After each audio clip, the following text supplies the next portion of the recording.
Hi guys, my name is Anton Voroniuk. I'm the Chief Executive Officer of SkillsBooster Academy. I'm happy to have you on our AI Marketing Day.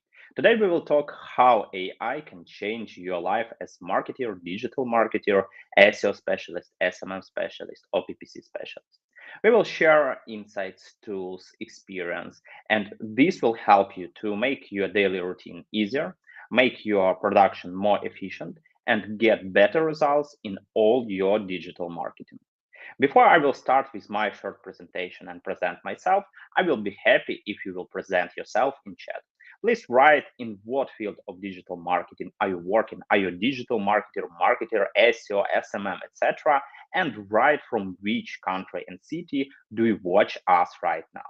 So I will start from my presentation. Today, my topic is top 23 AI tools for digital marketers. I will share my toolkit that I really love because yes, ChatGPT is rocking, it's change gamer, and it has a lot of big things. And we also have a new course about ChatGPT on our Udemy channel. But at the same time, AI in marketing is not something new. It was used on regular basis, and we will tell about some tools that we use for a few years, 2, 3, 5 years before ChatGPT changed the game and make our life easier. So just few words about us. We are Ukrainian-based team. We are one of the biggest digital marketing agencies in Ukraine. Web Promo, we are Google Premium partner, Meta partner, TikTok partner, and over 150 employees, digital marketing experts, help international brands grow, make the digital marketing efficiency higher. And the first things that I have heard about AI, it was one of the Google conferences when Google gathered all digital marketing agencies from Ukraine, from other Eastern European countries, and told, guys, we will kill you. We will kill you by our AI. And at this moment, I understood that yes, AI in marketing is game changer. It was maybe 2015 or 2016. And at this moment, we decided to try to work with these tools, implement these tools in our work, and we moved more from our field, like doing something by our hand, to more strategic approach. And this we will share during our today's session. As I mentioned, we are Ukrainian team, 150 digital marketing experts, and we are supporting our country and running to get to the victory. If you want to support Ukraine and Ukrainian people, don't hesitate. My colleagues will share in chat funds that help Ukraine, that help Ukrainian army, such as Come Back Alive, United 24, and others funds, and you can support Ukraine and could make a good deal and good result. So just few words about our Udemy approach. Just 2 years ago, we decided that we need to go globally. And right now we have a pretty good toolkit of courses on our Udemy channel. We have 400,000 students from mostly all over the world from 200 countries.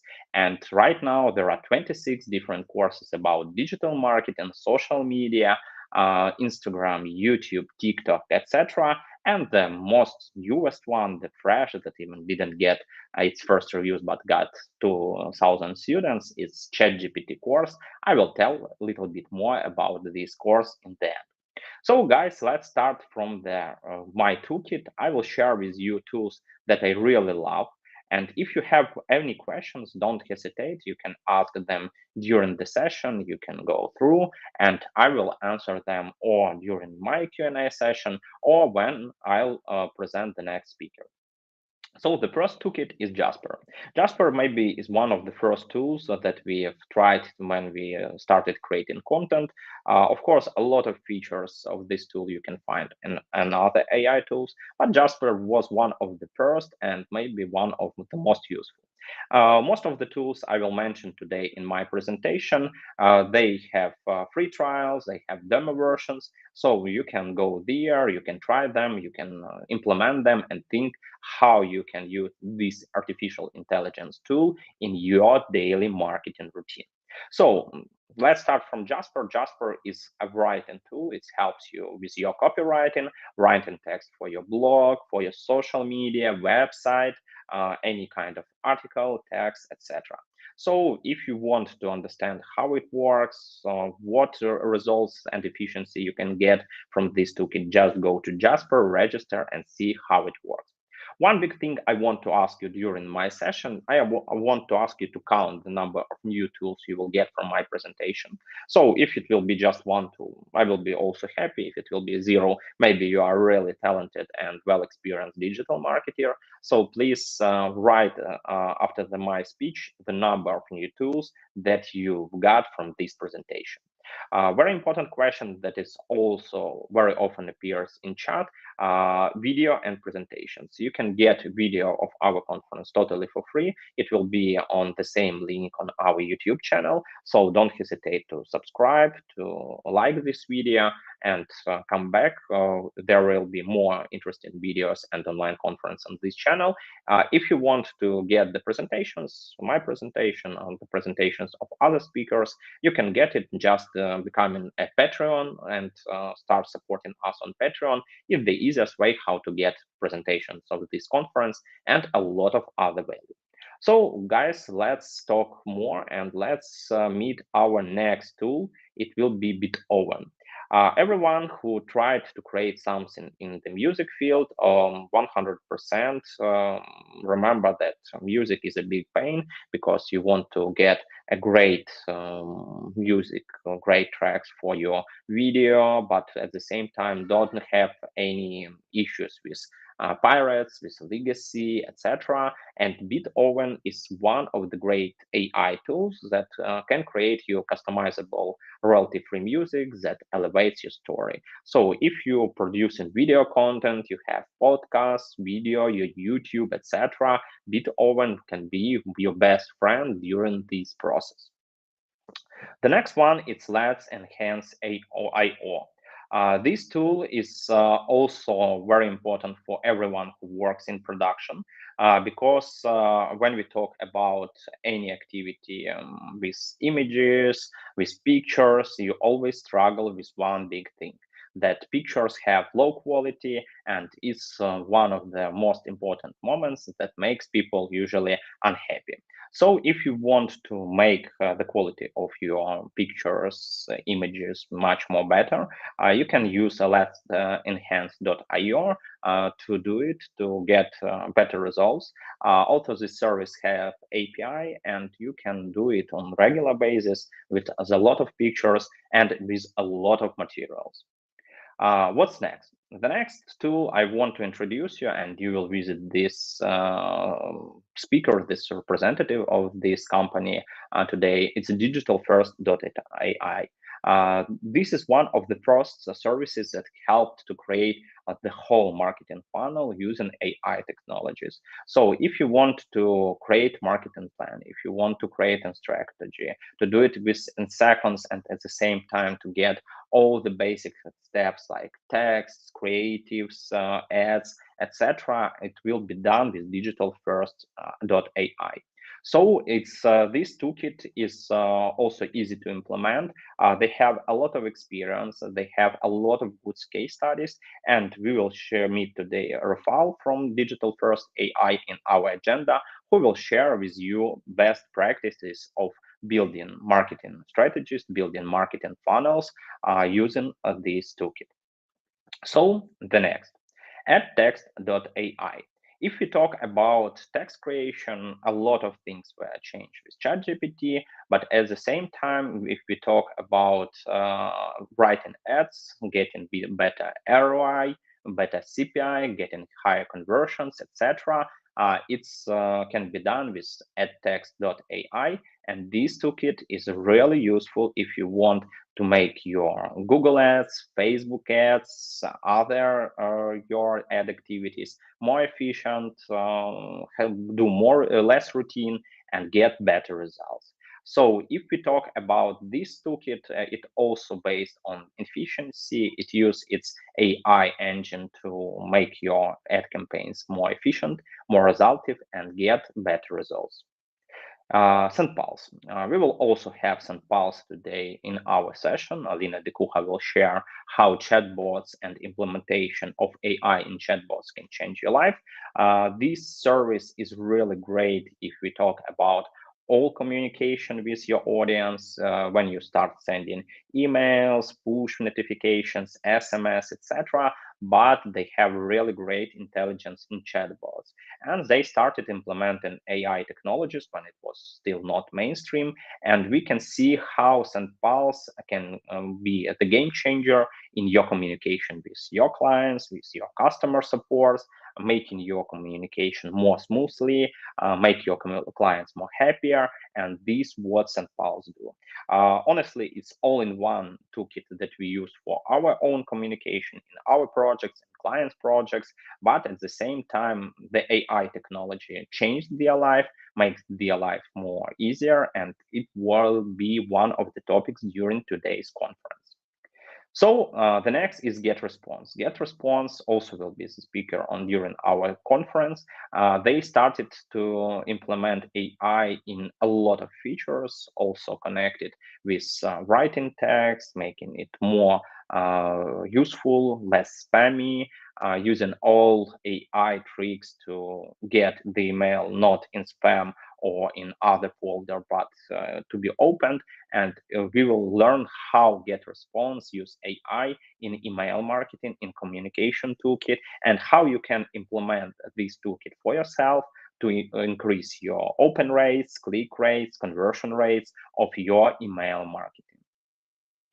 Let's go next. A lot of tools, they work not just in like classical marketing communication, but also in sales. And if we talk about selling something using communication in B2B, such tool as cold emailing is really helpful.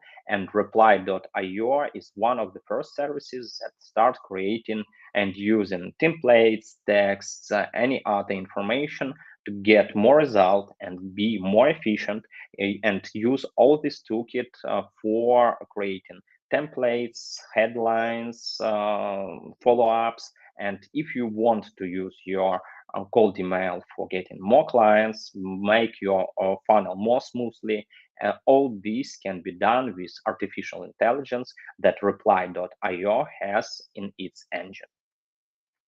So let's move forward. Dark Soup is another great tool for B2B companies. We understand that B2B marketing is not just about cold emailing, it's also a lot about LinkedIn.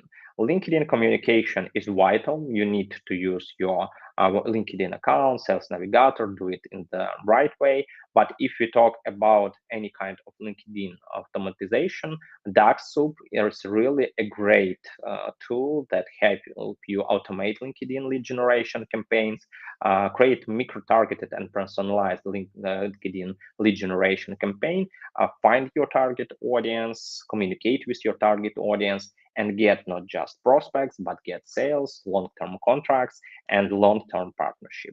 This is what about Dark Soup and its approach in artificial intelligence. NeuronWriter will be a really great and helpful tool for everyone who is doing SEO. 15 years ago, I also started as SEO specialist, and everyone who is working with SEO, you can put plus in chat if you are doing SEO for your projects, for your websites. Understand that everything which is connected with SEO, it takes a lot of time, a lot of routine work looking for SERPs. You need to go to the search engine result page and analyze your competitors, what they are doing, how they are doing, about the number of keywords, links, etc. And there are a lot of data, and it's really crucial to understand how it works, and it's mostly impossible to do it manually. So NeuronWriter is a great tool that helps optimize your website content and make it very good for search engine optimization. So if we talk about writing text for SEO, making really great optimized SEO text, doing your own page optimization without pain, with love, NeuronWriter is one of the great tools that can be used for this purpose. Another toolkit in this field in search engine optimization is Surfer SEO. Honestly, it might be one of the first AI tools we started using in our approach. We maybe use it for 2 or 3 years, and you can find it in our SEO courses on Udemy. This toolkit is really great if you want to make and create SEO text with all results, with all keywords, and make it well optimized and make your on page optimization much, much more effective. Surfer SEO has a really powerful AI engine that helps him analyze all things that connected with the number of keywords, density, construction, keyword research, etc. It helps to write your SEO text. It helps to do it much efficient, and you can use Surfer SEO not just for writing SEO text, but they have a lot of SEO toolkit that make your lives more efficient and your daily routine as SEO specialist much easier. So as we are talking now just maybe mostly about SEO tools in AI, the next one, the last but not the least, will be SEO.ai. It's also SEO writing content tool. If you want to write SEO text more smoothly, you can start using SEO.ai. This toolkit helps you to work not just with blog posts, with articles, category pages, subcategory pages, making your SEO content well optimized. All toolkit that you will find here, it can be not just in English, it can be in any other languages. So you can use the AI engine of SEO.ai to make your SEO much efficient. Let's talk more about toolkit, which is more about social media. We try to get in this presentation tools that can help you in different fields, in different topics. And if we talk about one topic which is really usually crucial for digital marketers, it's social media marketing. This is how you can get a really great result in social media marketing is Hootsuite Insights. If we talk about Hootsuite, this toolkit is help you to monitor web, find information when somebody talks about you, when you find the right answers. You can use brand monitoring for your company name, for exact keywords. You can start to using this functionality to find your clients. And AI, in this case, it's a very important part of brand reputation management, where you find a solution of when people talk about you well or when they talk about you bad, and you can react on it really fast. There are templates, there are ability to do it in team way, etc. So this toolkit is under the AI engine, which used by Hootsuite Insights. I recommend this monitoring tool to try it to see a possibility to implement in your regular based social media marketing routine to find all mentions and to work with this in the efficient way. Let's talk a little bit about things that help your social media content, your video content much more easier. We tested this toolkit on the early stages. It was not very efficient for us, but now after a few iterations, we start thinking about creating our own avatar and start using such tools and Synthesia for creating our video content, YouTube content, TikTok, Instagram, etc., and maybe for some content of our video courses. So what it in Synthesia, this toolkit helps you to create videos from plain text in a minute.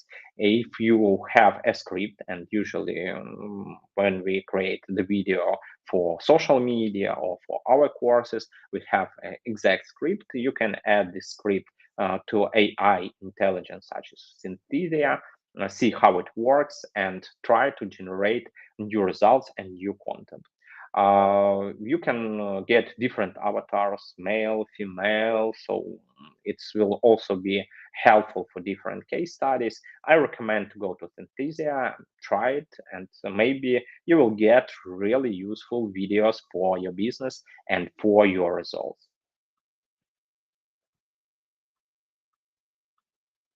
Okay, what will be the next?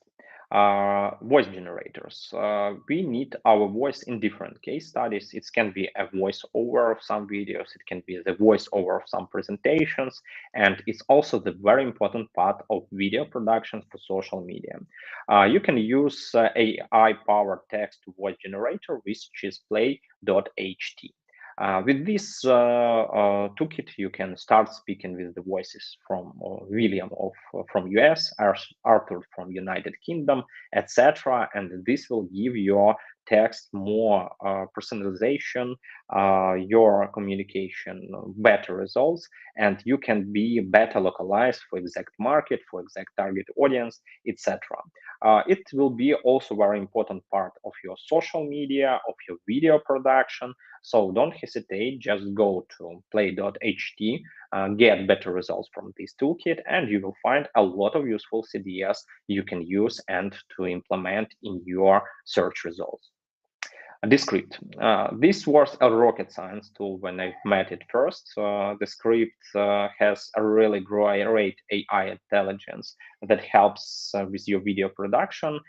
When you create a lot of video content, it helps to make all things connected with misspelling more smoothly. For example, you have like a long time recording, you was recording video for a few hours, and after that you found that there are some misspells, something sounds not very good. And what you can do with the script, you can give the script your voice. And with this tool, your voice can be used for sounding exact words. For example, you are going through the script and see that this word was misspelled. You ask the script to pronounce this word with your voice, and it will be really good. Of course, right now, if we talk about the voiceover, the script voice is maybe too mechanic. It's not bad. It's not bad for creating some manuals, maybe some screencasts, but at the same time, it's really too mechanic. But to fix small issues, such issues when you create some things like misspellings, you need to change it, you need to re-edit it, etc. And the script is really great tool that makes all your video production better, easier, and I recommend starting using this toolkit. Okay, guys, what the next? The next one is the tool which is called Otter.ai, and it will help you to make your managers efficient higher. All previous tools, they were more things about doing something manually. You was writing text, so Jasper can write text for you. You was SEO optimizing text, Surfer SEO can optimize this text for you. You was sounding text, the script can do it, and it's another way how it can be solved. But there are a lot of other things which digital marketers do on regular basis, and this is another one thing which is done. You can go to otter.ai and use this artificial intelligence to make notes after your audio calls, after some video mentioning, and so on. So you can ask this artificial intelligence to make the main notes after the call, and you will see that great. You don't need to spend the time, you don't need to write the follow-up. The follow-up is already given. You just need to make a smooth editing, and done. You are ready to work with this stuff and move forward. So the next tool that will be also today presented in our agenda is Weblium. Weblium started using AI when it was not mainstream. They started using AI for their templates. What is the main value? What is the main goal of this toolkit? When they give their web builder to the users, users always try to do something strange thing with design, like put a big button or mesh colors which can be mixed in this way, etc. And Weblium use its artificial intelligence in graphics, in colors. It helps to get better results, better efficiency, well converting websites, and all it's done by using its artificial intelligence engine. Today we will have speaker from Weblium, and Weblium will share more details, how do they use all artificial intelligence toolkit to make their templates, their websites perform better, get better conversions, and get better results. These websites, firstly, I've decided don't add to this presentation, but afterwards, I think that it's not a bad idea to share it with you. Of course, ChatGPT answers a lot of questions, and this question also can be answered by ChatGPT, but WTF does this company do is another great ability to understand what is this website about, not just going to this website. So you can go to this service, just add any URL, and you will know more about this website. You will share all this expertise, and it will be done well. I understand that after 20 slides, you can ask a guy, where are all these tools that I've already used before? Where is Midjourney? Where is DALL-E? Where is ChatGPT? Don't worry, be happy. All this toolkit is here. I just added them in the end of the presentation because I understand that if I start this presentation with ChatGPT, you will say, guys, this is some kind of water. I'm not interested in this online conference and so on. Of course, we can't put in this toolkit the most popular and the most powerful tools, such as graphic design as Midjourney. Such toolkit is DALL-E 2. For example, in this case, we can just ask DALL-E to write some SEO specialist, which is extremely happy after the Google major update. Everyone who is working in SEO knows that just a few days as Google rolled out its major update. And on the one hand, there are a lot of sad SEO specialists. On the other hand, there are a lot of happy SEO specialists. And you can see happy SEO specialists after the major update here. Of course, we can't do something and we can't work with this presentation without ChatGPT. So we asked ChatGPT why digital marketer is sad, and ChatGPT answered that it does not have answer. It has just assumptions and gave us some reasons. Of course, ChatGPT is game changer. We found more than 30 different case studies how we can use ChatGPT in digital marketing work, in work of our agency, in projects of our clients, and we packed all these data in our ChatGPT course on Udemy. So a lot of case studies how it can be used for SEO, for PPC, social media marketing, copywriting, for doing your daily task and daily routine. You can find it in our ChatGPT course on Udemy. If you really loved all this stuff, of course, you want something more powerful, and everyone who is on understand that the next turn, but with the paid version, is GPT-4. Some of you is already using it. We also use it in our toolkit, so it will be the 23rd tool. Now I will ask you to write in chat how many new tools in AI you find in my presentation. If it was 10, write 10. If it was just 2, write 2, 3, etc. I will be happy to share it. On the other hand, for everyone who can say, hey, I knew all these tools, I've used all of them, I have a big surprise. I have a special directory. It's the catalog of all AI tools. The most of them, maybe the half of them, are in marketing field. So if you knew all of them, if you used all this toolkit, you can go to Futurepedia. There are 1,384 tools in AI. At the same time, they are categorized. You can find SEO tools, social media tools, copywriting, etc. And on the other hand, you can find their new ideas. This directory is always renewed. They have usually 2-3 new tools during the week. So it's a great place where you can come, visit it, and start finding great ideas for AI tools for your project and for your business.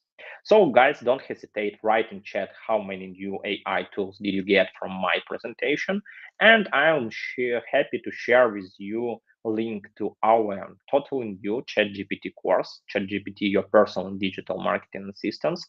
Today, for all conference attendees, it can be got by the best Udemy price. It can be just $10, 9.99. The coupon and their special offer is active just till the 2nd of April. Don't hesitate, use the QR code, go through this link. In this course, you will find 30 different ways how you can use ChatGPT for your daily marketing routine, how you can optimize your SEO, PPC, social media, copywriting, email marketing, etc. I will be happy to see you among our students. We already have more than 2,000 students on this course, and I hope to see you there too. We are doing online conferences on a regular basis. The next big challenge is talk about SEO. There will be also topics connected how AI influence on SEO. So I will be happy, don't have you just on this conference and you will get a lot of value from this conference, but also on our next big conference, it will be SEO Day on the 24th of May. So guys, this is about me. I will be happy to have you on our ChatGPT course. Find the link to the course and special offer in chat. I will be happy to present our next speaker. And at the same moment after I will present our next speaker, I will answer all your questions in chat. So guys, please meet Lucas Petty, who is Chief Executive Officer of AI Daddy. He is from the United States. Lucas Petty is an AI investor, startup consultant, speaker, and influencer whose goal is to inspire and educate people to use AI in every aspect of their life. What will be the topic? Talking to AI, mastering prompt engineering for marketing. Lucas, hi, how are you? Hey, thank you for sharing those awesome tools, Anton. Yes. We are really happy to Those have were you on amazing our conference. resources. We are really happy to Yeah, no, have I you, have to and I say, think that you will share some really great tools and great ideas. yeah, thank you. Definitely for marketing purposes, my personal favorite out of all the ones you showed was Jasper AI. That tool is incredible if you're a marketing person. We also started our AI approach from Jasper, but at the same time, as SEO company, we use a lot Surfer SEO and other SEO toolkit. So, Lucas, up to Yeah, you. which are You can awesome. share your presentation, and we can start. Absolutely. I just want to say really quick how I fully agree with Anton that ChatGPT is a great place to start, but there's so many more amazing AI tools that help you go even farther. But I want to encourage all of you to start with ChatGPT first, because the most important thing is to make AI a part of your daily habit. One, I say ChatGPT because it's free, and two, because it's what 90% of AIs are built on. So if you understand how ChatGPT works, you'll understand how almost all the other AI tools work. And the way is simply through through prompt engineering, which is what I'm going to be taking each one of you here today, helping you master and understand a little bit more about how that works. And then very quickly, just because I love the tools that he pointed out, I decided to throw in a spreadsheet that I have of over 600 marketing AI tools. So you can go on and explore even more after you see the ones that Anton recommended.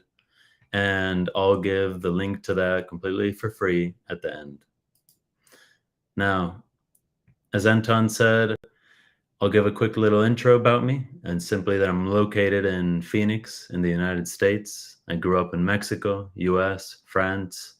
I've been consulting startups, mainly in operations and marketing for over 8 years. And what got me to the stage today was becoming an AI influencer completely by chance and growing an audience of over 125,000 people in less than 3 months. just through trying to incorporate and learn faster than anyone else how to leverage all these AI tools. And it all started with prompt engineering. So with that, I want to show you, before we get into the nitty-gritty of how to do it, I want to talk to you about why to do it and how to think about AI. A lot of people I've heard are very worried that AI might take their jobs. And honestly, it's not going to replace you. I would encourage all of you to think very positively about AI, to think about treating AI like a human, to use AI for every problem first before anything else you do, to recognize that you're the bottleneck of AI, and let machines talk to machines. I'm going to go into what each of those means right now. So a lot of people are afraid of what AI means for the marketing world, for any industry, in any career. But in reality, it's the people who are going to be using AI that will outperform you. It's because of AI that all of a sudden the barriers to entry to marketing, to copywriting, to creating art, whatever the field is, have become so much lower. But at the same time, in this next year, the amount of content, and not just quantity, but quality, the amount of amazingly good content that's going to come out is going to flood all of the social media platforms, all the different avenues that we have for marketing, is going to be overwhelming. And the only way to really survive in this is to be one of the people who's leveraging AI. So I'd encourage you to listen to all the speakers after me and learn everything that you can. Now, how can you adapt to using AI faster than anyone else? I personally believe it's by setting a really strong foundation and understanding how to use AI. And first, I want to give you a little bit of advice in regards to what I mean when I say treat AI like a human. A generative AI model, which is what almost all the AIs that you have heard about are, they essentially get trained with every new thing that you share with it, everything that you ask it. And when you train it with kindness, when you train it with positivity, that is how the AI will learn to communicate. And we have to remember that AI was built by humans for humans. So you want to train it to sound like a human so that your marketing copy, your emails, all these things sound more personable. I imagine a lot of you have probably already tried ChatGPT and were disappointed that the first answer just landed flat. It sounded mechanic. It didn't sound quite right. And part of that is because of how it's trained. But the other part is the prompt engineering aspect, which I'm going to go into in a little bit.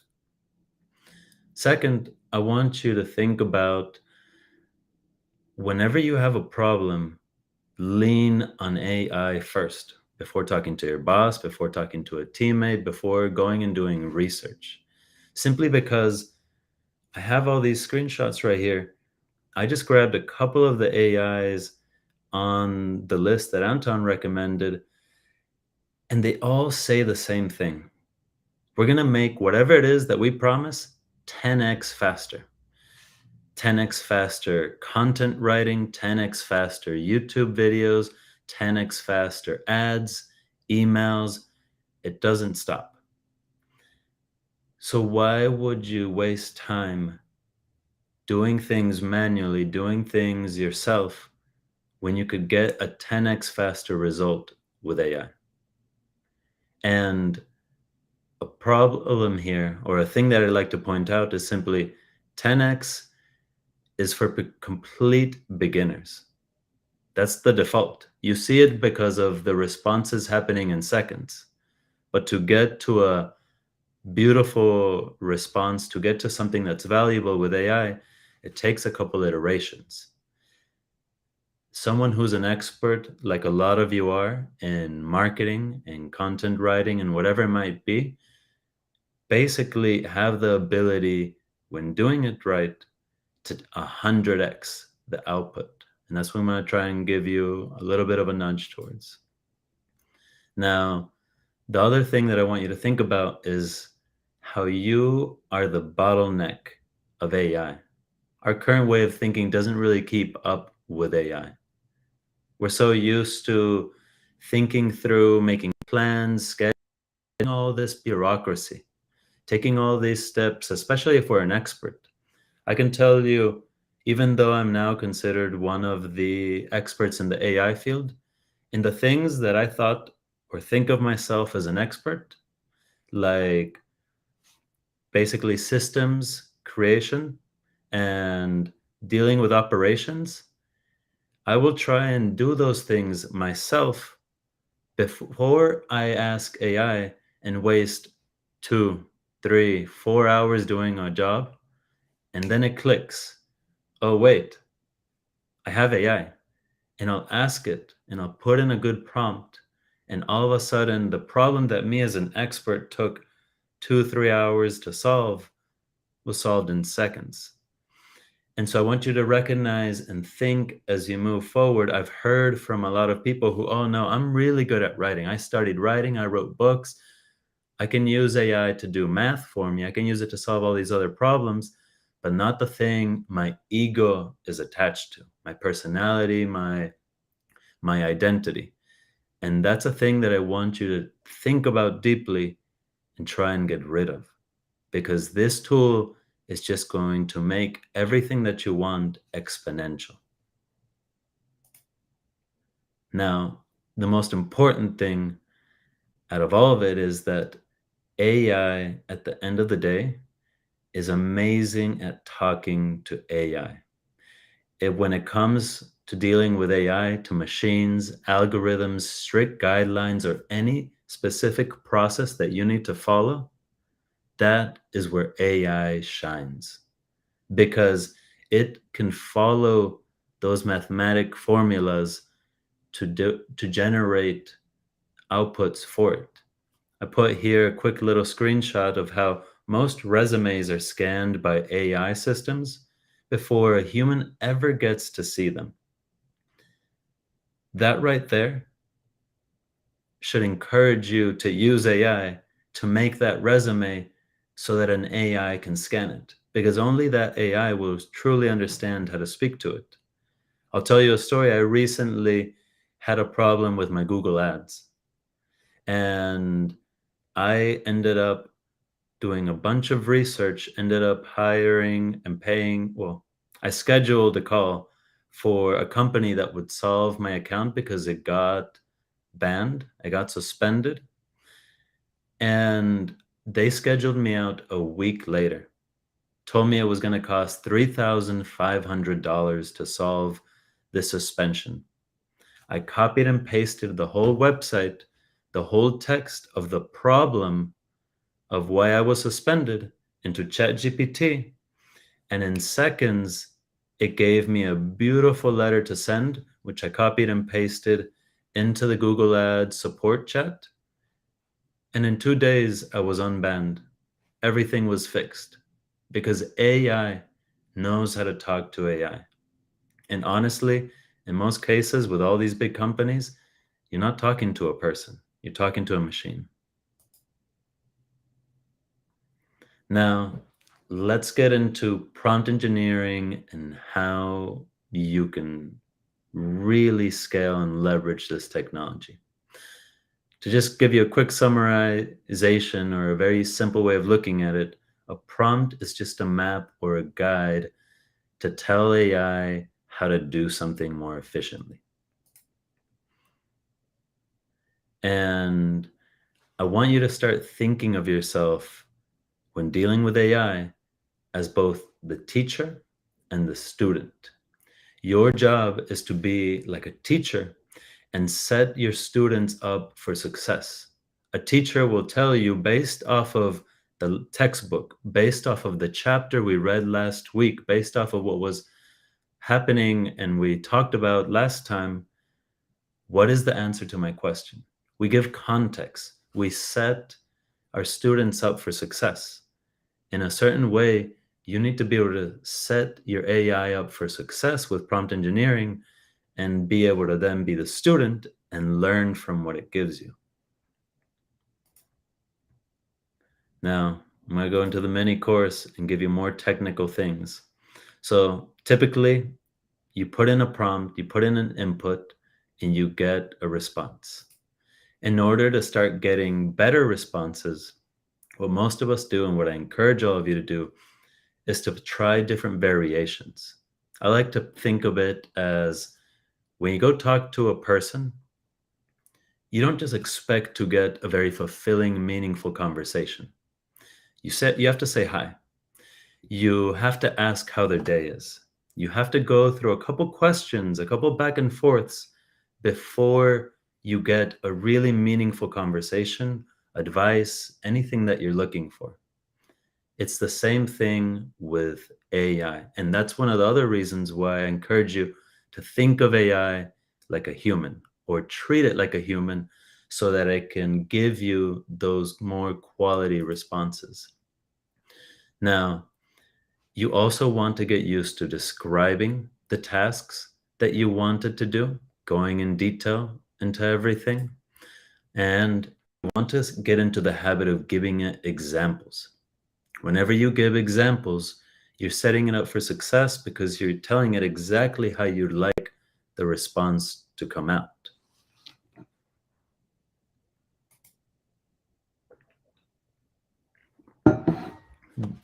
This right here is some of the top keywords that I've found and a lot of my colleagues have found work incredible to plug in and use when you're doing prompt engineering. So the ones that I put little fire marks on are some of my personal favorites. What AI excels at is analyzing data, numbers, and solving things. So using those keywords is really, really good. Asking it to make lists of ideas for your marketing content will help you so much. And my personal favorite is telling it to summarize things. A lot of people are so excited over ChatGPT or any of these AI's ability to write a book. But in reality, to me, the whole point of AI is how it's saving us so much time. And when you use the summarization context within a prompt, it saves you time. And that to me is the most valuable thing.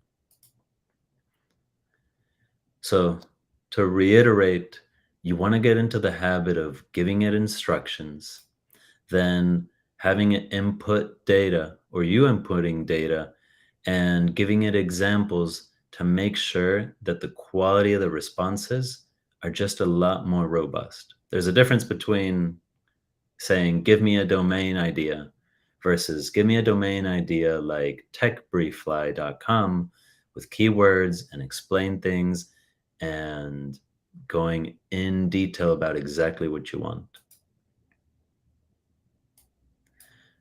Now, another key thing that to me is one of the most powerful things when doing prompt engineering is personas. As a marketing person, you're probably all aware of when you're studying and creating the target audience that you have, you create personas.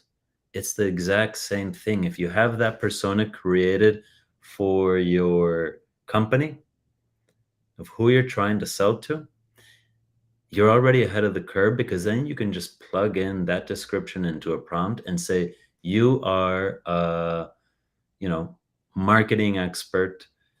This is what I want you to do. This is what I want you to teach me. This is what I want you to break down. Or in the context of trying to attract a client, you say, hey, you're someone who's struggling with their business and struggling to build email funnels. Now I want you to write campaign to target those people in my newsletter or whatever it might be. So again, I can't iterate enough. Telling AI, starting off your prompt with you are X profession or persona, is often one of the best ways to get really, really good responses from AI. And in that same context, going back to one of the principles I told you, rely on AI first. Get used to the idea of using ChatGPT or AI to come up with the perfect prompts for you. Rather than the persona being a profession or someone you're trying to sell to, you're just going to say, you are a prompt generation robot. That's it. That alone can then in turn guide them to give you the answers that you want. So in this context, I told it that it was a prompt generation robot and to ask me questions in order to help me come up with in order to help me help it come up with great prompts. It started asking me, what's my main goal here?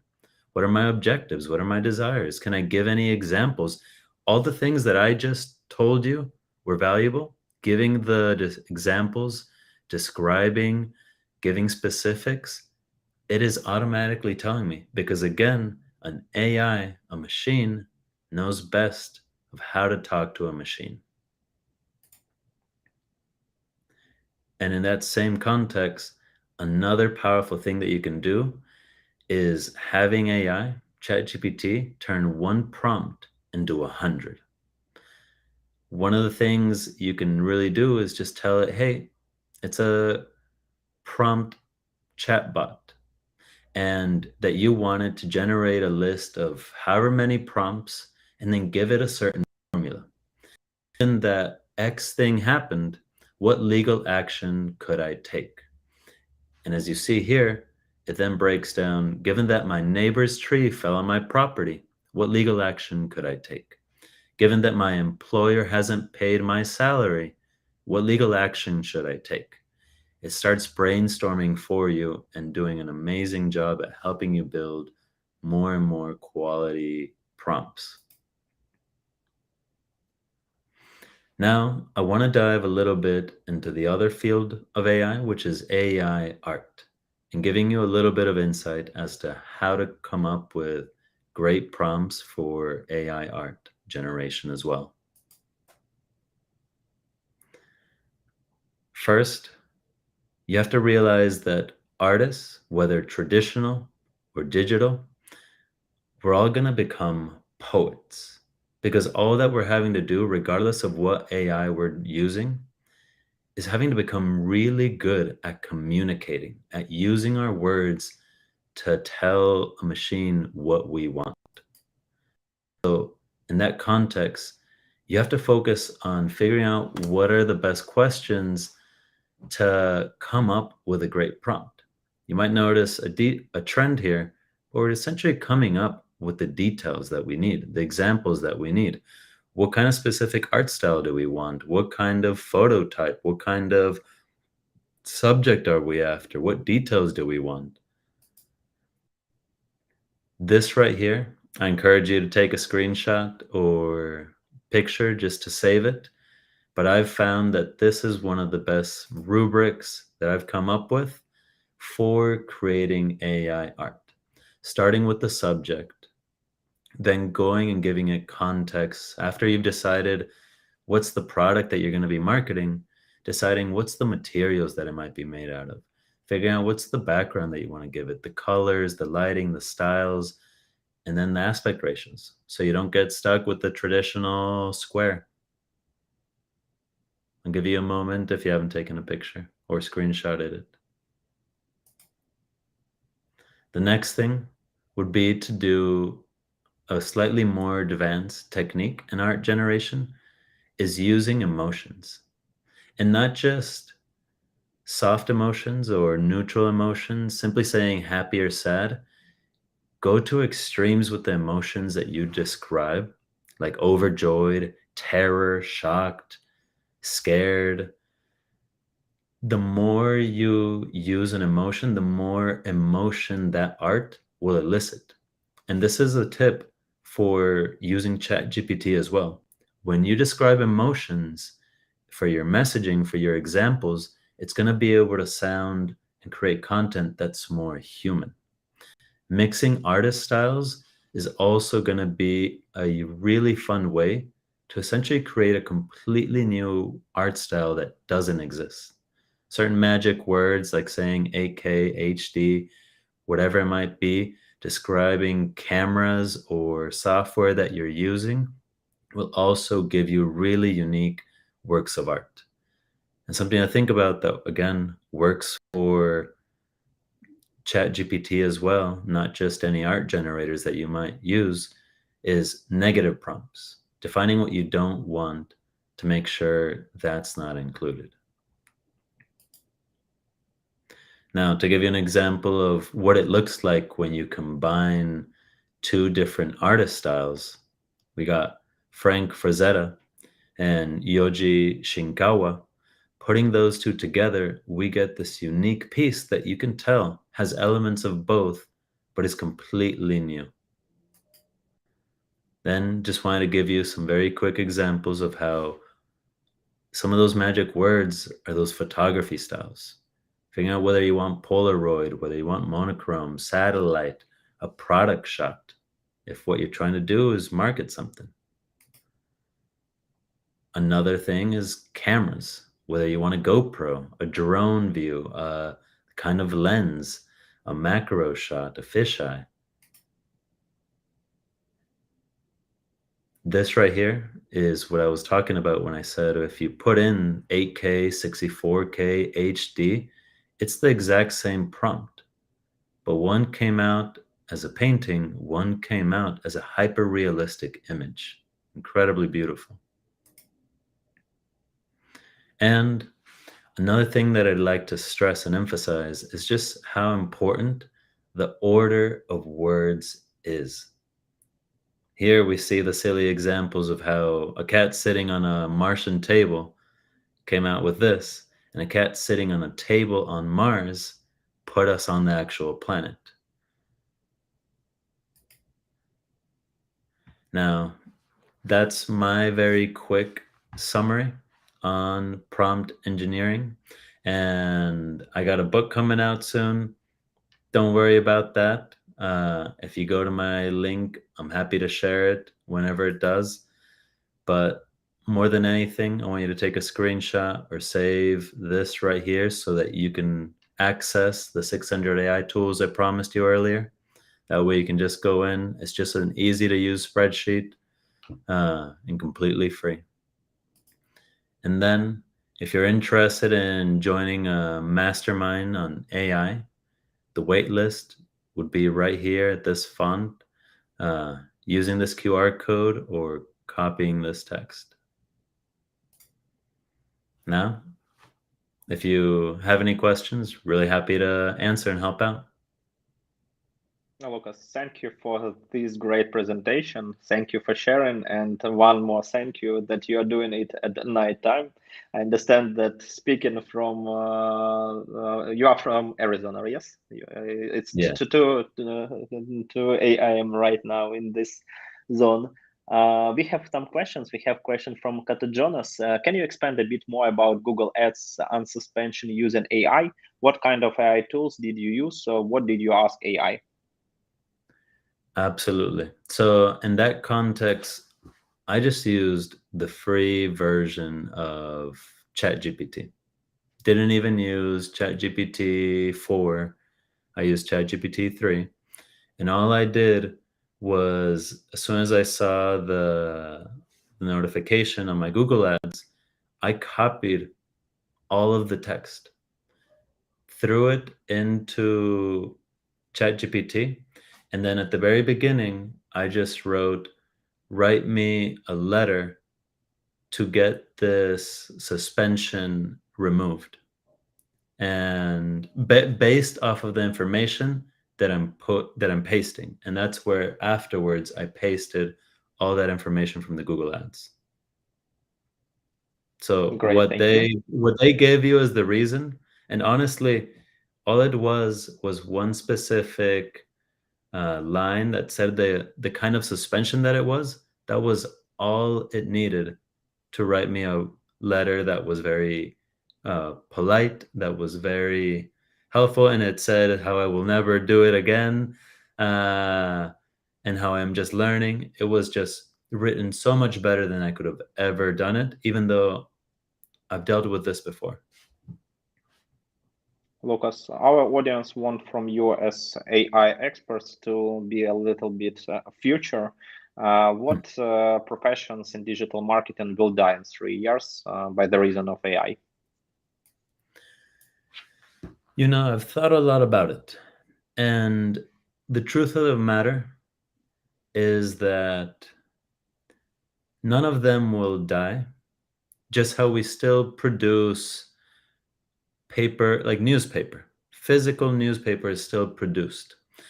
The only problem is that those positions and those jobs that don't use or leverage AI will start to get paid less and less because the money is going to be with the new technologies. So I wouldn't really say that any of them are going to go extinct, because you go to an old enough business and there's businesses that still do their accounting in a book, right? So it's more of you recognizing where you want to work. Do you want to work in a fast-paced tech company? Do you want to work in a more calm, traditional business? And the kind of marketing that you want to do, whether it's door-to-door, whether it's running SEO. So don't be afraid of losing your job. Be afraid of just not reaching your full potential, right? Dive deeper into the things that matter to you, and I think you will be successful. We have maybe the last question from Fernando L. While GPT is getting updates, is prompt engineering getting obsolete? Will we need prompts in GPT-4 and the next version, or it will be so good that it will understand everything? You know, I am a firm believer that what we are seeing right now with AI is, it's not even the beta test, it's the alpha test. It is the most primitive version. Think of how the first version of a phone or a cell phone was a big block, right? Mm-hmm. Absolutely. Prompt engineering, I think, will be obsolete at one point because you'll just talk. You won't need to type it in. That's the natural next step. Then, you know, whether you choose to believe or do something with Neuralink and put a little chip in your brain, there's already types of technology that can judge your brain signals to help you come up with prompts. However, that technology is more sci-fi than anything else. I'd say in the next 3 years, prompt engineering is still going to be very valuable as a solid foundation for anything else, even as AI increases and improves as rapidly as it's going to improve. Great. Lucas, I want to say thank you. It was a really great presentation. Thank you for answering the question. Happy to have you on our conference and see you on our next events. Bye. It was a pleasure, Anton. Cheers. Thank you, everyone. Cheers. Guys, it was Lucas, one of the greatest AI experts. He shared with us a lot of ideas how we can use AI, and now it's time to get practice. Before I will present the next speaker, I want to say that everyone can have access to the video of this conference. It will be the same link on YouTube, so don't hesitate, just subscribe to our YouTube channel, put like to this video. All our Patreon subscribers will get the presentations, additional materials, and additional gifts. So if you are not subscribed to our Patreon, subscribe to our Patreon. I want to say thank you to our partners that helped this conference to be done. They are SE Ranking. SE Ranking gives a free 21-day trial for all its toolkits. So start a trial right now, get a free trial, find the links in chat. Use a promo code SkillsBooster 2023 to get 7-day trial for toolkit of Serpstat. So start use AI intelligence to make your SEO life easier. Enjoy your free trial package right now. No credit card is required. If you are going to do social media marketing, go to Trend Hero. Trend Hero helps you to find influencers, Instagram influencers, and it gives you a 14 days free trial. Find these and other special offers from us and our partners in chat. And I'm happy to present our next speaker. It will be Rafal Tromczynski. He is Chief Executive Officer of Digital First AI. He's from Poland.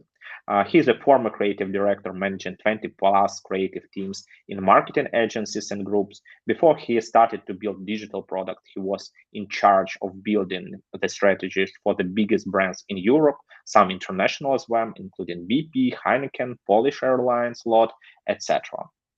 Rafal will share with us how to create a winning marketing plan powered by AI. So, Rafal, hi, how are you? Hey, Anton. I'm very good. Really good to see you. And thanks for the invitation. I'm really excited to show the story and the tool that I'm building. When I've met you on the Web Summit and you start speaking, I understood that it will be a really great tool, and I'm happy to have you with us today. Let's start. Thank you very much. All right, so we can see the topic that we have today. So how to build a winning marketing plan and execute it in minutes with AI. So first of all, what we are going to be covering here, how to create the marketing plan in minutes with AI. I will also show you a way how to get access to limitless source of marketing ideas. Then we are going to have the plan created in minutes, but the step up is going to be, we're going to actually execute the plan with AI as well. And for the last part of this conversation, for this presentation, I'm going to share with you some bonus resources, and I'm going to bring some really exclusive stuff just for the attendees of this conference. So make sure that you are here. Yeah, Anton has already introduced me, but still I would like to tell you that I've been in the industry for, actually it's more than 10 years right now. I have managed some big, really big creative teams. And during this time, I've created hundreds of big brand strategies for one of the biggest brands in Europe, but also for some international ones. But during this time, as you can imagine, I have spent millions of money and media budgets. So I have a lot of insights, and based on that insights, I built the tool that I will show to you today. So first of all, if you are any of those personas here, marketing experts, growth hackers, small marketing teams, marketing agencies, CEOs, startup CEOs or CMOs, or a marketing strategist, if you are any of them, this thing is going to be really, really valuable to you. And because if you'd like to build intelligent strategies, if you want to generate better marketing ideas in a much better, much quicker way, and if you want to use the best AI tools, because this is why we are here today, right?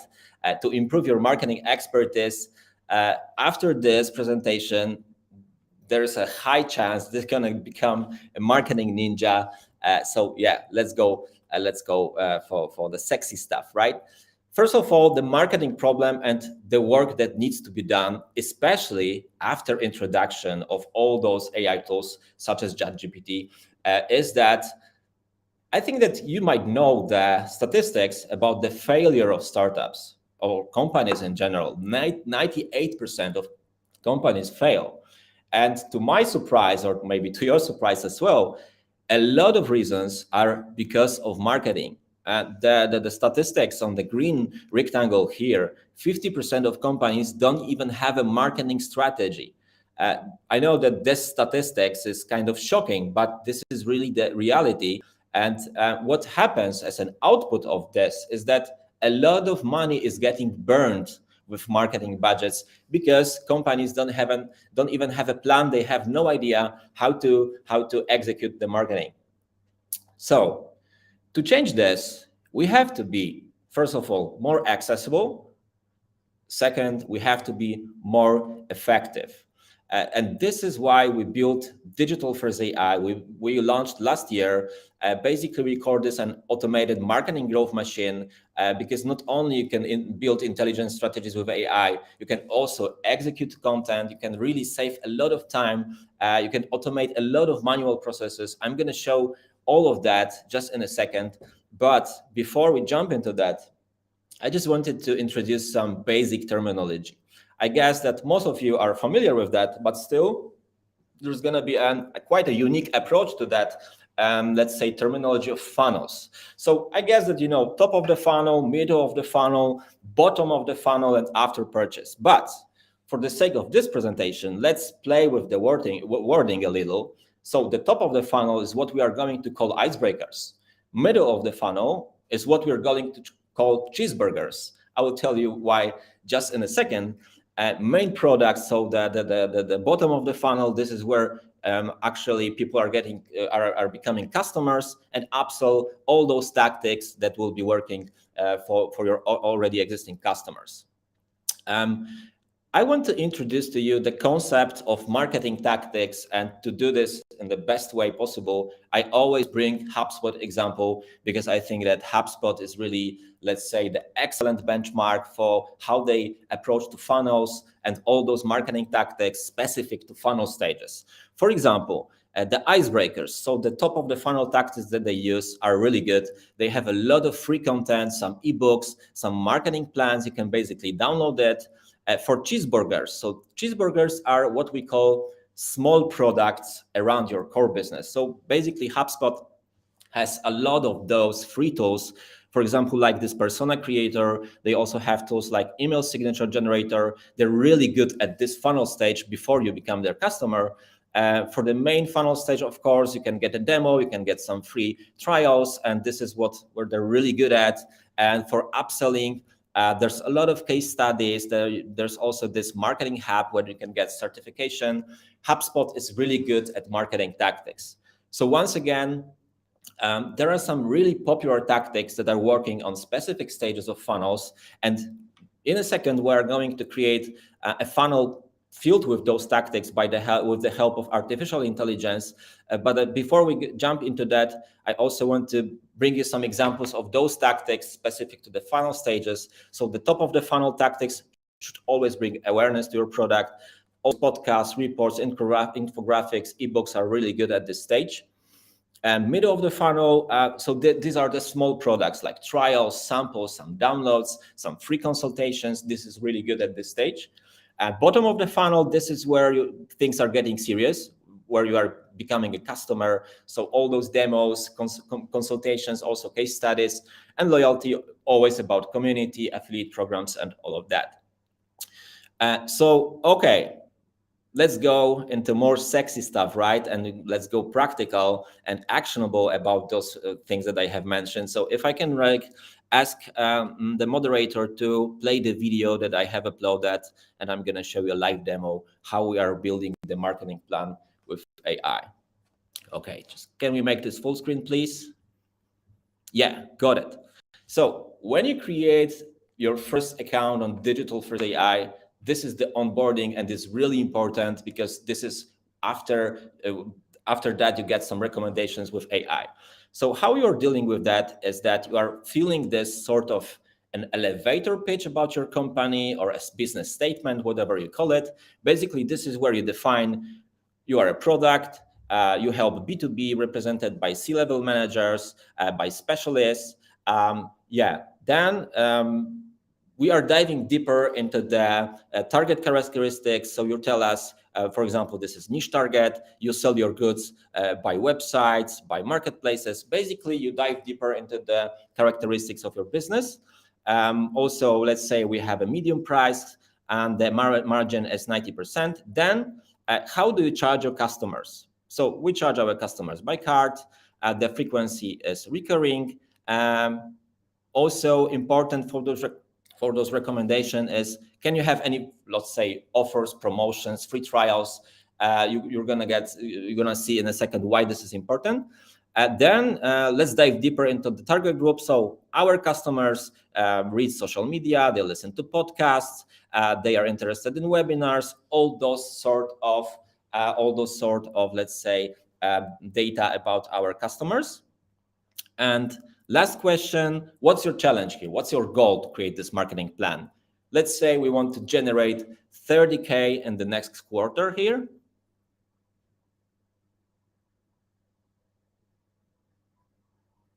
Okay, almost got it. Now, last question. Are you a beginner in marketing, or are you actually an expert, or do you want to spend more effort on organic marketing, or do you want to spend more effort on paid marketing? And after this step, the magic aha moment is happening. And after this sort of data, Digital First AI creates a dedicated marketing plan that consists of marketing tactics. This is why I introduced the concept of the funnels and the tactics and the HubSpot example, because as you can see, we have a lot of marketing tactics that have been recommended based on the input that I have just provided. So we have some tactics for YouTube, we have some tactics for SEO, for some virality around our business, and actually you can, from those tactics, you can create your first marketing plan. It took us like 3 minutes to create it, and you have a plan to start with your marketing strategy. So let's select all those tactics and let's create the first funnel for our business. Okay. So as you can see, we have the funnel. This is why I brought this terminology like icebreakers, cheeseburgers, main product, upsell, because this tool has just recommended the most working, the best tactics that will be working for your business. And as you can see, they are put in those funnel stages from the left to the right. And there are some interesting tactics like first 250 email subscribers. There's some tactics for TikTok. I'm going to show an example what is a tactic like just in a second, so you can get a better understanding of this concept. As you can see, we have a lot of those tactics, but I will tell you what can we do with them also in just a few minutes. Okay, so right now, it's not only about getting those recommendations in this tool, but it's also about diving deeper and browsing more possibilities. And this is exactly why we built a thing that is called this tactics library.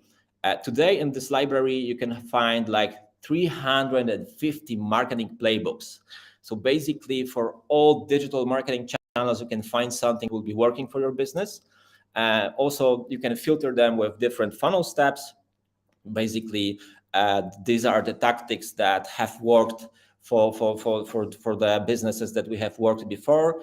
But also these are some of those tactics that have been recreated, for example, from HubSpot and from some of the biggest startups and some of the biggest brands in the world.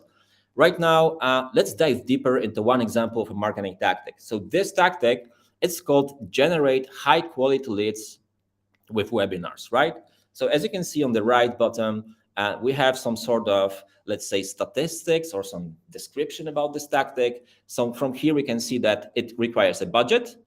It's rather for specialists, so it's not an easy tactic to implement. The segment of that should be awareness, and the effect of it should be leads. And below, there is a description, more data about this tactic. But the really interesting thing is on the left side, as you can see, this is basically like a playbook. So you have all those steps there. Inside of each step, there is a lot of data, a lot of content, a lot of files to download. There are some checklists. Basically, this will be helping you, and this will guide you in the whole implementation stage for those tactics. As you can see here, we have some frameworks for the copywriting for webinars. We have a checklist, for example. You can download it to your computer, and you can start implementing them. But it's not, the whole thing is not just about the knowledge. And by the way, the tactics that have been created and have been added to the library, they were not just created by our own specialists, because it wouldn't be possible to build one of the biggest libraries. And one of the best things about this whole community, that also our customers and our users are creating their own marketing tactics. You can also create your own tactic. They can be public, they can be private. It's up to you. This is exactly what it is. So, okay, so now we have introduced the concept of marketing tactics. We have created our first marketing plan with this tool, but this tool is also not just about planning, because that would be kind of boring, right? It's not only for marketing planning, but also for content execution. So we have a lot of those tactics added to our funnels, and right now let's create some content for those tactics also here in this tool. Okay, so last week we have integrated with GPT-4, and what I'm going to do is to create some content for one of those tactics that were recommended to me in the first stage. So I would like to create this Facebook campaign for a company called Digital Phrase AI that builds marketing funnels and execute them with AI. Please include 20% off promo code. So yeah, let's execute it right now. I think I could use some of those prompts that were in the last presentation from GoDaddy, but let's hope that we're going to find something here. Okay, this tool is now creating this Facebook campaign that we're going to implement just in a second.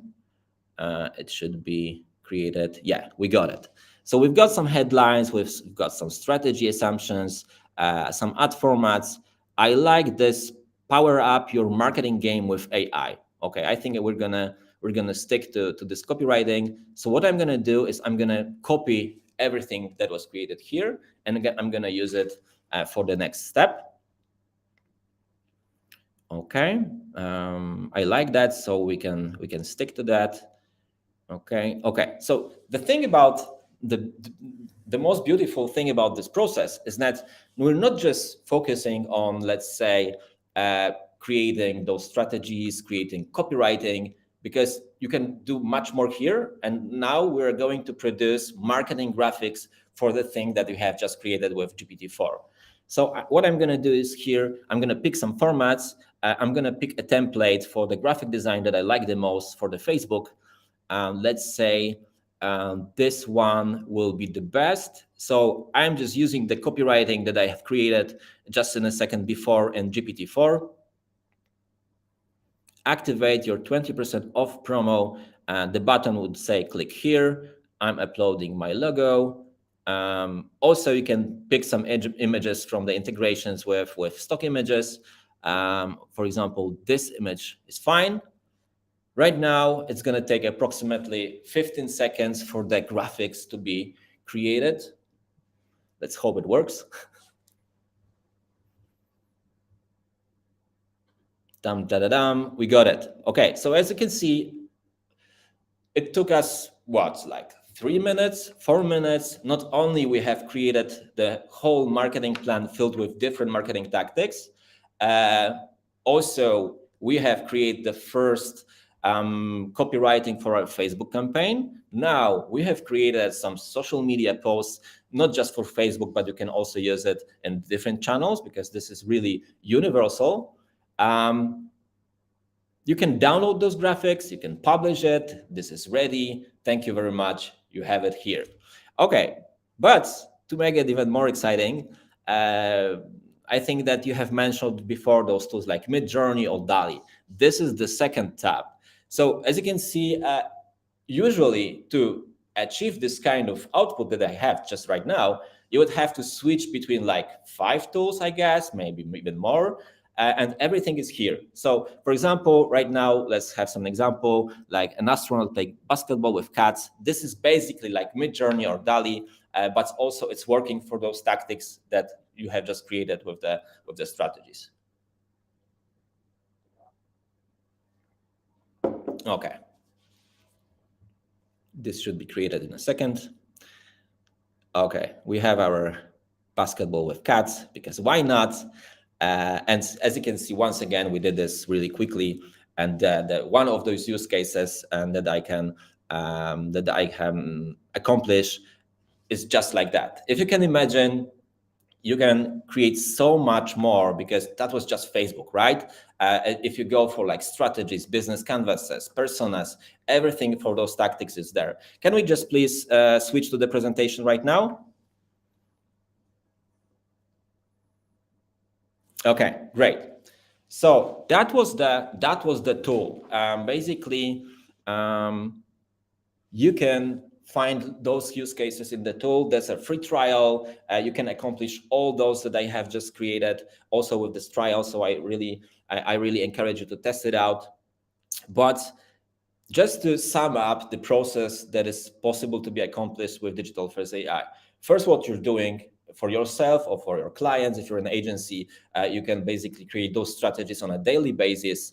You first define the business with this data. That was the statement that I showed to you. Then our own technology, also this is important for you to notice that this is not just based on some external tools, it's ours. This is what we've been doing this for years in our agencies before. The technology is looking for the best marketing tactics for a business. And as an output, you get those beautiful funnels with tactics, and you can also start executing them with our tools. I also wanted to share with you, because as you can imagine, there are a lot of concepts during the process of what I'm showing. We really care about high quality content, and I really encourage you to try out the things that we've been building in regard to our articles and to our blogs. So just please take a screenshot and go for this blog, because you can find a lot of tutorials, a lot of growth hacking guides, a lot of also content on how to execute AI for the strategies, how to build marketing plans with AI, everything that I showed, but we don't have much time, so I had to do this in a really short, let's say, way. So please read this, because there's lots of valuable content for you. I have mentioned that I have something that is exclusive just for the attendees. I have a 20% off promo for the unlimited offer. We have subscription plans, but the unlimited offer is something really crazy that we have just introduced, and it's not going to stay for long, and it's really limited. But the thing about this deal is that basically you can get unlimited ChatGPT with a single payment. You can use those AI credits for the content in an unlimited way, and this is really a creative way to test or to go for that, because if you want to pay for all those different tools like Midjourney, ChatGPT Pro, Jasper, and all the tools like that, it's really valuable if you can just have it in a single payment. So the code, please screenshot this. It's not going to be valid forever. It's going to be valid just for 7 days. The code, the secret code for you is AI funnels. So please take a look at that. Okay. I'm really excited about what's coming next in this tool. It's probably next month or in the next 2 months, we're going to introduce the concept of AI websites. So just like I created copywriting, just like I created graphic design, the same way it's going to be possible to be created for websites, for landing pages based on a few sentences. The tool is going to create these beautiful websites. Automated flows are also coming. So this is like Zapier, but just for marketing flows. Funnel libraries, they are ready to be published. Libraries of existing, let's say, brands like those from HubSpot. You are going to be able to recreate those whole libraries just for your own business. Yeah, this is the tool. Really, we have some amazing feedback coming from the customers. I really encourage you to test it out. If you have any questions, if you have any problems, or do you want to try it, then just mail me. There's also a 3-day trial, basically for free. You can use in an unlimited way the tool the way that you want. And yeah, this is it. Thank you very much.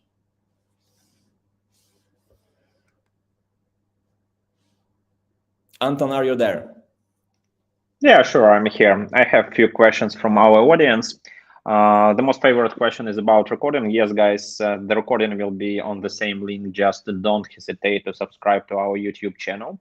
Rafal, questions to you. We have question from IMK.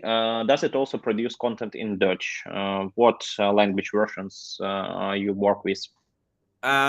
Yes. So the answer is positive. We have around 30 languages, I think, and more are added on an everyday basis. So yeah, Dutch is there.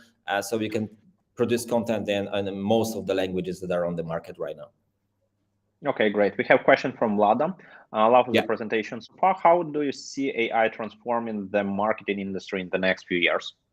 Well, I think that a better question would be how I see it transforming in the better weeks, in the next weeks, because what I have seen last week or the 2 weeks before, basically with Adobe, Google, Microsoft, everyone, Notion, Miro, all of them are actually, let's say, transforming their businesses to AI.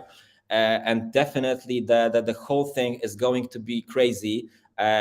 I think that I love the discussion that you had in the presentation before. But what I see is that basically we are going to be able to create much more thing in the less time. And I think that the way the tools are optimizing our manual processes, and especially in marketing, if you think about the content creation, the whole strategy building phase, right? Because usually when you were creating those presentations with like 200 slides, it took you like weeks or months, right? With those tools, you are going to be able to create those in days, maybe sometimes hours. So that definitely, definitely the transformation is happening. I'm really excited about that. I think that after ChatGPT went viral, basically, the whole concept is not as risky as it was before, because people were afraid of this AI thing. Right now, they are getting used to it, and I love that. They want to implement in their everyday life, basically. Yeah, honestly, in ChatGPT, it means just some graphics. In our digital marketing courses, there is like home task, like a basic digital marketing strategies, like table with competitor analysis, target audience, KPIs, media plan, and so on. In our last ChatGPT course, I've showed how you can do this home task. Usually, it takes students like few hours. How do you can do it for 10 minutes? So it's if we will add to ChatGPT some diagrams, graphs, etc. I think that the presentation you are talking about can be done for a few clicks and maybe even faster. Of course, it's needed human time to re-edit it and double check. We have a few more questions. Learning with Sid, I understand that your toolkit is mostly about ads, but will SEO be affected with AI generated text or copywritings? Yeah. Okay. So there's this conversation going on with, let's say, different approaches to that. First, when we heard that there is a chance Google may ban, for example, the content created with AI, that was a thing. But a few weeks later, actually, they introduced their own AI. And then they said that the AI is going to be safe.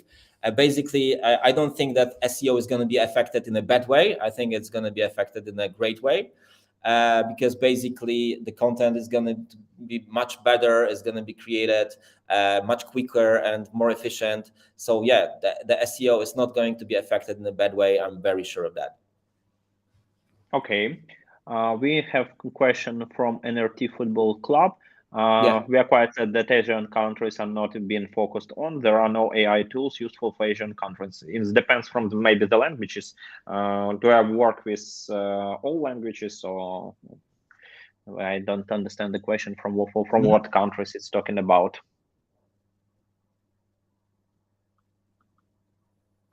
Yeah. Maybe it's please clarify the questions. We will ask the audience to clarify the question. There is question about the offer you gave. Can you clarify the offer? What does the unlimited offer mean? Okay, exactly what AI Daddy responded. It's $7.99. Basically, it means that you just pay once. Really, it's not gonna stay forever, because we're going to add more integrations and more integration. It wouldn't be difficult for us to, let's say, cover the whole cost of AI for everyone. So this is why this deal is really hot right now.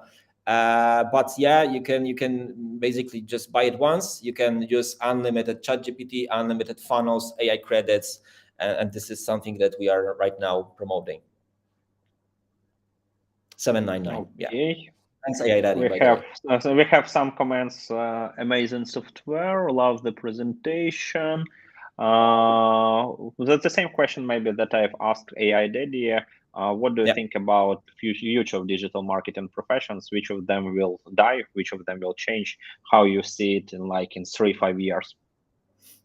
Yeah. So my stance on that is that I don't think that they're gonna. I think it's quite similar to what Daddy said. Basically, I don't think they're gonna die at all. I think that they're gonna transform to being a different, let's say, people. So For example, the copywriting people are going to be creating something differently than they do today, but they have to transform into those AI tools and into those, let's say, mindset, because the ones that are going to be implementing AI into their workflows are going to be the ones that are going to be hired.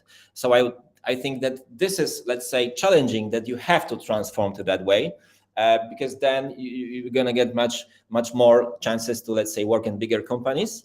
But I don't think they're going to die. I think they're going to evolve into different, let's say, jobs, much more beautiful jobs, much more efficient, and basically just like that. Okay, let's see, maybe we have the more questions. Take a corner, the blog post that was written by ChatGPT is not SEO optimized despite the fact that I put it in explicit key phrases for it.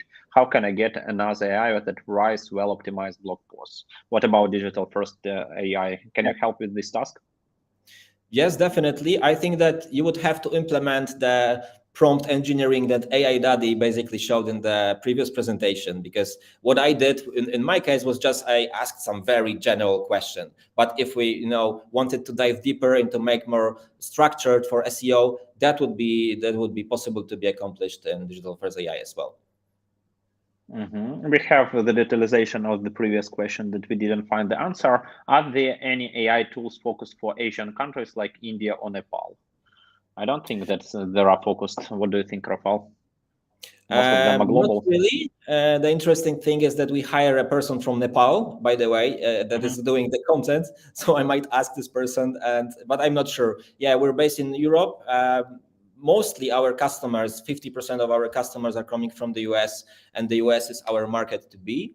But yeah, we can dive deeper if you want on the email. We can discuss it. I can think about that. But yeah, we're not. And the second part of this question, how can we use the AI tool for small markets as there are less data available in the internet?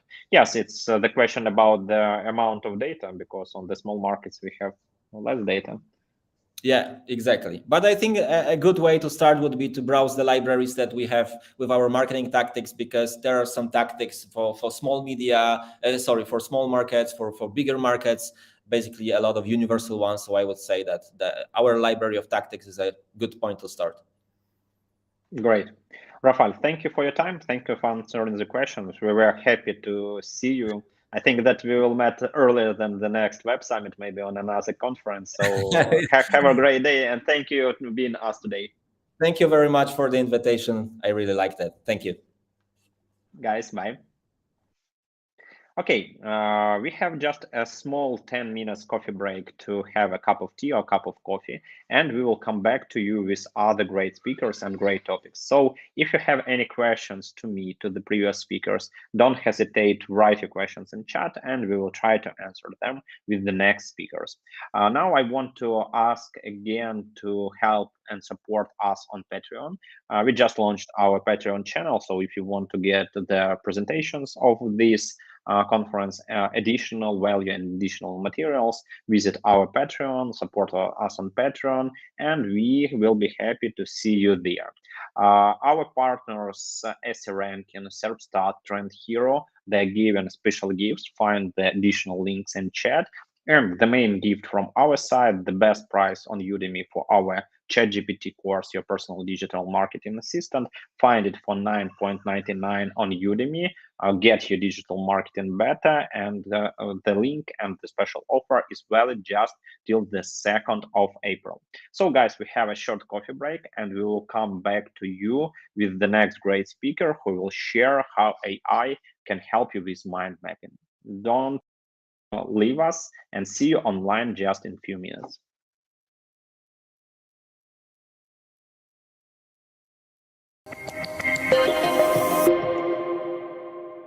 Thank you for joining us today.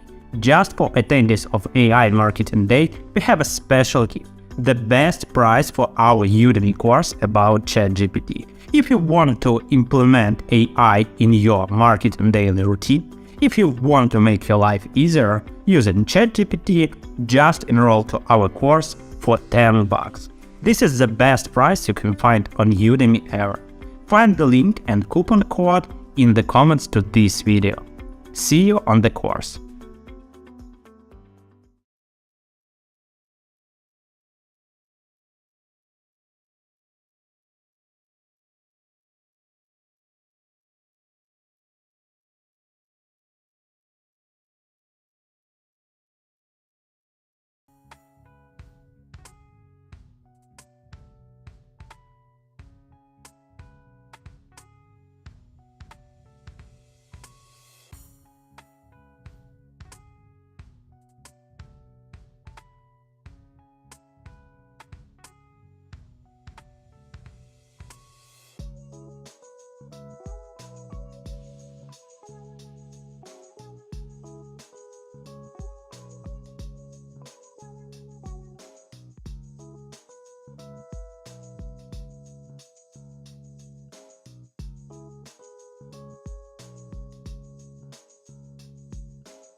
Guys, we are already on.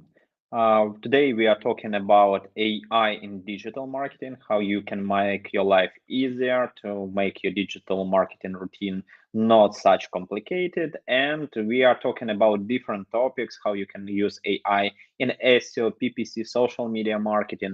The next speaker will tell us how to use AI with mind mapping in Ayoa to win clients. The next our speaker will be Chris Griffiths, Chief Executive Officer of OpenGenius. He's from United Kingdom. Chris is the founder of OpenGenius, a company focused on helping transform thinking, creativity, and learning.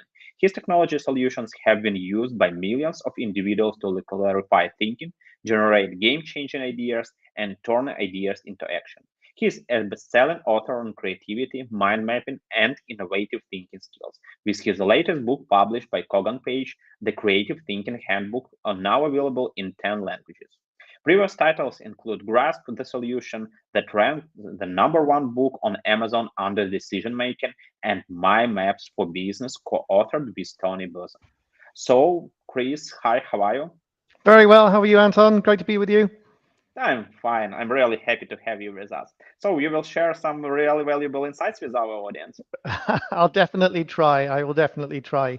Hello, everyone. Great to be with you. And unlike most of the other speakers today, I wouldn't consider myself a marketing expert. I'm not going to teach you how to use AI to do your job.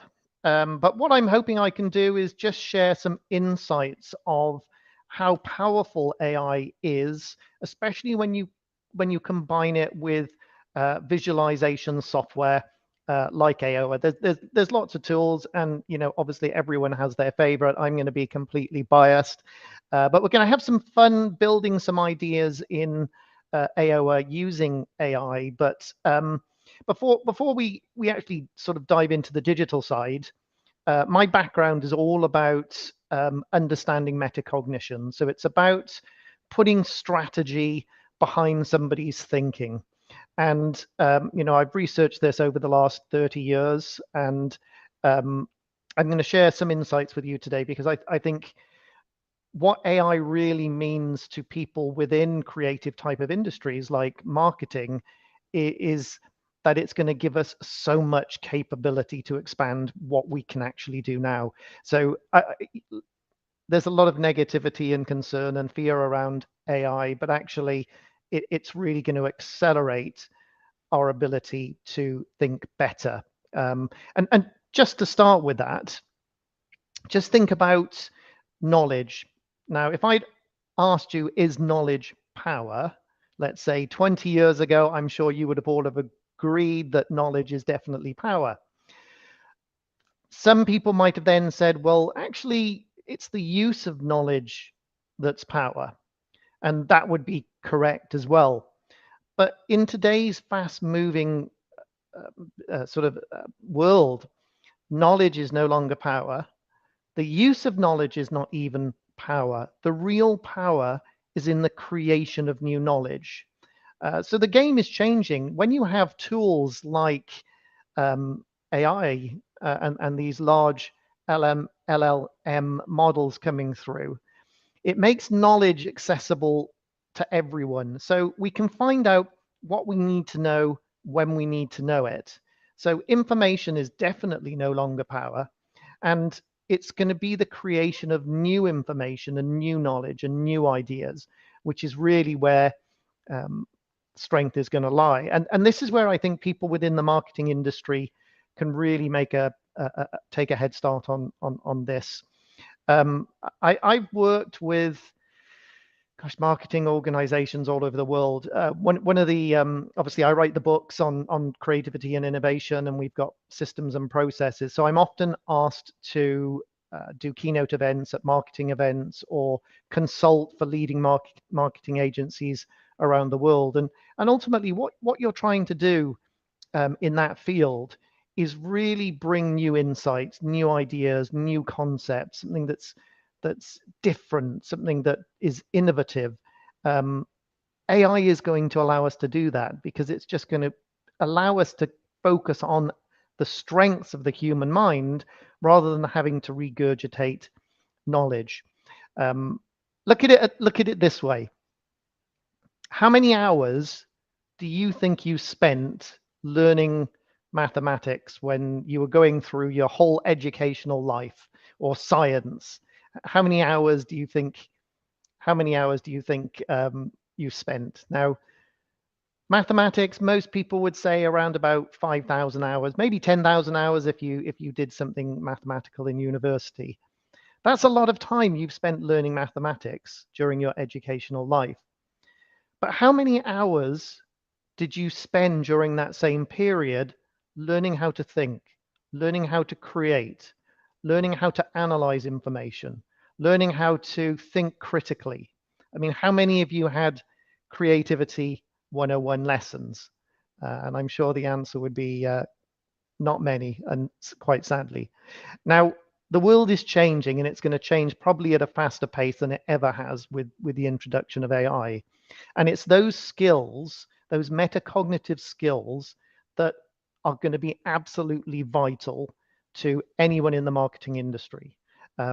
Everyone should be using AI, even students. There's a lot of news about how are they going to stop students using AI because it's, they can just plagiarize everything. It's the wrong way to look at it. It's how do you use AI to help accelerate your thinking, and how do you use it to create new knowledge? One of the beauties with mind mapping being a very visual tool is that you can visualize things and connect them together. And this is interesting because whether you're a fan or not of Steve Jobs always considered creativity having dots to join. Now, with AI, we have so many more dots, and we have them instantly. We can join those dots in any way, shape, or form.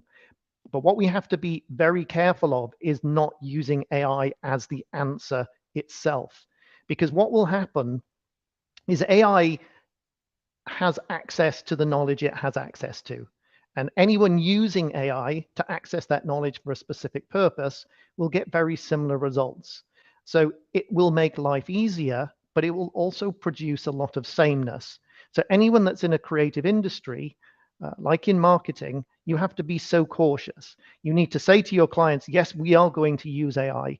We're going to use cutting edge technology, but what we are doing is using it to create a foundation, a starting point in which to build creative campaigns. The World Economic Forum backed this up and has been doing so for the last 10 years in terms of they do a global survey with executives, and they're always asking what key skills will be required in organizations over the next few years. And it's the soft skills, the skills that are being identified by chief executives, by HR managers as being those that are the most critical.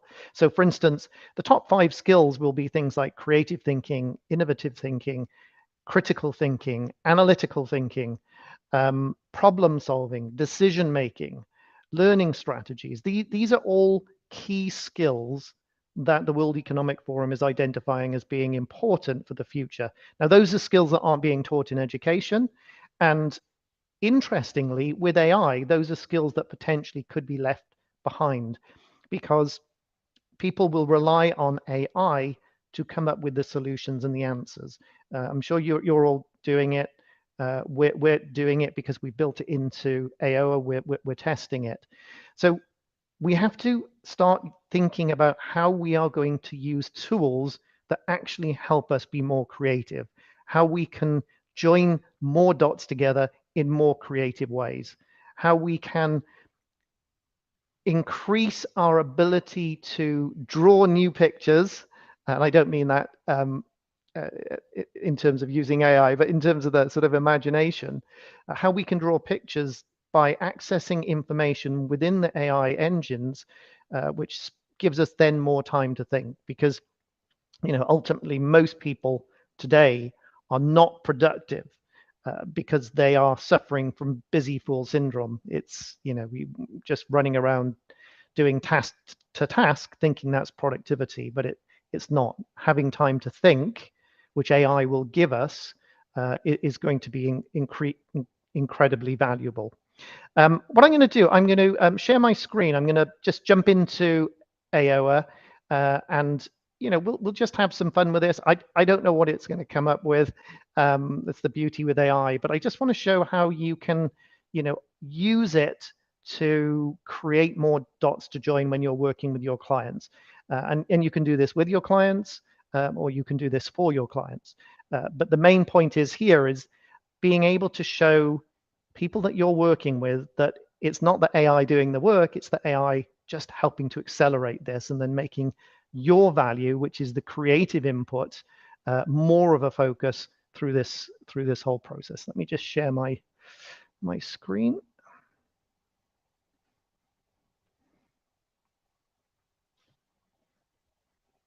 Okay.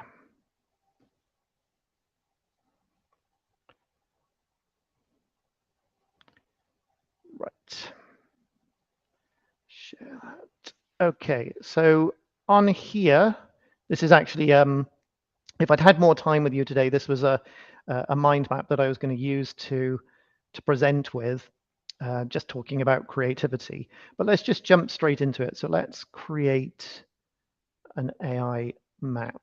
So we'll create a mind map. We'll use AI to create that mind map. And we will brainstorm, let's have a look. Brainstorm how to market an electric scooter company. Okay, so what this is going to do in Ayoa now is actually use AI to start building a mind map. It takes a little bit of time because it's not like using ChatGPT where you're having a conversation. This is actually building context by branches.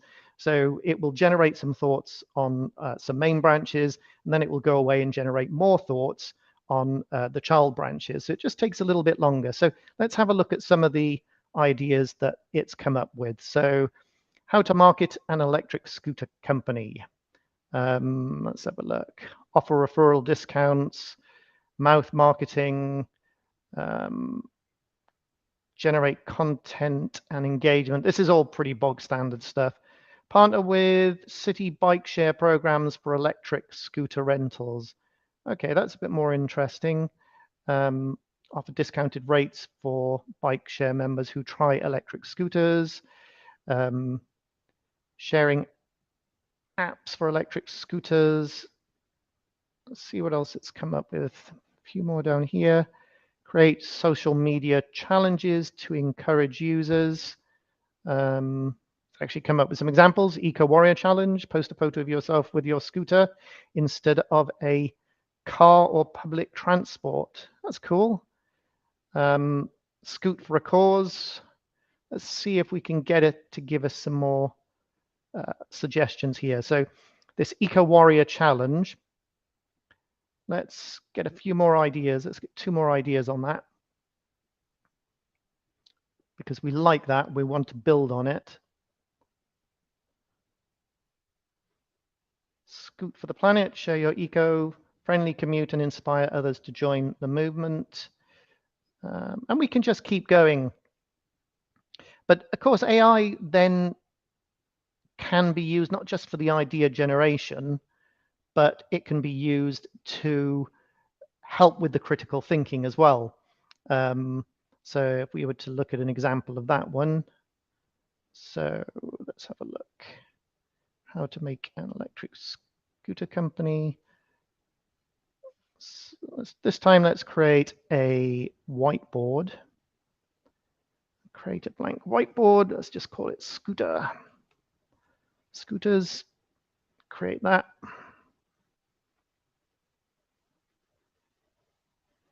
And let's just say we've got our client who is the owner of an electric scooter company. And this was actually a real example. We had an owner of an electric scooter company, and one of the ideas that the mind map generated at that time, because obviously it's different every time you run it, was a scooter made of bamboo. So if we take that one as an example, we can ask Ayoa to give us the pros and cons of marketing a scooter made of bamboo. Let's make that an electric scooter. Electric scooter. So we'll create that. So it's just building that now. There it is going in the background.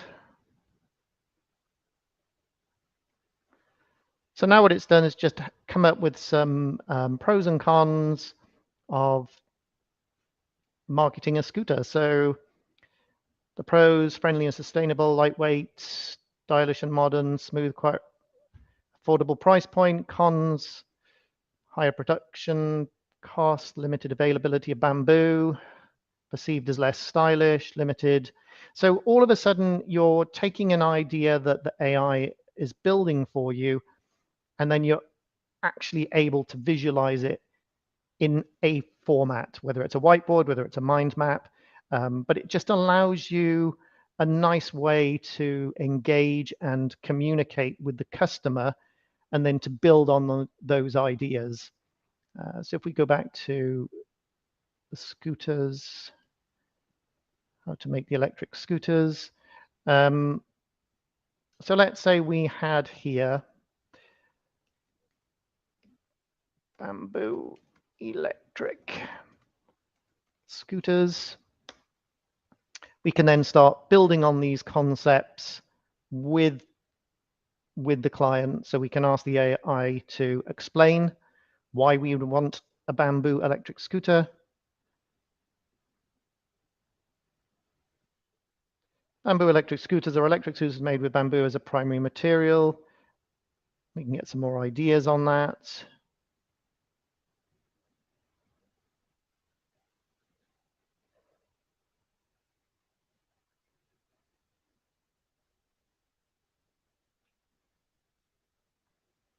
So going green, friendly transportation. So you can just keep building up your ideas. It just gives you another sort of perspective. And I think with the acceleration that we've got now of AI within technology, so for instance, with the chat within Ayoa, we're just about to launch chat within the mind mapping. So if there's bits of the chat that you like, you can just drag that onto your mind map, and you can just start building and connecting these dots. And that's where you can come up with something new and original. So just be very cautious of using AI as the solution. Use AI as something that augments your thinking and that accelerates the time that you have available to actually spend more of it daydreaming. I know that sounds a bit strange, but it's the most creative skill that we have. You know, focused daydreaming allows us to connect the dots that are in our head, and obviously the AI is giving us much more information, many more ideas to connect. So it's just such an exciting time, and I think you know, obviously anyone watching Anton's sessions today, you are going to be at the cutting edge of marketing, and I think the opportunities are absolutely huge. I think the takeaways from a thinking perspective here, because remember, everyone is going to be using AI, so you have to create your uniqueness of how you do that. Is definitely one, to use visualization tools, whether it's Ayoa, I hope it is, or other tools, but definitely use visualization tools for yourself, your team, and your clients, so that you don't shy away from the fact that you're using AI, but you're showing how you use it to help them, give them better value, and actually help create more ideas from that space. But your value is always going to be in terms of how you build and how you connect those dots together. Yes, the AI is great because it can then take that output that comes from you and create copy from it, put it in different voices and all the rest of it. And that just saves so much time. So you can spend the time where people are really paying you for, which is that ingenuity, the innovation, and the creative input. So I think we're really at the cusp of an exciting time. It will definitely be a great time to be in marketing. So I think the doomsayers that are saying that AI is going to put everyone out of business. Well, I think there was an article in the papers yesterday. 300,000 people will be losing. We will be losing jobs, but we'll be creating far more jobs than we're losing. I'm going to open it up for questions. I can see a few questions popping up. Can we download mind maps in PDF? Yeah, absolutely. Obviously, you can export the mind maps. With Ayoa, we're slightly different than most visualization tools in terms of we provide much more creative freedom and flexibility.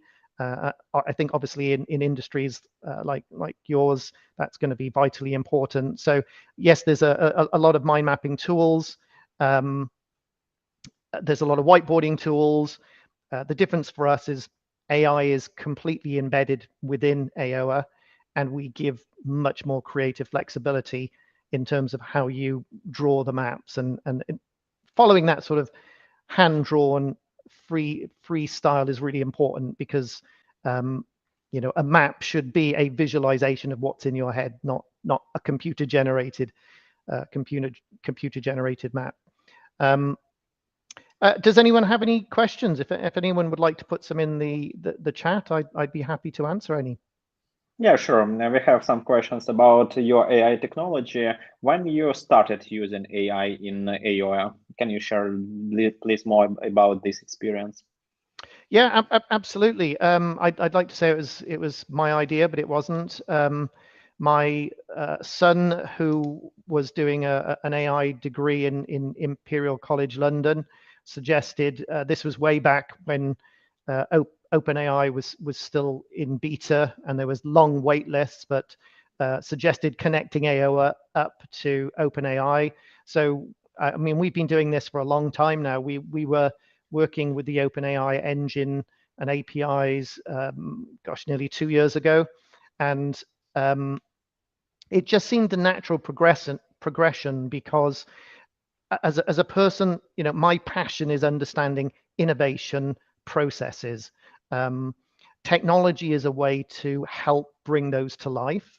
So for me, it was really exciting to see how AI and sort of innovation process could be connected together to help accelerate the individual's ability to think. But it is worrying, because people are so busy, they may start to rely on AI too much.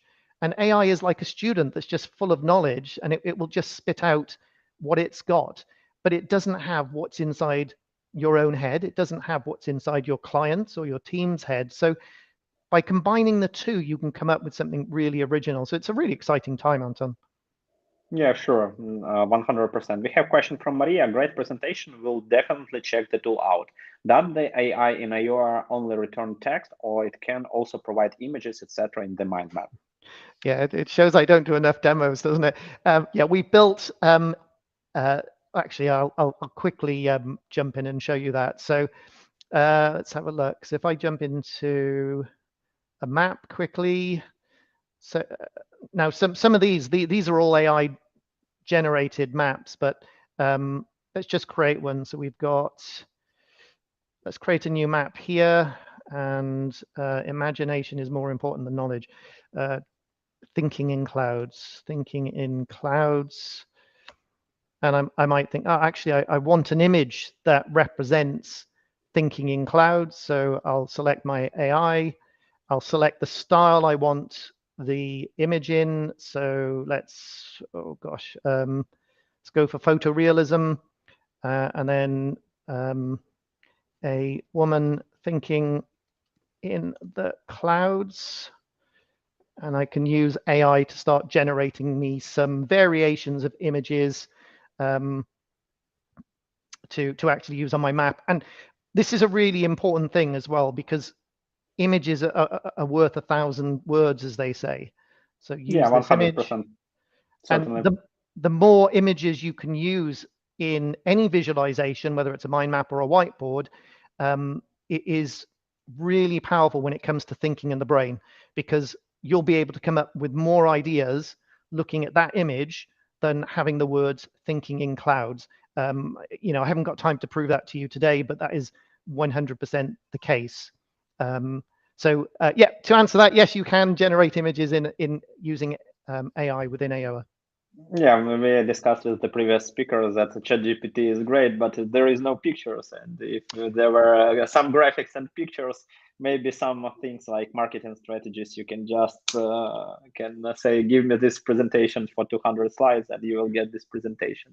And I think that's brilliant as well, Anton, because think of how much time that saves you. That gives you the base level, and then you can build on it using your own creative input. Whereas most creative input, the beginning is the hardest bit, because what you're doing is just capturing knowledge and organizing knowledge. That's not the creative bit. The AI is doing that for you. So doing it in a mind map. I mean, I didn't do it today, but I usually only use Ayoa to present. I don't use PowerPoint or any other tool like that. I create my map, and then I'll automate the map. But it's a bit hard to do it when you're generating maps on the fly. But yeah, absolutely. Just being able to use AI to get that base presentation together is so exciting. Definitely. What about the next options? What AI tools you will implement in Ayoa forward? That's pretty much our main focus. So we're in prototype stage with a lot of really cool features with the AI. I think the ability of AI to accelerate thinking and challenge thinking and help you analyze your own thinking is really important. It's almost like having a personal innovation coach sitting next to you. So just as a quick example, if you're trying to solve a problem, whether it's for your client or for yourself, there are certain strategies you can use to solve the problem. So a few of those strategies would be to view the problem from another person's perception. Now that's gives you completely new insights into how that problem could be solved. Now you can just ask the AI to do it. So how would Mother Teresa solve this problem? It's a strategy we've used so many times. If we're working with the United Nations and they're trying to solve conflict resolution, we try and get the people involved to look at it from the perspectives of different individuals. Just reframing a problem. So if your problem is we're not generating enough web traffic, it's very hard to reframe that problem yourself. But you can just say to the AI, reframe that problem for me. So maybe the AI would come up with something like, the problem isn't generating more traffic. The problem is you're not wowing your visitors. And then you can ask the AI to come up with ideas. So what we're looking at is putting a lot of processes, which they are sort of a combination of AI and good practice innovation process, so that if you're trying to make a decision or solve a problem, you can actually just say, look, this is my problem. Can I look at this in multiple ways? And then when you look at it in multiple ways, it would be, well, how would it be solved in that other way? And what that will do is just create so much more opportunity for you to find your own solution. Great. Thank you, Chris. We have a lot of comments like amazing speech. Thank you, Chris. Valentina loved that the fact that you marked the importance of human. It's also very important in the time of artificial intelligence. Chris, I don't see the questions. If they will be in chat, I will really appreciate if you can answer them in chat. Thank you for joining us today. Thank you for sharing and answering the question. I will happy to see you on our next events. Thank you and have a great day. Thank you. It's been brilliant. Thank you. Yeah, bye-bye.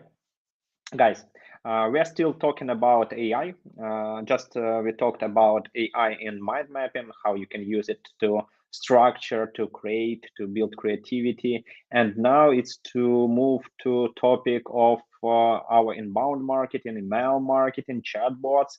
And the first speaker of this section will be Abby Hehemann, Director of Product Marketing at GetResponse, Poland. He will share with us recession-proof your email marketing with AI. So Abby, hi, how are you? I'm doing well. How's everyone today? We're really happy to have you with us. You will share some really fruitful insights. Great. No, thank you so much. I'm going to upload my presentation in just 1 second, and we will get started. Cool. There we go. We are loading in any moment. Yeah, cool. You've been through this today a few times. You can start presenting yourself and the presentation will upload. All right. Yeah, I think we should be good to go now. Great. Cool. Awesome. So thank you again for the introduction, and thanks everyone who's here today. My name is Abby Hehemann. I'm the Director of Product Marketing at GetResponse, and I'm really excited to be here today. I've been in SaaS for about 10 years, 8 of those within product marketing. And throughout my entire career, I have been fully immersed in all things email marketing. And so in that time, I have seen a lot of things come and go, and I have learned a ton. And so that's why I'm really excited to be here today and share what we are seeing as kind of email marketing experts and professionals in the field with how AI and immersing AI technologies into your email marketing campaigns is really going to be a huge game changer for the way all of us are actually approaching our email marketing strategies and campaigns. And so, of course, I am going to spend the bulk of this presentation and of our time together today to talk about artificial intelligence technologies and actually how this is actually going to be improving your productivity and the results of your email marketing campaigns. But before I do that, I do want to make sure that we are all on the same page and still feel aligned on the value that email marketing continues to bring to marketers into 2023. I think the biggest thing and a super timely component that we should all be cognizant of is the continued changes and continued focus in the world of data privacy. How, folks like ourselves as well are being more and more cognizant of the types of data that we share and the types of data that companies and third parties actually have about us. And it really is kind of moving into this era of us being much more intentional and consensual about the data that we retrieve from our customers and from our subscribers, from our audience, and then how we actually use that data. Because also as we see over and over again, all the changes that are happening with our access to third-party cookies, and then how that's actually, impacting our ability to further target and communicate with visitors to our website or our customers across various, portals and platforms on the internet as well. And so really, for a long time, everybody, all of us, of course, know the value of email marketing, but in 2023, it continues to be a really essential piece of your entire multi-channel, let's say, marketing strategy, right? Email is not done in a silo. It really should be done to complement the other marketing activities that you're engaging in, but it continues to be an incredibly essential piece of the way in which you use your zero-party data, so the data that your subscribers or customers give to you directly in the forms of polls or surveys or the fields that they fill in on your sign-up forms, and then the way you're actually using your first-party data, which is how your customers or subscribers are actually engaging with your digital assets, your emails, your website, and then using that data really effectively to send valuable content to them. And then when you add all of that value and embed now with the power of artificial intelligence and these technologies, this is where we're really going to see, as I mentioned, this kind of game-changing way in which we can be more effective than we were previously with our email marketing campaigns. And so here is my overall summary of how I would summarize today the value that email marketers are going to be able to get by embedding and utilizing AI technologies in their email marketing strategies. One thing I'll talk about is your ability to now automatically, if you're an e-commerce seller, of course, if you're selling products online, to make optimized product recommendations to individual subscribers, but at scale. This is going to be a huge one for you to be able to increase your conversions. Email marketing is a huge channel for those selling online to help get people back to their store. It's great for actually engaging with your subscribers, people who are interested in your content or what you have to say, and facilitating a first-time purchase. We're going to see and talk about a good case study on that in just a little bit. And then how to get people back and returning to your store for more purchases. AI is definitely going to help you do that. Subsequently, sending emails at the right time. This is something in some technology that's been available for a couple of years now. This is not brand new technology, but it's something that definitely, if we're not using it yet, using AI-based send time optimization is going to be essential. We know no one size fits all for actually when your subscribers engage with your content and actually open your messages. So this is going to be an essential piece to make sure your emails are effectively delivered at the times that your subscribers are most likely to engage with them. On an individual basis, of course. And then a big bulk of what we're going to talk about, and what I think we've seen a ton of new AI technologies actually come out with, is the way in which you create content, this generative AI. So much of what we do as marketers is communicate, is tell stories, and often in written form as a primary component of that. And then we need to get that written form across many different channels and many different mediums. So that's a lot of content. It takes a lot of time, and I'm sure all of you already know how much time it would take to write, a full email campaign promo in one time. But then certainly, how do you write the content on the landing page where you're going to be sending traffic? You write the content for all the advertising campaigns that you run. Maybe you write a script for a video that you're using to support it. All of this is content. And to create good content, it takes a lot of time.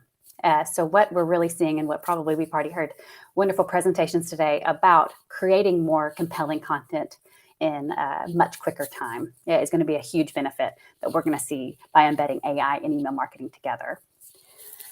And now we've been living, and experiencing the benefits of AI and email marketing for some time now without really probably acknowledging it. Most spam filters today are actually based on AI technologies. So this is making our experience as recipients, recipients of, I'm sure, many, many emails, actually a lot better, and we're having better, more positive experiences with our email providers. This is going to, the way in which spam detection and inbox delivery and filtering is working is now based on these AI-based filters. So this is making sure that when you open your inbox, you're not just going to be bombarded with a ton of spammy things that you weren't expecting that have nothing to do with the relevancy that's related to the emails that you do engage with. I think we now have that expectation of our email service providers that we don't see this, that we're not faced with when we open our inbox a lot of unnecessary and irrelevant content and emails. Thankfully, these email providers have known this, and they have put the work of AI into the way in which they're, classifying things and moving things around in your inbox to spam. So some parts of, artificial intelligence in our world of email marketing have already been existing, right? And have been existing for some time. And of course, as I'll talk a bit about, when it comes to being relevant and creating engaging content, is I know a lot of marketers, whenever they're, working within their email marketing, of course, email deliverability is such a huge core table stakes component of being effective, right? Of not landing in the spam folder, not landing in this promotions tab if you don't want to be, if that's not where you're expected to be, right? And so much of that has to do with the consensual data collection, actually only sending emails to people who actually want to receive emails from you. Really is the core center stone of making sure that you're not landing in spam folder, and then sending relevant content using the data that you actually receive from your subscribers, but using it smartly and helping and using the help of AI technologies to create even better, more relevant content. It means you're creating content in emails that your subscribers will open and actually engage with and click. That further helps to secure your spot in the inbox and make sure that you are not inappropriately filtered to the spam folder by these AI filters and email providers as well. But we'll talk a bit more about that. Another one that I mentioned just a few moments ago is the optimized send times, right? Now, I think hopefully most of us know that it's not kind of a one and done situation for writing a new newsletter and, scheduling it for 9 a.m. Eastern time. And there you go. Most of us are running, online businesses or hybrid models as well. And most of us are communicating with people in many different time zones. And also in the world we live in, even though we may have some demographic data of where we think our subscribers or customers are actually physically located, people are on the go all the time. You don't want to, make a lot of assumptions about when people are most engaged with your inbox. And there's really no point for you to do that. An email marketing service provider should be providing you with this information, and will have this information about what time individual subscribers are actually engaging in their inbox, or actually opening and clicking your messages. That way you don't have to create, a bunch of filters based on a lot of manual reporting. This group opens at 10 a.m. Eastern, and this group opens at, 12 p.m. Pacific time, or whatever it may be. It's not necessary today. There's technology to solve that. And your email marketing provider will have the information and can automatically deliver and hold the messages that you actually click to send until the time is reached that this particular subscriber is most active. So this is great. So, I check my email in the morning and the evening. And if you send me an email with a wonderful promotion, even if I would love to engage from about, 11 a.m. to 4 p.m., there's no chance I'll see it. That's not the email time, right? But it could be completely different for someone else. And so using the power of AI can make you a much more effective marketer just by ensuring that you are sending messages at the time your subscribers are most likely to engage in them. And there's no excuse not to use something like this because the technology exists and it's no extra work for you. And this is another one that I mentioned that I think is going to be huge for helping you increase your e-commerce conversions and actually increase more sales in this time when that's what we're really all looking to do, is help us make more sales without a ton of additional new investment. And the technology now exists for that, right? It exists for you to be able to make personalized recommendations at scale for individual subscribers. You don't need to make a lot of untested hypotheses or guesses that people who purchase your, red shoes now may be interested in your new red hat collection. There's an ability to actually mine and utilize the data that exists about what your customers have purchased, the individual customers, what other customers have purchased, map all of these behaviors together to be able to make individual personalized recommendations of products that your customer may be interested in checking out now.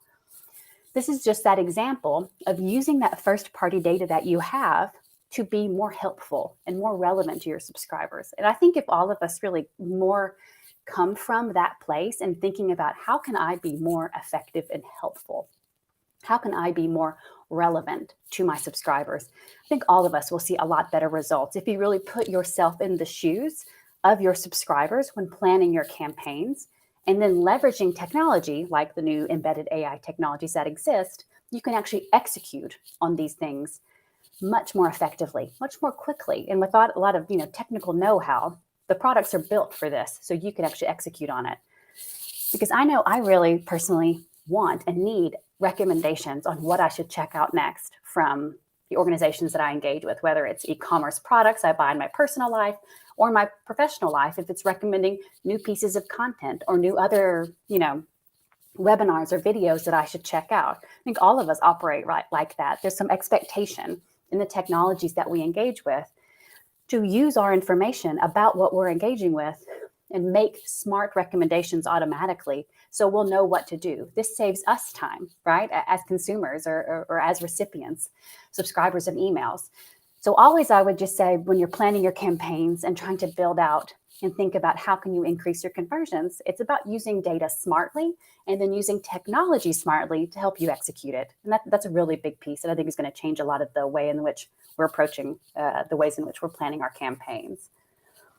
And now another big way I mentioned we're going to talk about is the content piece, the speed in which we can now generate content. And so the big one, of course, this is a screenshot example from, a prompt I requested the ChatGPT to actually generate for me.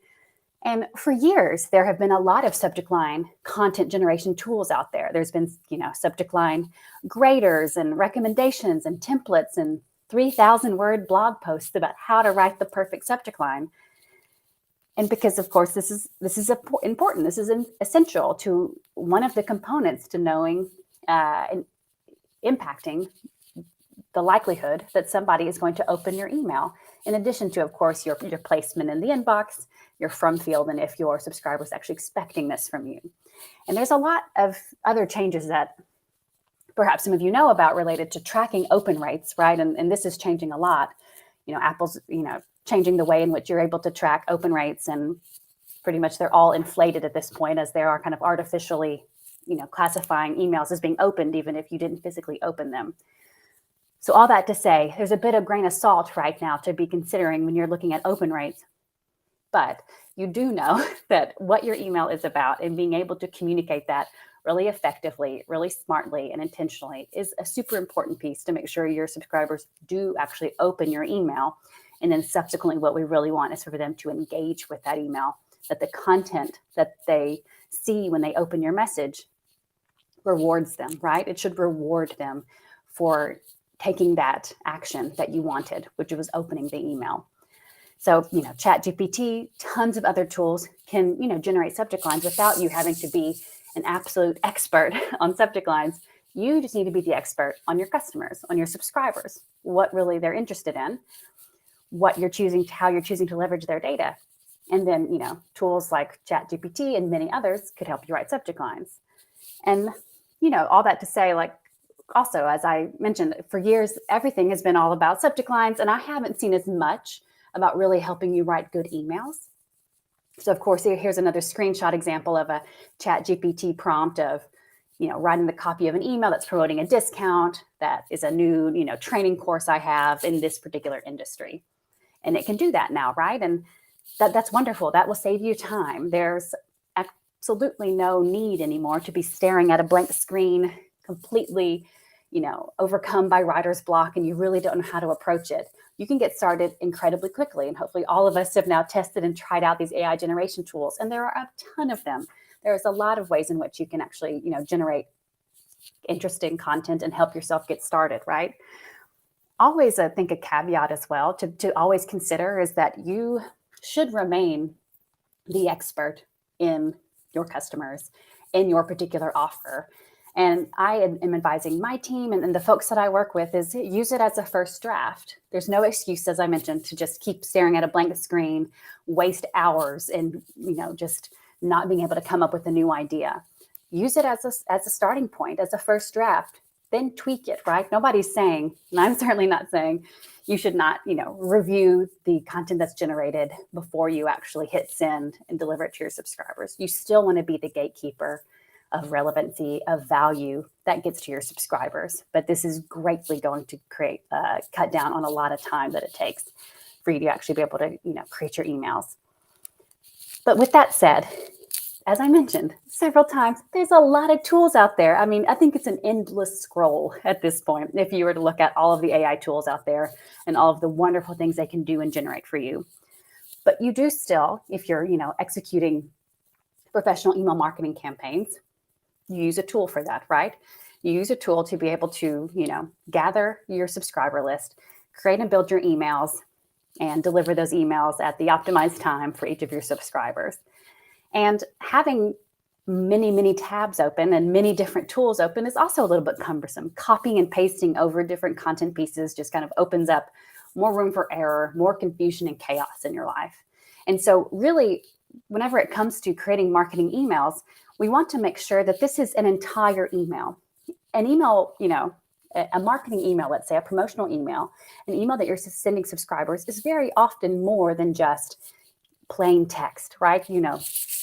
If you're using Outlook or something like that, or, for your professional emails, most likely, right, you're just sending text over to a group of your colleagues or friends or whatever it is. But whenever we're actually promoting content, we're promoting products, there's most often a graphic and a layout and a design component to your emails as well. And so what we're looking to do is actually embed this wonderful native OpenAI technology that generates this excellent content into the best practices that we know about sending good emails. And another thing that I've noticed about being able to get good responses from these generative AI tools is you also have to learn a new skill. you have to learn a skill about writing good prompts to be able to get good results that are relevant and that you expect from what you're putting in. You have to know what to provide. These generative tools need context. They need information. They can't read your mind right yet, I think, thankfully, which we should probably be grateful for that at this point. But they can't yet read your mind. And so you do need to provide relevant context for that tool to be able to deliver the content that you're expecting and that you're looking for. And so that's why what we've tried to do is, rather than deconstruct, we've actually constructed a way in which we can pull the necessary prompts from you that we are needing to be able to provide over through the API connected with OpenAI to generate really good text content. And we'll also handle the layout, the graphics, the design of your email as well. And that's going to be the entire email embedded into your workflow. So it's making it a little bit easier. So you don't need to learn a whole new prompt language, how to write good prompts. We know what makes a good email. We know what we need to provide through the AI, through the API to get really good responses from the GPT technology. And then using best practices we know about layout and the design components of an email, this is really what's next. It's not copy pasting. It's not having tons of tabs or multiple accounts that you're paying for to get access to this technology. It should be a part of your email marketing workflow. And I think this is really going to become table stakes to help you really adopt this type of technology. Because it's not just that it's buzzy, right? I mean, it is buzzy and that's cool. And we should all be learning about new technology. But it's simply that it saves you time. And it helps create better results for you. It's better results because it's better content. It'll be more relevant, more professional, more consistent for your subscribers to engage with. And of course, they should be complementary subject lines with it, right? They're not two separate pieces. It's not like your subject line lives independently from your email. So it should be a natural flow.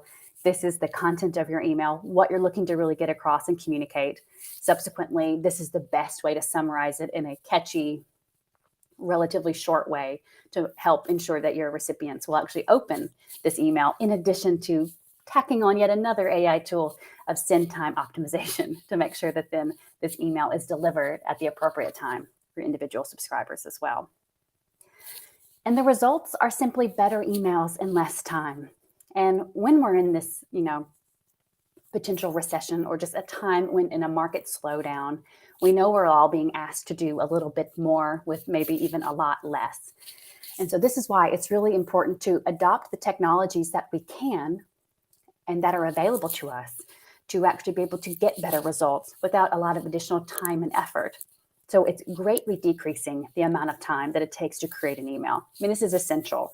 It takes a lot of time, as I mentioned, to write content from scratch, to have a blank screen.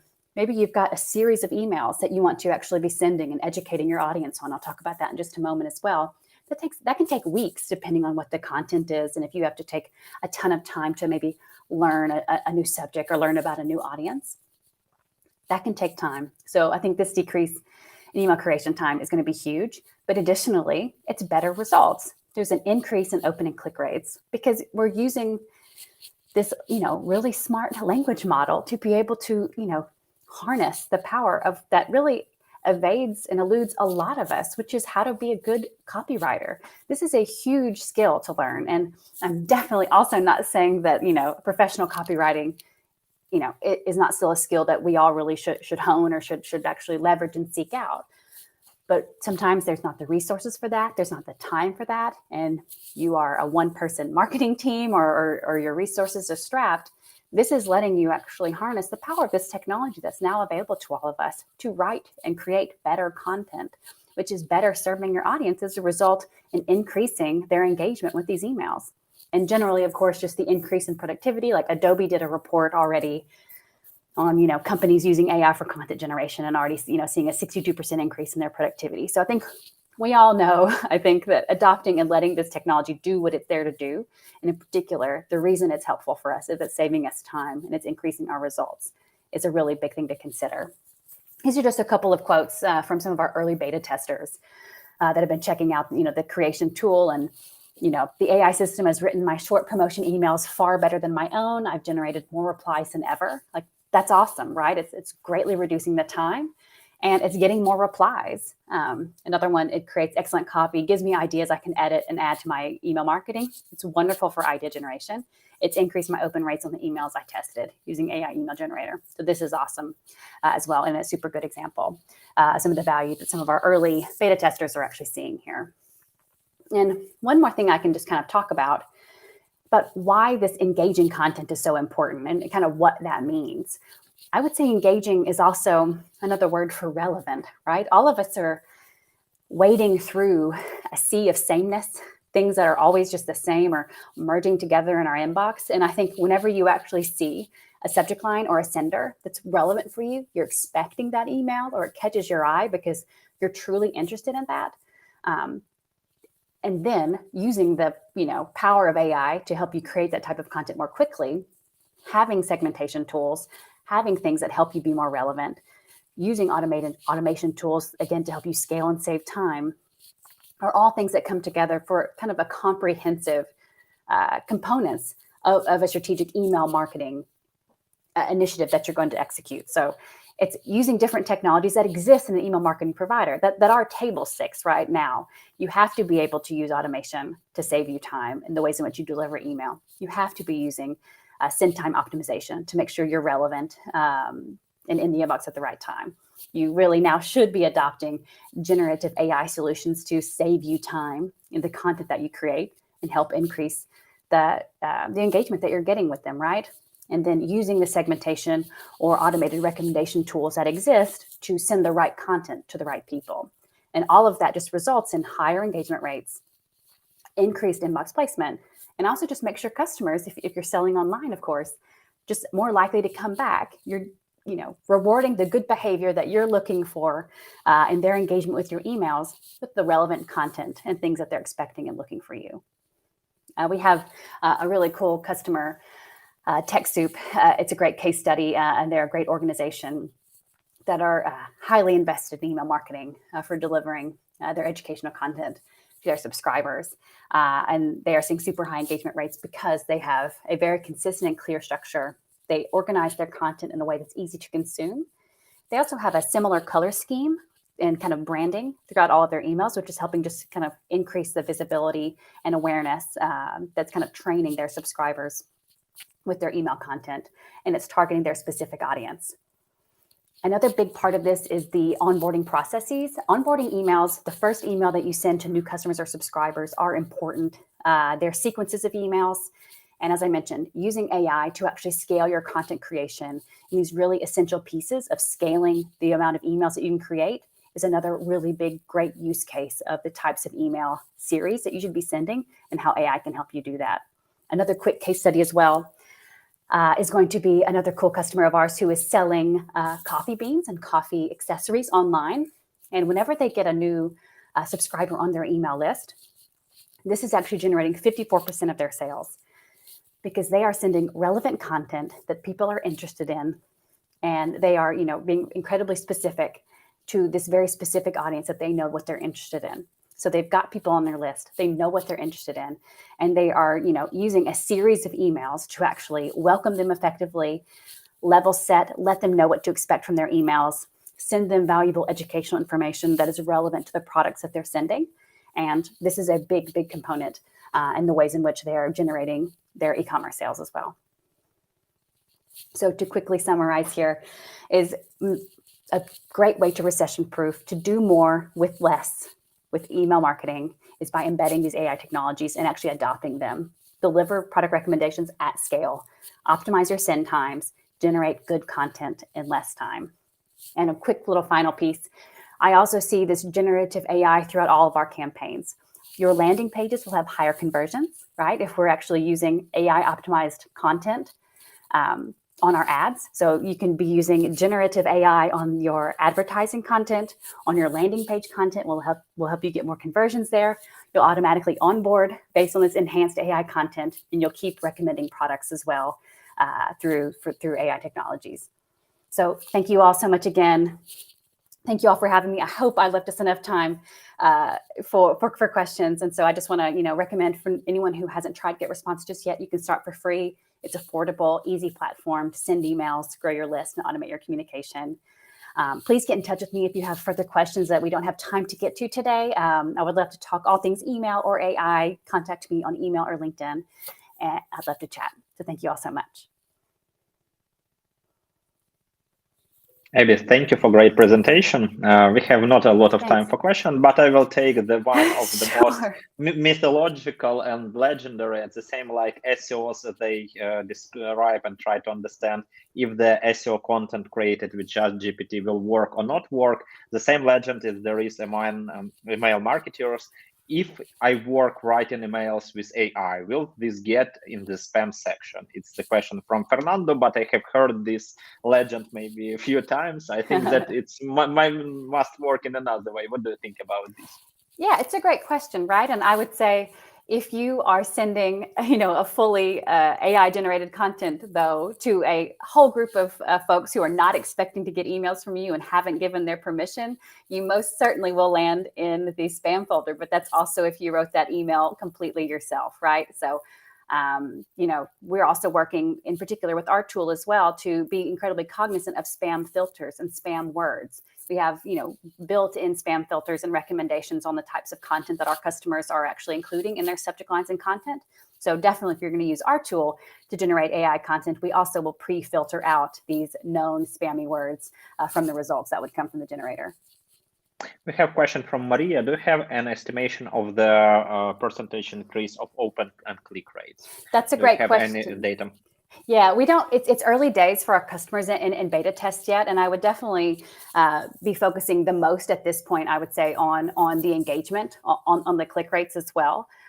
So I don't have good data yet. I mean, I would expect probably at this point we're seeing 1% to 2%, which, to be honest, in click rates is nothing to sneeze at. I think any additional clicks that we're seeing that are bringing people back on your site it is a win-win. So I can certainly say that we have not seen any report on decrease on open or click rates, and that's what we should be focusing on. Any iterative improvements you can make on your emails or opens are valuable. So I think if you're not going to hurt it, you should definitely give it a try. Abby, thank you for presentation. Thank you for answering the question. I will be really happy to see you on our next event. Definitely. Have a great day. Thanks for having me. Bye-bye. Thanks. Guys, we have our next speaker. It's our really old and very good friend. It's Alina Dikuha from SendPulse. We created in co-authorship with Alina 2 courses on Udemy. You can find our courses about email marketing, about chatbots. And now Alina will talk about unleashing chatbot potential with OpenAI and SendPulse. Alina is head of digital marketing at SendPulse, head of digital marketing, multi-channel. She is working with multi-channel automation marketing platform with over 2 million clients worldwide. Alina helps to increase sales for businesses in different niches using messenger and email marketing. Within the past 5 years, she trained more than 500 C-level managers and business owners, and over 100 people attended by her webinars and online conferences. Hi, Alina, how are you? Hello, Anton. Nice to see you. I'm really happy to have fine. You with us. I'm fine, and thank you that today I can share some new experience about AI, about ChatGPT, and about chatbots. I think that your insights will be really helpful for our audience, so you can start. Thank you.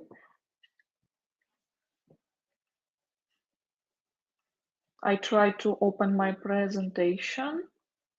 Sure, you can present yourself. Oh my God, I have this time. Okay, my name is Alina, and I'm head of digital marketing at SendPulse, and I'm working with email, and it was great to hear a presentation about email, and right now I try to continue this topic and talk more about chatbots, about how we can communicate with our clients, and of course use chatbots and ChatGPT and AI, and how it will be in the future, and what experience we did, and what experience we will do in the future, and yeah, what we expect from ChatGPT. It will be really great. I don't see my presentation here, and I try to share. Okay. For example, let's do it. Here. Yeah. Can you see my screen? Yes? Yeah, everything is okay. You can start. Okay, great. And today I would like to speak about unleashing chatbot potential with OpenAI and how it can be integrated with SendPulse and how you can integrate this for your business, for your clients, and how you can use it for your marketing teams, for example. As for me, I started professionally as a freelance marketing specialist more 10 years ago and worked with different types of businesses. It was startup, it was social media business, it was tech, e-commerce activities, etc. And I joined SendPulse in 2015 as the year the company was founded, and in the end of the last year, we implemented ChatGPT on our chatbots channel. And today I would like to share with you my experience, how it was, and how sometimes we create hypotheses with my team, and what we created with OpenAI, and what results we have, and what potential we will see in the future for it. Right now, as for me, I like messenger marketing, and I believe that it's a channel for the future, and it will be improved and improve every year.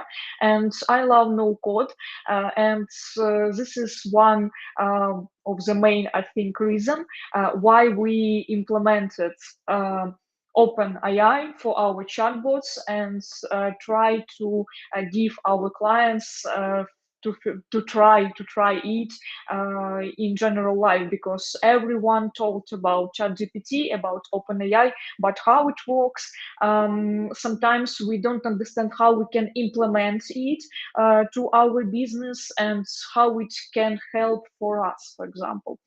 And if you speak about SendPulse, it's not only about chatbots, it's a powerful suite of tools, and you can try CRM, email marketing campaign, SMS campaign, landing page builder, chatbots builder, online course platform, and etc. As for us, we work with template builders and create it for our clients, because the most part of them, it's a digital marketer, for example, who don't have some coding skills and use only drag and drop editor. And we would like to create new tools for our clients, and of course we do it and have some philosophy that it will be simple, and it will be of course about a multi-channel. And it was the second reason why we implemented OpenAI in the last year. What we will discuss today. First of all, how to use OpenAI to boost your business. And I would like to share some examples how we did it, and how to integrate ChatGPT, for example, with SendPulse, how it looks like inside a platform, and how it looks like when you, for example, use chatbots. Then if we have a time, it will be a QA session. If you have some questions, I would like to share my experience and answer. If we don't have a time for this, you can send question for me, for example, on LinkedIn or with email, and of course I try to answer for everything. And last, I would like to share with you the link to Telegram, and you can use ChatGPT and Telegram chatbot and see how it works in general life. If we speak about OpenAI, how it can be, and some interesting points that can help for us and for our work. First of all, you can get article summaries or dig deeper into a topic and use OpenAI, for example. Then you can simplify and rephrase the prompt. Sometimes we did a task when we have a small text, but we want to rephrase it and do it more friendly and sometimes change tone of voice, for example. OpenAI can help with it. Then create a blog article using the after-generate YouTube subtitles, extract contact data from text, turn boring product descriptions into the easy-to-read and SEO-optimized ones, and integrate them into a messenger by setting up a topic to which the bot will respond. And today I share with you how it will be if we, for example, use ChatGPT on our Telegram chatbot, or maybe WhatsApp chatbot, Instagram, Facebook Messenger, whatever, and what messenger you prefer and your clients prefer. First example, when we went with our integration to a Product Hunt platform. It's a platform where you can launch your products, launch your announcement or integration for digital marketers, for example. I generated a first welcome message and generated it with OpenAI. For example, it's look like this one. After this, we check some sentences and maybe did two edits with my marketing teams, and that's it. And I have a launch welcome message, and we can generate it so quickly. And for example, when I use it, I add a sentence and ask a question. For example, my name is Alina Dikuha. I'm from SendPulse company. I want to present our integration on Product Hunt. Please generate for me some text for this task. And after it, OpenAI, of course, generate me this text, for example, and send some links where I can, for example, read more about it, because we have an article about integration on our website, and etc. Another example, an example of using ChatGPT to generate a video description on YouTube. My colleague Nastya, for example, used ChatGPT and try to get an instruction, get a script for our new video, and it's work well for us too. But after this, of course, we make some edits and do some work after this generate. But in general, it's so quickly. It's with a good context. But if you have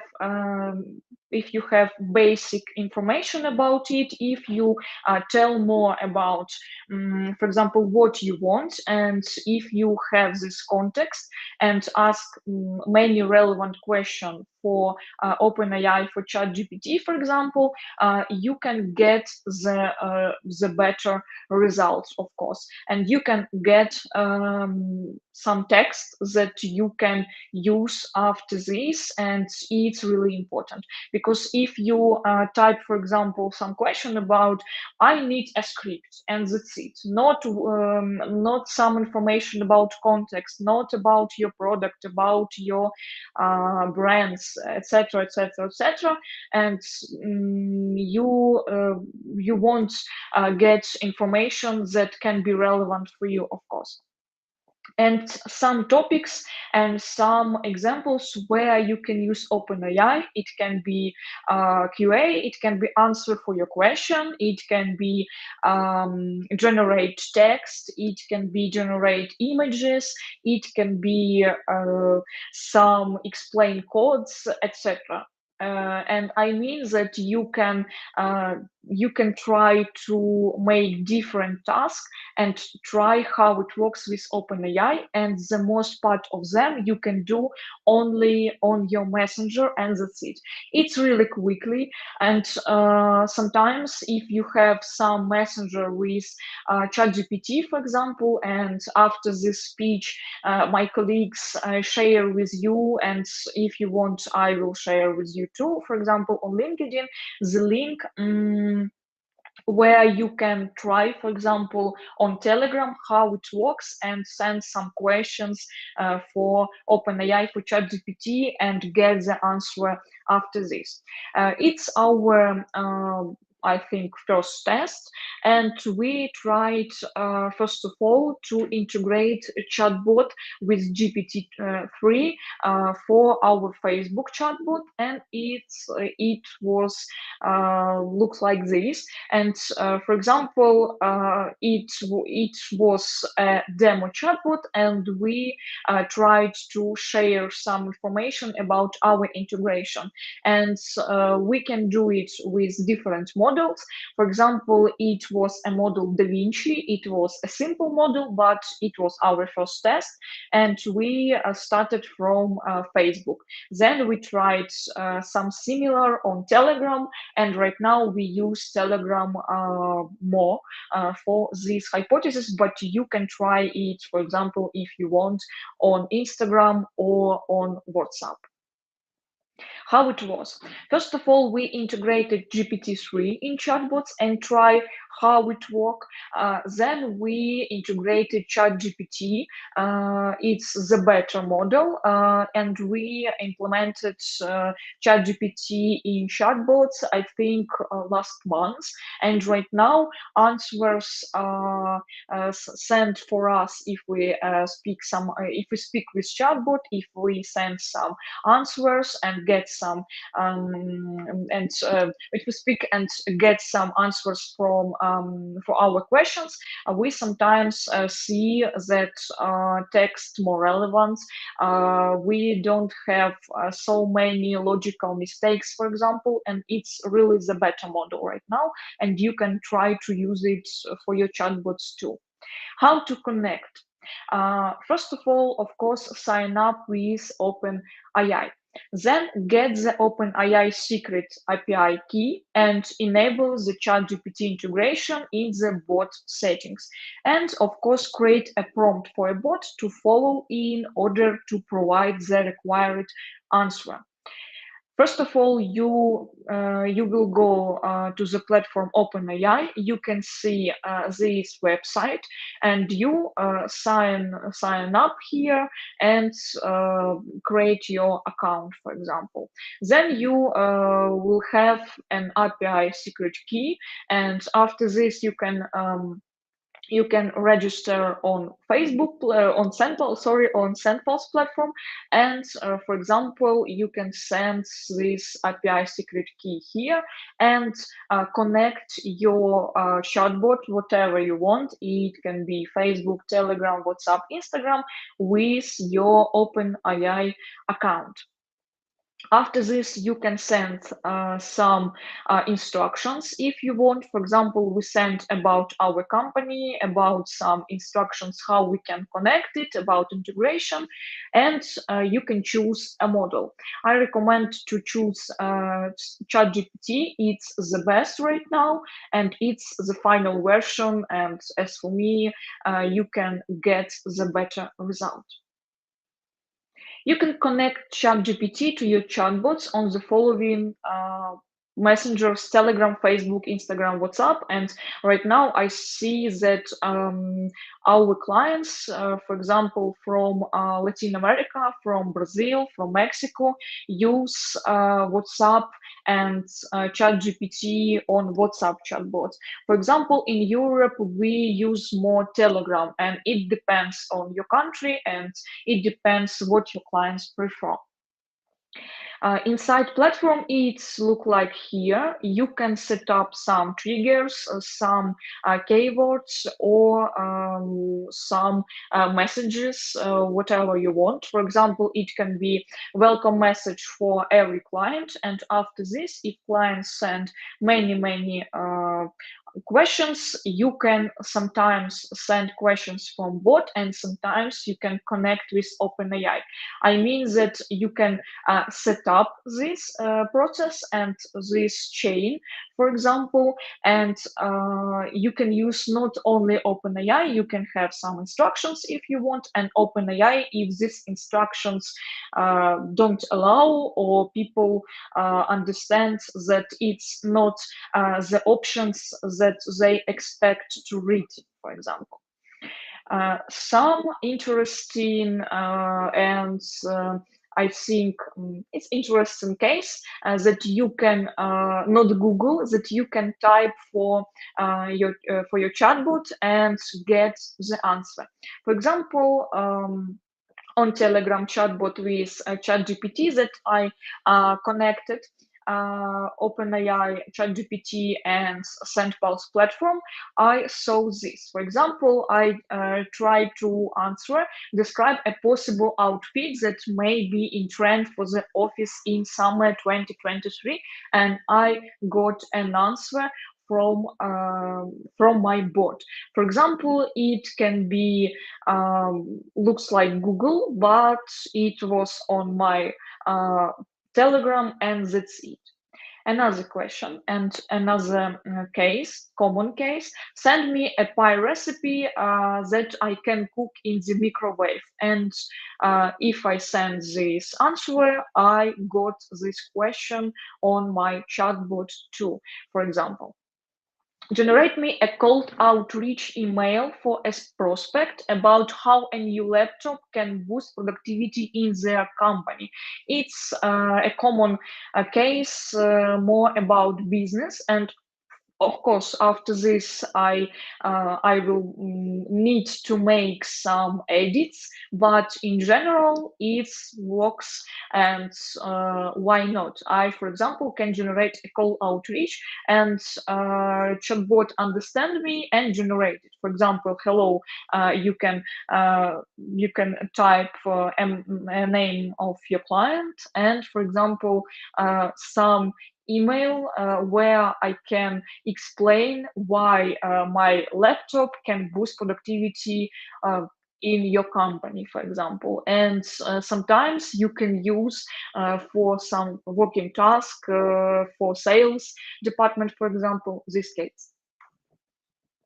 How to connect ChatGPT to your chatbot on SendPulse platform. For example, if you don't see some instructions, or you can't find it on website, you can send a request only for a chatbot and get an answer for your question. And one of our clients, or in one day, said that, oh, maybe I didn't right now, I didn't need a support team because I have a chatbot and I have everything information in one place on my Telegram, for example. It can be, but in general, sometimes I feel that if we have a difficult question, of course we need a support team, but some simple question we can close with, for example, ChatGPT. In messengers, ChatGPT can a convenient way to generate ideas for business and everyday life if you want. Generate text for emails, advertisement campaigns, video scripts, SEO text, etc. And ChatGPT Helper is used for marketing support and sales team. Sometimes you can see that you can image generation, not only text, with help OpenAI, and you can integrate it for your chatbot. And for example, one of my colleagues, Dima, generate image. For example, you can see that on Telegram we can generate dog astronaut on a spacecraft, or friends got together for a pizza party, and it can be. Why not? We'll test it, how it works for you. And for example, one guy from my team, my marketer Eugene, tried to make some images for our targeting advertisement campaign, and you can see that it looks like good, and it's not a designer work, it's from ChatGPT. And we tried marketing campaign on Facebook and on Instagram, and use images that we generated from Chatbot, and use tags that we generate with GPT-3 technology. You can see it's on our, for example, this text, and yeah, it was a campaign with a good result, and this is the best example that won, because we tested advertisement campaign on Facebook and on Instagram, and type a text what, and we choose way which we do every time. For example, it was copywriter, it was designer, and after this we mix an advertisement campaign. And another way, we tried to make everything with ChatGPT, with our chatbot help, and that's it. And some of these hypotheses, some of this advertisement campaign won. And for example, if you want to generate images inside your chatbot, you can send API request, and after this you can get an answer and get images if you want. For example, inside SendPulse platform, it can be looks like here. And of course, if OpenAI can do this, we can get, if you send some irrelevant question or etc., you of course get an answer, error request, and try again, for example, later. Issues. More specialists have an opinion that OpenAI it's about a future. Of course, I agree with it, but sometimes we don't understand some pros and cons, because for every tool we have it. First of all, it can be priced, because OpenAI it's not a free tool, and it can be between prices that you right now can see on your screen. And for example, for different businesses, sometimes for small business, for example, you can use 1,000 tokens, for example, for months, and it's okay. Sometimes for a big business, it's not enough, and you can use more and more and more if you have many questions, many requests, and it can be a big price. And when you will start, of course, see prices and calculate which way will be more productive for you, for your team, for try and for continue after this. Sometimes it can be outdated information about the global course of events, for example, and some models, it's really old models. And for example, it can be out and have outdated information. For example, for different models, I sometimes can send a question, what date is today, and get an answer, today is June 2021. And it's not true. And we understand that some models are not updated. And of course, when you will use it, sometimes double check your questions and your client's questions and what model you want to choose for your business or for your request or for your task. Some information can be wrong, double check it, because for example, we can send some history or etc. questions and get an answer, and it can be it can be not possible or it can be wrong. Double check, of course, and you must understand it.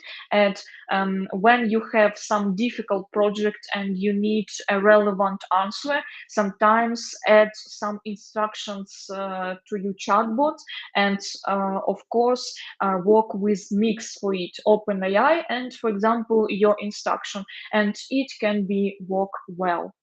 Some information can be illogical, double check it too. You sometimes, when you will use it so much time, you can see it. Sometimes we can get an answer, sometimes we can get the second answer with rephrase the first, and it can be illogical. Double check it, of course, if you will use it for clients, for example. Conclusions. Don't hesitate to try out the AI capabilities. It's really about future, and we sometimes don't understand how many possibilities we will have in the future with AI. But eventually, AI will substitute low-level specialists, but never the advanced ones. And I mean that highly skilled professionals don't rely all their tasks on AI. They use it as a helping tool that speeds up their routine. For example, it can be generate SEO simple text. It can be generate some simple script for video or for your YouTube channel. But if you need difficult work about strategy, about some case without some difficult details that that understands only not the main part of your team, for example, of course you need highly skilled professionals. And of course AI is a tool which can help for your team, but I mean that it's not about you can hire in only some tools and that's it, and of course understand it. And as for me and for my team, for example, right now we use ChatGPT for different tasks. It's sometimes for our text, sometimes it's for our images, and we try to mix it and create new hypotheses, and of course after this analyze some results what we have with it. But in general we understand every pros and cons and try to do the best with possibility that we have with AI. Thank you so much. I send you and tried to send for our YouTube channel Telegram chatbot where you can use it and see how it works in general life. And of course, if you have some question, you can send me, for example, on LinkedIn and for example, use email, and I would like to help with it. Thank you so much, and hope some examples was useful for you. Alina, thank you for great speech. We have even a lot of questions in chat. Let's run through them. The first one is AI is created to simplify, but the question is the digital first .ai, SendPulse, and other platforms are too difficult. UI is too complicated. The question from the audience, when the UI become easier. So when your UI toolkit becomes like easy to do, one button, do you see it in the nearest future? I think, yeah, it can be, but I think that not this year. But please don't forget this chance to try it. And if you want to try, but you don't want to set up everything, you can try, for example, with our Telegram chatbot that you can see on YouTube channel, and that's it. And you can understand how it can be, how it's used, and how it can be relevant for your business, for example. But we have a question. Sorry. Yeah. We have a question from Sergey. Yeah, it's some sound misspelling. Finalize, please. Yes. No. Yeah. Continue, please. Question from Sergey: how can I combine triggers in chain on SendPulse, Flow, and GPT? You can create some, for example, triggers. You can, after this, for example, when a person sees some answer from the bot and don't understand, or for example type some new one, you can open AI, for example, or you can create, for example, chatbot with instructions, and only if a person don't understand everything, go from your one by one your instruction, and then answer that I don't understand, please give me support team or etc. You can open AI after this, and I mean that you can combine it, and it's not a big deal, for example. And if you have a question when you will build it, for example, you can answer this question for our support team. Our guys work 24/7, and they will help you. We have a question from Fernando. I would like to know until what date is the OpenAI information updated? OpenAI information updated? Yeah. Some models, some models updated, I think, every day, but some models it was very old. It depends on what models you will choose. Okay, we have a question from Khalik Ohanyan. Can we add the buttons or links to answer of GPT in Telegram bot? Have we? Can we add the buttons or links to answers of GPT in Telegram bot? Yep. Yeah, you can. It already works in SendPulse or not? Yep. You can add you. some buttons. For example, it can be buttons with instruction from your chatbot. And for example, it can be button from OpenAI if you want. You will build it on SendPulse, and it's not a big deal yet. We have a question from he gives incomplete prompts. What do you do? Complete prompts? Incomplete prompts. Yeah, the question that it doesn't work correct usually if you don't give the right prompt. Today I told about it, and sometimes for our for example task, it can help if you add some instruction. For example, on the chatbot, if you understand that sometimes for this common question you can see from OpenAI different different answers, and you understand that sometimes it can be not relevant, you can set up that, or for this question you use only this instruction. If you see that it's not this question, you can use OpenAI, and sometimes it can help you when you use this tool with your clients, for example. But in general, double check everything, because sometimes OpenAI can imagine some prompts. For example, I saw some posts and posts from my friend, for example. They tried to generate the top books in Ukraine, and OpenAI generate books and authors that doesn't we can see, and it's doesn't matter, and yeah, sometimes it's not relevant. Double check everything that you want to get from OpenAI, and if you test it for your client, for example, you must understand the common question. And if you see on testing base, for example, that sometimes OpenAI generate not so relevant question, of course add some instructions about your product, about your brand, etc. We have maybe the last question from Sahil. Can the chatbot answer broad questions, or it is limited to specific questions? Specific question? What do you need about specific questions? I think it's also a philosophical question. Well, what is love?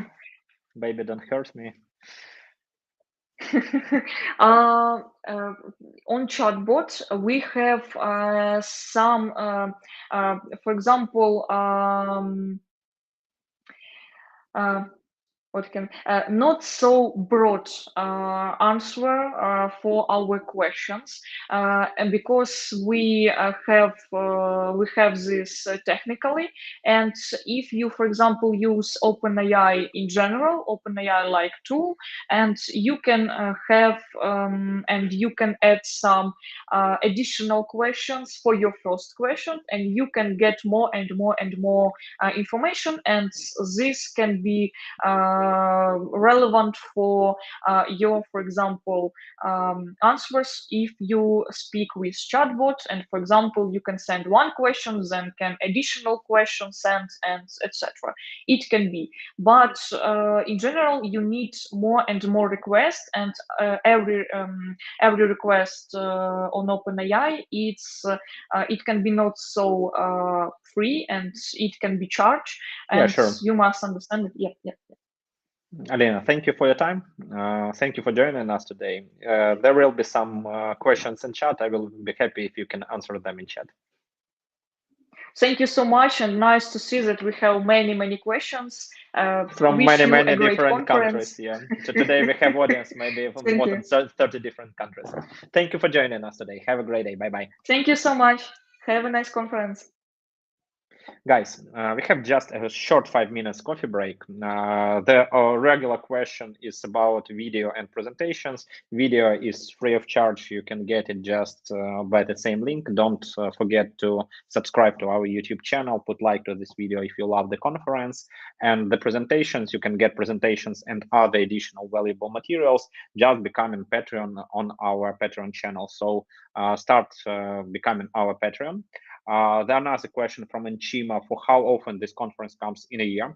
Honestly, it's our first conference on an AI topic. We had conference about social media, SEO, PPC, etc., and we will have SEO conference in May. But if you will have a good feedback about this conference, you will say that you love it, and maybe we will launch the AI Marketing Day 2024. So don't hesitate. Write in comments what you love in this conference, what you didn't like. So we'll be happy about your feedback. Just 5 minutes and we are come back again online.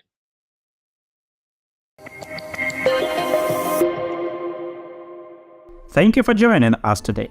Just for attendees of AI Marketing Day, we have a special gift, the best prize for our Udemy course about ChatGPT. If you want to implement AI in your marketing daily routine, if you want to make your life easier using ChatGPT, just enroll to our course for $10. This is the best price you can find on Udemy ever. Find the link and coupon code in the comments to this video. See you on the course.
Guys, we are happy to be online again. AI Marketing Day is online conference of SkillsBooster Academy, which is talking about how you can implement AI in your digital marketing routine. We have first feedback in chat from Amit. Hey, Anton, your conference is awesome. Thank you, Amit. I have a request. Can you bring some hands-on practical knowledge like AI conference? So guys, if you have positive feedback for us or negative feedback, don't hesitate, write it in chat. We will be happy that you are sharing feedback. It helps us to make our conference better. You can even put marks in chat from 0 to 10, how you loved the first part of the conference, 10 if you loved it very much, 9, 8, 7 if you have some points to approve. And I'm happy to present our next today's speaker. It's Pawel Sokolowski. He is Chief Executive Officer of CONTADU and NeuronWriter Poland. He will tell us about using artificial intelligence to improve the effectiveness of content marketing. Pawel is an experienced digital marketer implementing data-driven methodologies in corporations and startups. He loves data, and his recent efforts were concentrated around content intelligence and dedicated to developing data-driven content strategies. Pawel is a co-founder of modern marketing tools as CONTADU and NeuronWriter, as well as long-term player tool Clustery. As a regular speaker on industry events, Pawel has always spoken on marketing strategies in the context of emerging digital marketing trends where artificial intelligence and content intelligence are key players. So, Pawel, hi, how are you? Hi. Thank you, Anton, for opportunity to speak on this great conference. And I'm happy to share the knowledge how you can improve your content marketing in the long range with AI. Yeah, so that's our goal for today. Great goal. You can start. Okay, so well, great conference. We have a great speakers like we already talked a little bit about prompt engineering with Lucas, and Alina just told us how to check if the data from, for example, ChatGPT is correct, and so on and so on. And in the presentation that we are sharing right now, I would like to focus on two things. First of all, to understand how the artificial intelligence works in the background. So what are the data collected by the artificial intelligence and how they create the content later, and also how to improve your content in a long term. So exactly this, what we will try to focus today, is how the machines understand us, how we can make them to understand us better, how to understand the human language better, and how we can do this according to our content. So what we can do according to our content to improve the way how the robots from Google or from OpenAI, they are exactly the same robots, are understanding the content. So they are just looking on the content on our websites, on our e-commerce web shops, and how they can get the right information from this context. So as Anton said, we are CONTADU, and we have quite a big expertise, I would say quite large expertise according to the content optimization, and already in the CONTADU and NeuronWriter that has been optimized around 500,000 pages. So it's something that if you are not doing the content optimization according to the visibility in search engines or visibility for the chat for OpenAI or the chat engines, that's something that you should do, because probably your competitors are doing this already. So this is quite important, and this is quite also important for you to understand that you have to do it now, especially when there is when the AI, I mean the intelligence and the language models are so powerful. So you really need to give them the right information so they can trust and they can understand your content. Okay, so how they really understand your content.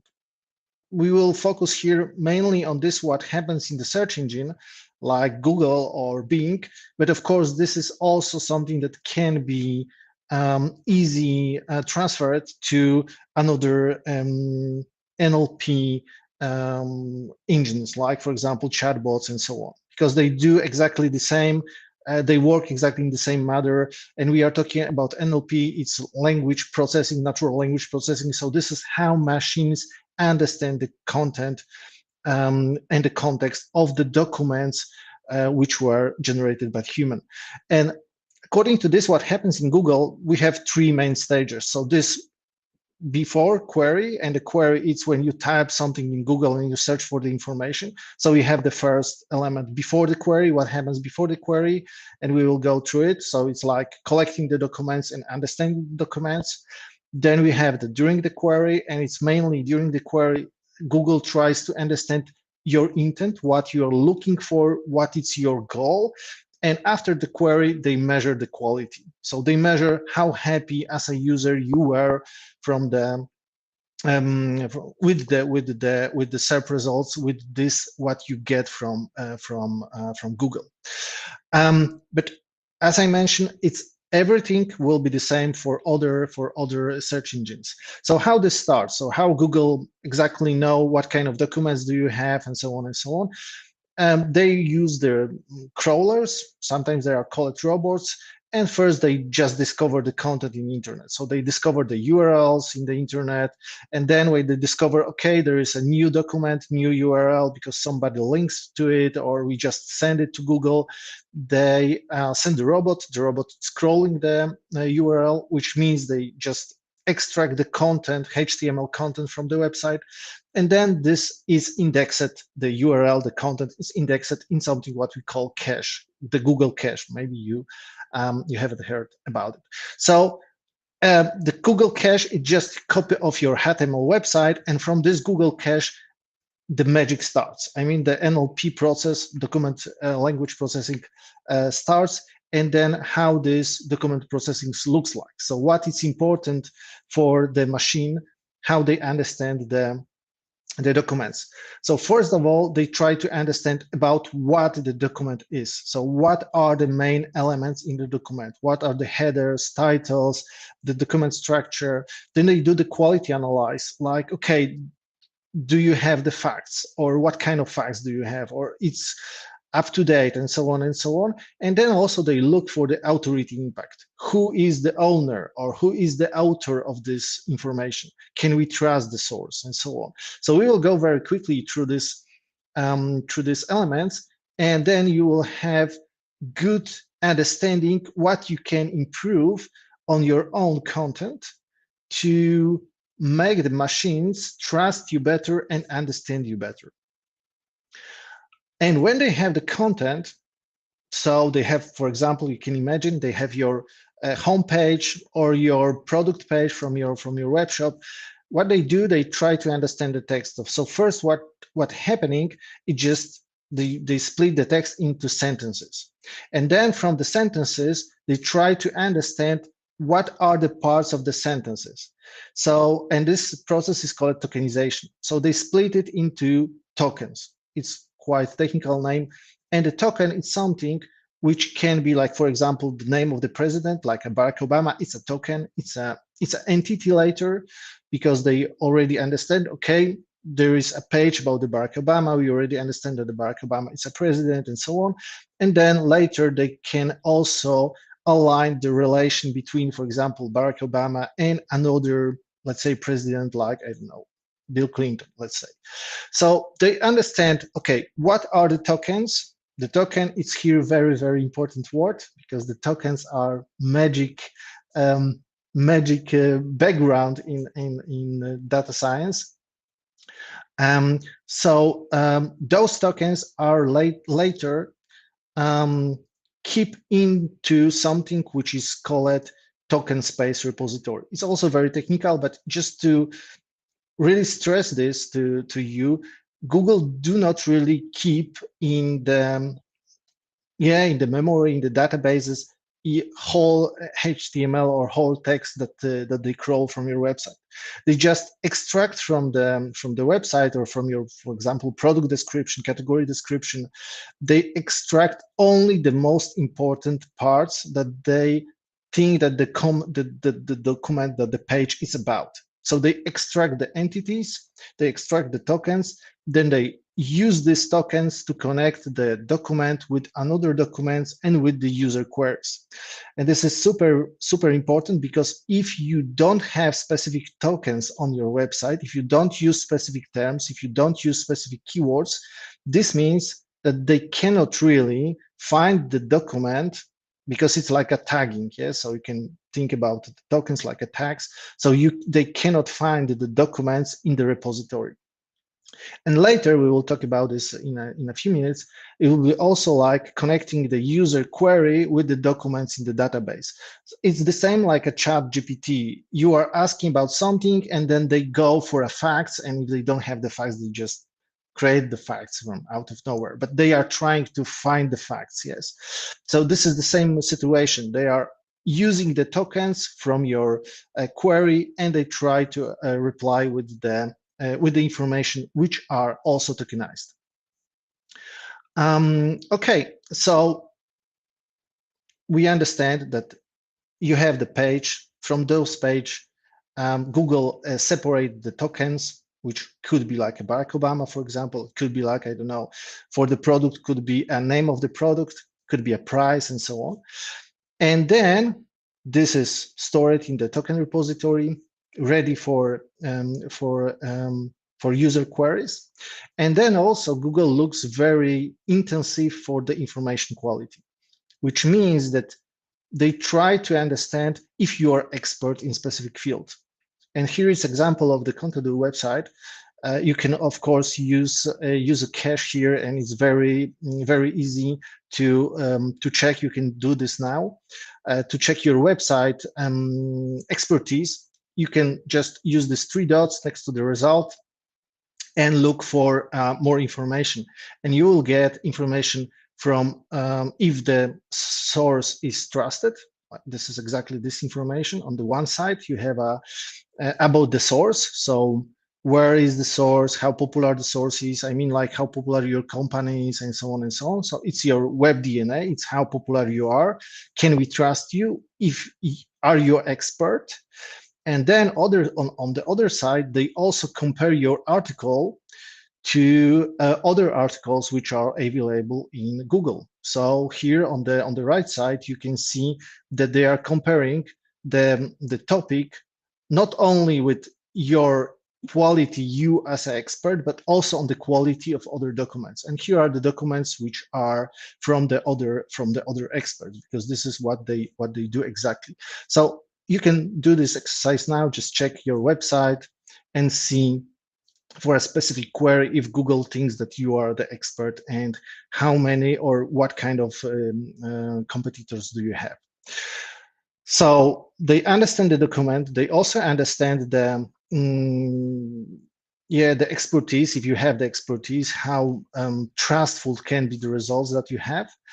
And then the next part is just communication between the user and the machine. So this is during the query, as we call this, when you are typing something in Google, first element that Google has to do, and first element that machine has to do also with ChatGPT, to understand what you are really need. What is your intent? We call this intent, yes. So how we can understand this, and later we will talk also about the matching documents to the intent and display the answers. So very important for every language understanding is that the machines try to, I would say, they try to build some kind of, it's also technical buffer. So this what they do, they try to understand, okay, if the people are searching for cycling tours in Italy, they were also searching for X, Y, Z, synonyms, your history, and so on and so on. So they built a very big buffer, so probably 700-800 keywords. This is the amount of the keywords around the buffer. Also your history, your search history, and so on. And then they just, according to this, they build something which is your intent. So this is example from Google. When you type for cycling tours in Italy, and as you can see, the first result is Italian bike tours. It's completely different. I mean, the spelling is different, it's different wording, and so on and so on.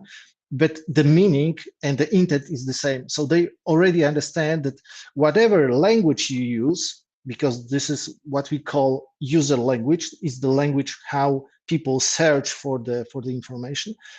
And on the other side, we have document language. This is how the documents are written. So they already understand, okay, people who are searching for cycling tours in Italy, they are really willing to bike in Italy as a tour bike in Italy and so on. So it doesn't matter how you search, the most important is the intent. So this is quite important here also if you are looking on your e-commerce visibility or the website visibility, to really understand what is the user intent and how we can fulfill the user intent. And then when they understand the user intent, so they build this big buffer of the data according to the user intent, what he probably intent is, they also pairing this with the document. Here you have the element how they are pairing the tropical fish. So somebody is searching for the tropical fish, and we have the document here with the tropical fish, 22% of the tropical fish. And they say, okay, this is a match, this is a pair. So we have a query, we understand that somebody is searching for the tropical fish, and here we have the document which is about tropical fish. And the pairing is done. And they do this pairing for hundreds of the documents, thousands of the documents. So they just go for every document for tropical fish, tropical fishes, and so on, everything what you have in the buffer. And they just make a huge list of the documents that could be interested for you. So it's like a long list of, for example, books that you have to read to understand the topic, topical fishes. And they just align this results according to scoring. So the best score, the best document score is higher. And this is also for you very important information, how to make a document, how to create a document with the highest score. Because those documents with the highest score, of course, they are higher in the SERP results. In this, what we are seeing in the SERP. Okay, so the next element is just printing out these recommendations. So they already have a list of the documents that can be presented to a user who is searching, for example, for in here we have two elements, two different layouts. So he's searching, for example, for the Instant Pot. Okay, that are the documents, that are the products which are related to the query Instant Pot. We display them in the specific layout, and that's all. This is where your search is over. You get the results. You can check the results, and this is what happens in the search, and also what happens in the chat as well. It's a testing. It's an analyzing if the SERPs were correct, which means like all clicks which are collected in Google are meaningful because you can so they are using you as a tester. So you are a tester, and you are just voting on some elements. So if a lot of people click on the results number 5, then this results number 5 will be higher than the results number 3 in some time, because the people are just like preferring some type of content and some information better than the others. Even if the document score was higher, they just vote for something else. And this is quite important as well, because the UX and the information layout is also very important on the document level. You can check what kind of information Google has on your what they are looking at you, and how they are thinking what kind of expert you are. If you just go for Google account, and then you have the information about your niche. Okay, and here we have a few examples how you can use this information in your e-commerce or in your web shop. So first of all, structured data. It's a very, very simple process. Typically, the structured data, it's the easiest way to communicate to the machines what are the elements on your website. So what kind of product do you have on the website, on the product level, rating, FAQ, location, and so on and so on. And if those machines can read this information, they will use this information in the snippets. Here you have the query about the black dress. And as you can see, we have a price, rating, currency, photo, and so on, taken from the page into the rich results. So already users who is searching for some kind of black dress can get the information about price and so on and so on. So this is very important. This is the basic level of understanding communication between the machines, and you can do this very easy on the template level. So you can go to the Google Search Console, see if you are already using the structured data. If you are using, you can do the preview on the structured data, see what kind of structured data do you have, what they are looking for if you do the preview in the mobile or desktop. And also, if there is something not working, you can also have this information in the Google Search Console.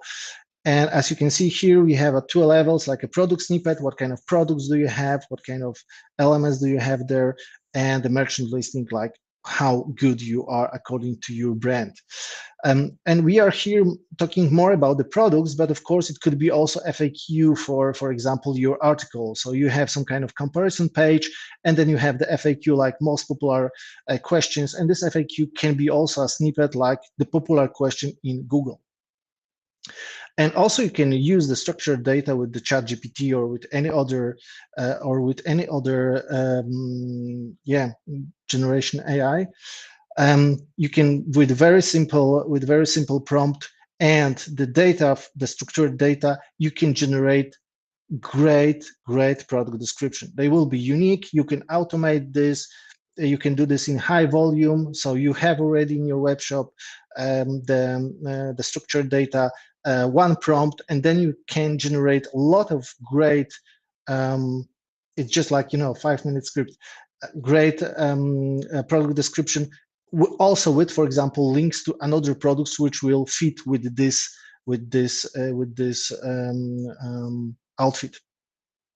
And the second part that we are going to look at is information architecture. So how we can increase the trust and mainly the trust from Google and other search engine, and also how we can increase the information which has, for example, OpenAI about our company and this what we are selling, is to check our information architecture. And information architecture is just pages or sub pages on your website, on your e-commerce store, and so on. So what pages do you have? What the titles or the pages? What are the content on those pages, and so on? What this is important because users, when they are looking for some kind of information, they really need a specific document for a specific type of information. So if they are looking for something, they would like to have a document about it. So it's like, with a specific book or general book, you always prefer to have a specific book about something. And here we will talk about the document types. So let's imagine you have an e-commerce, and one of the products that you are selling is window typing films. So it should be quite popular in your country as well. So you just black out the windows in the car. And as you can see, we have here example carmotion.pl, and they have about 400 results for this kind of products. But and in total, they have about 10,000 pages indexed in Google. But if you look specifically here, you have the quotes. Do you have a specific page for this car window typing films? They don't have it. And this is common issue, that the site architecture is not correct. So there is no specific document which can be optimized or which can be crucial for a robot for a machine to understand. And here the issue is that the products are listed in general category. So there is a category like a window covers, everything that you can put on the windows, and those films are also in the same categories. There is no correct page description, no correct category description, and so on. And it's a very technical language, so not something that people are looking for. So how you can improve this? So first of all, you need to find if you need a dedicated subpage. Mostly yes, mostly you need a dedicated subpage for a specific query. And then also you need to check if the vocabulary, if the user vocabulary is present in the content. How you can do this? You can just type, you can do this also right now, just type your query in Google, and you can look on the top 30, top 50, even top 10 results in Google, and check how many of those results are, for example, category pages, how many are homepage, how many are product pages, blog reviews, comparison, and so on, and just take the most popular. The most popular is always the something which is typically chosen by the user.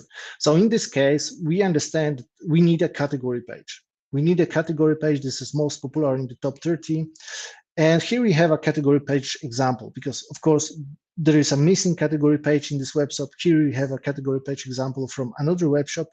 And as you can see, these category pages are quite easy to spot, because first you have the list of the products, and then you have a description, very long description, long form description, almost like an article. And this article covers elements like the benefits of using the glass tint and so on and so on. So they already explain you the most common issues, the most common questions, and so on. So this is something that you can already understand, looking just on your competitors, what is the type of the content that you should build in your structure to rank for a specific keyword. And then you need to optimize this content. As we are looking on this content, this is the content from, as I said, from the competitor, we are seeing that this content is over-optimized. It's just a technical resource from a CONTADU. We understand that this is something where we check the content optimization process, but that's something that we understand that it's over-optimized. So this is what you can do. You can just add more headers, better headers with the real problems from users, from user question like is it legal and so on. And then this kind of structure will be better understood by Google mainly in this case, but also from another search engines, another crawlers, and then you also expand the elements from the category overview. And the last example here is how to improve the product page description. So how to be sure that you are doing the best option for the product description. Here we have a Decathlon example. This is a page which do not exist anymore with very teeny, low quality content as a product description. It was a product description from a producer, so from a manufacturer of the fins. And if you look on the content score, you see 22 on 100, so it's not really good content score. It's not really well optimized. And if you look on the intent, what are the people are searching for when they are searching for a fins? They are searching for specific questions like how to feed them, if they are soft, how to start with the fins, and so on and so on. So this is something that you can do also with the auto tagging and so on. But in general, this is what you try to do. You try to first understand what is the user intent, what the people are searching for when they are searching for a specific product. And then if you don't have these informations yet, you can also go and check video results, check how good are other sources, other channels, how people compare those products to understand the user vocabulary, because the user vocabulary is very, very important here, because you would like to use on the document the same vocabulary like people are trying to search for this product.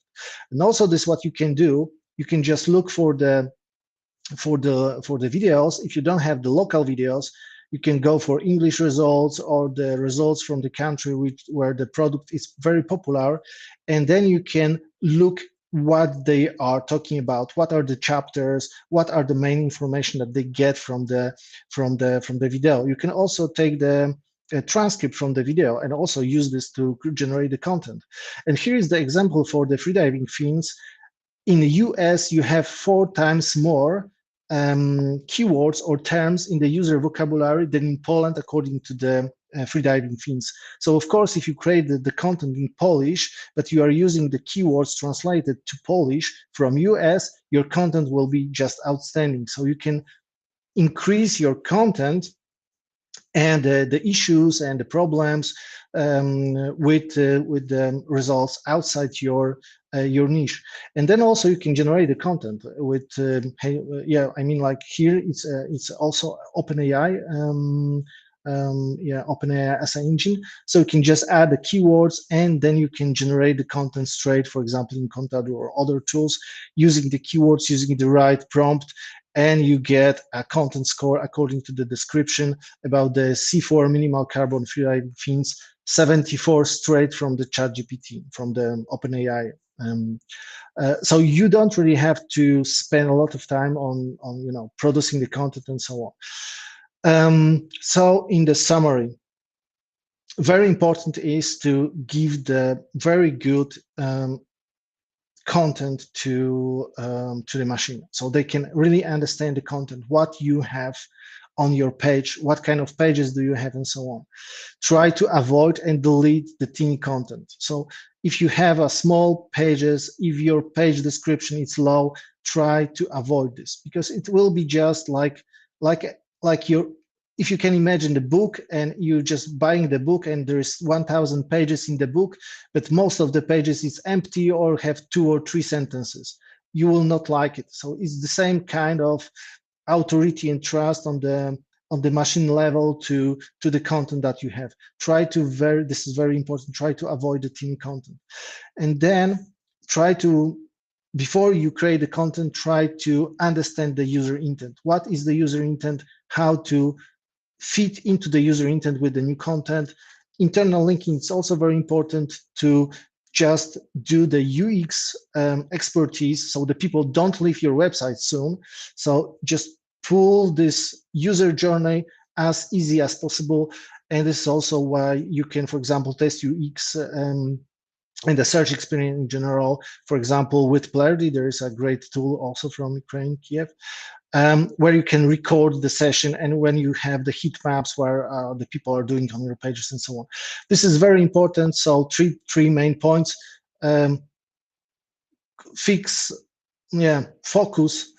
on good content, really good content. Focus on the expertise. So don't really publish the thin content.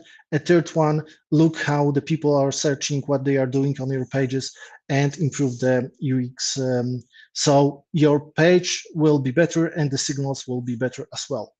Okay, that's all. And if you have any questions, I believe this is the timing for now. And if you mail me, it will be also mailing, I believe, here.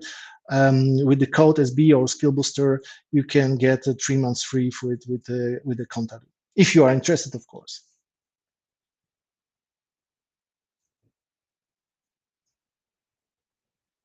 So let's start with the questions, maybe. Okay. Yeah, Pawel, thank you. Thank you for sharing. Thank you for your presentation. Unfortunately, we don't have time for questions, but if you can answer them in chat, I will really appreciate it. Sure. Thank you for your speech, and thank you for sharing a lot of technical details. I think our audience love it. Thank you. Bye. Thank you. Have a great day. Bye-bye. Guys, I want to present our next speaker. It will be Dmytro Ilienkov, Head of Support at Weblium. Dmytro will tell how to improve user experience with AI, ChatGPT, and Weblium integration case. Dmytro is the Head of Support at Weblium and Draftium, where he gained considerable skills in working with IT products. Also, he is interested in leading-edge technologies such as AI, so incredibly fascinated when the Weblium team worked on integrating ChatGPT into their product. So meet Dmytro. Hi, Dmytro. How are you? Hello. Nice to meet you. Nice to meet you. So yes, today I will tell you about ChatGPT a little bit. I think that most of us already know, but I will present it shortly. And also I will tell you how we Weblium integrated ChatGPT in our product and how it can be useful. And let me show presentation. Great. Let's start. Thank you. So how to improve user experience with AI?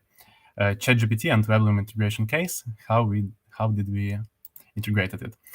First of all, let me present you with a plan of our presentation. First of all, I'll tell you how ChatGPT works in general and why this is a useful tool for businesses. Also, why we decided to integrate with it. What is the value of the integration? Because, of course, customers can use separately ChatGPT, but we decided nonetheless integrate it. Also, the next point is the ChatGPT and Weblium integration flow. So how did we do it? And shortly about our AI writer, the result of integration, so which results we already gained, and about the impacts on UX, customer experience.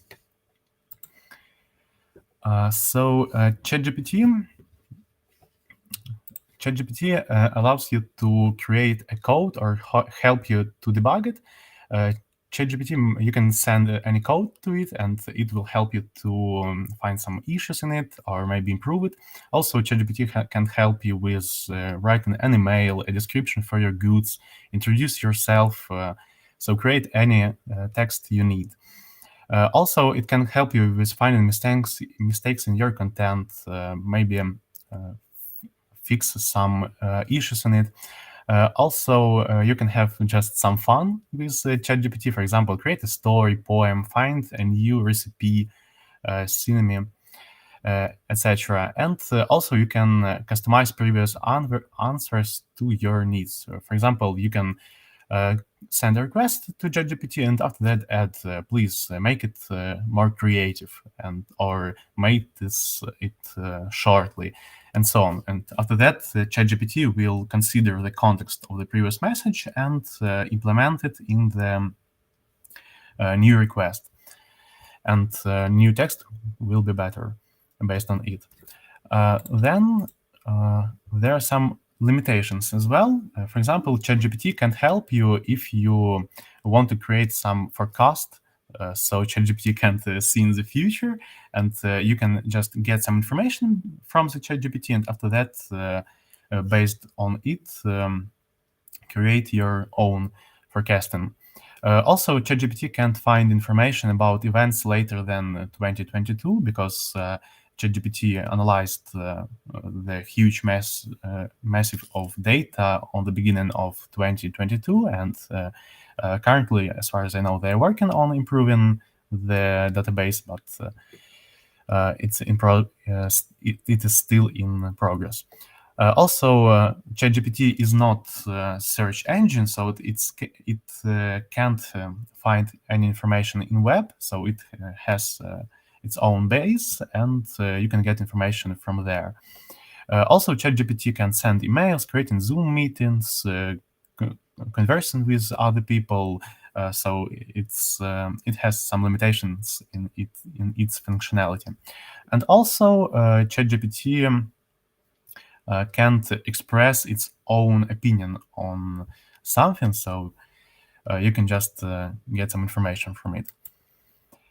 And also, as an example, I asked ChatGPT a question, how to speak cool at AI Marketing Day, and you can see on the screen the answer. So ChatGPT provided me with some tips which I can follow to improve my speech. And also, as you can see on the slide, it considered that what is AI, artificial intelligence, what is marketing, and tips for me was not just general, but they were specific for my question. So ChatGPT understands context very well. Also, you can see on the next slide some epic cases of using ChatGPT, some interesting stories of implemented ChatGPT in real businesses. For example, Brett Schickler, a salesman from Rochester, New York, created a 30-page illustrated children's electronic book in a matter of hours.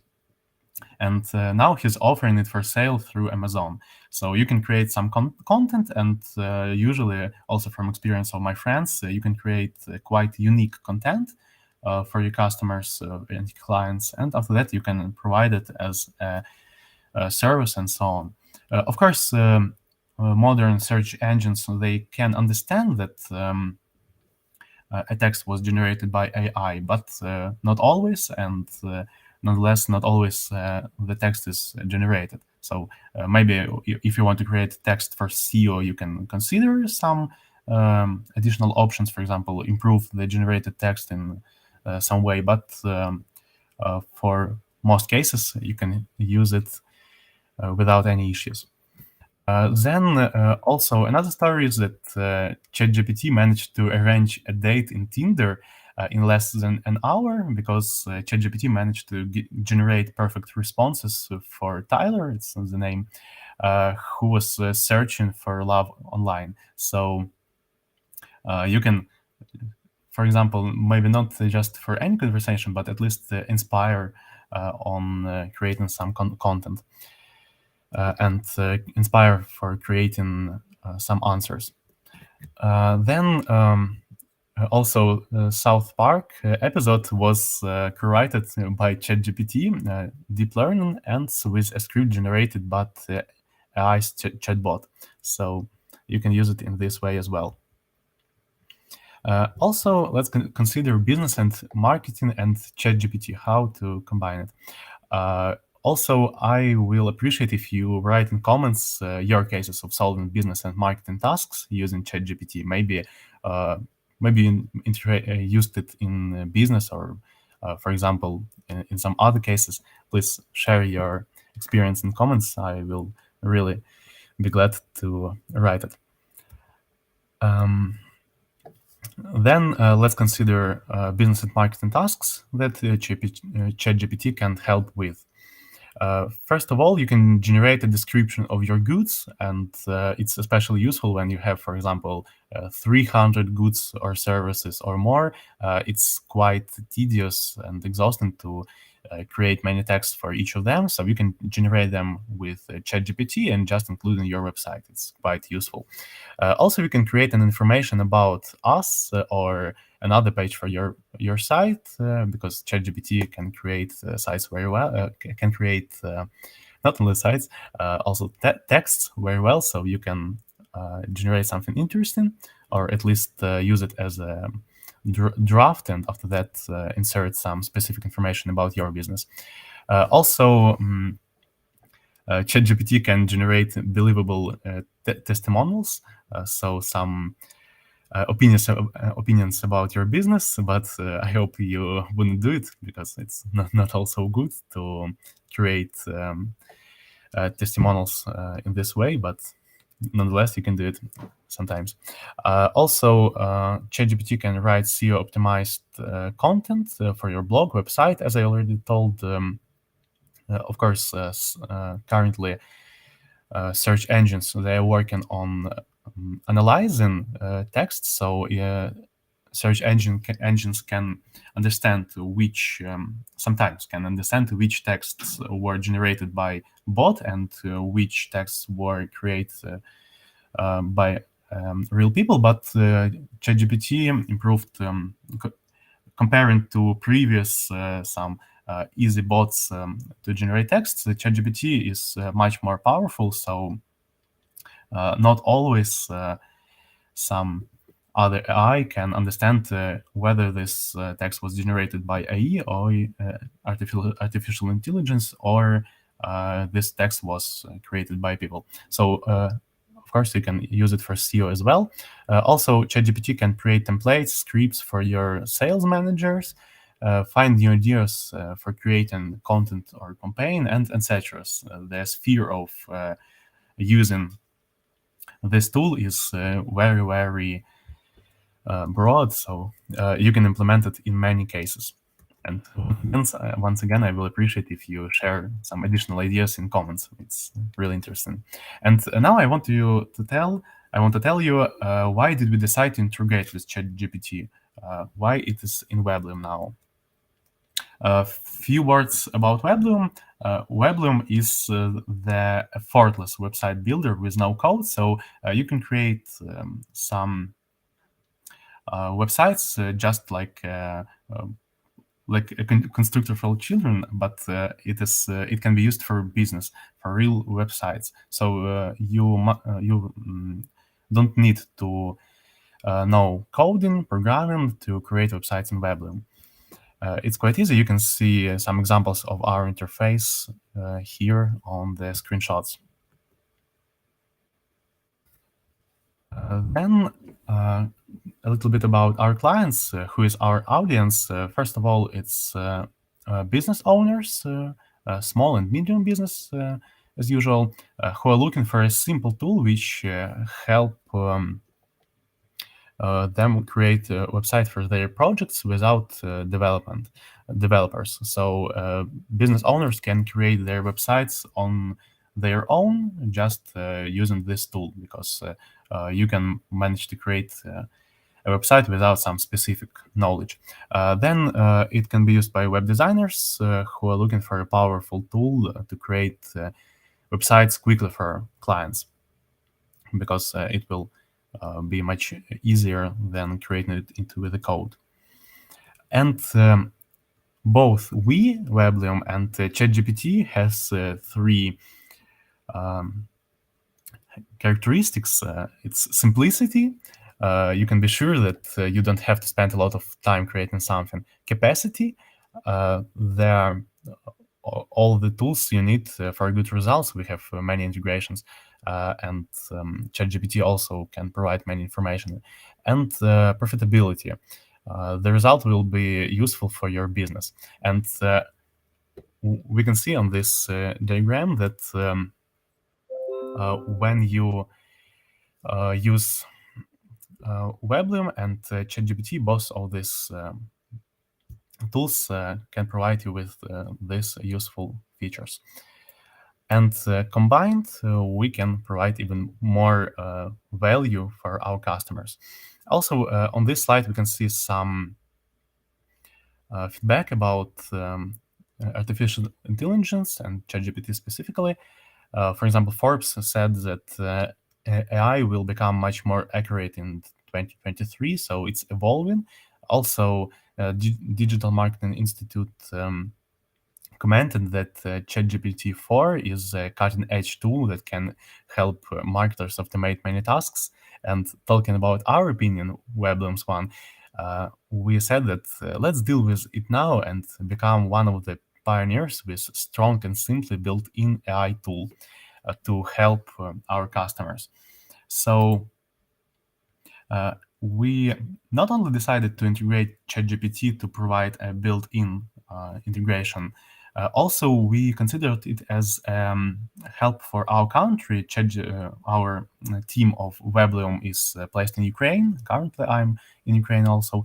And when we started considering this option, we faced the problem in general that ChatGPT wasn't available in Ukraine, so Ukrainians couldn't use it.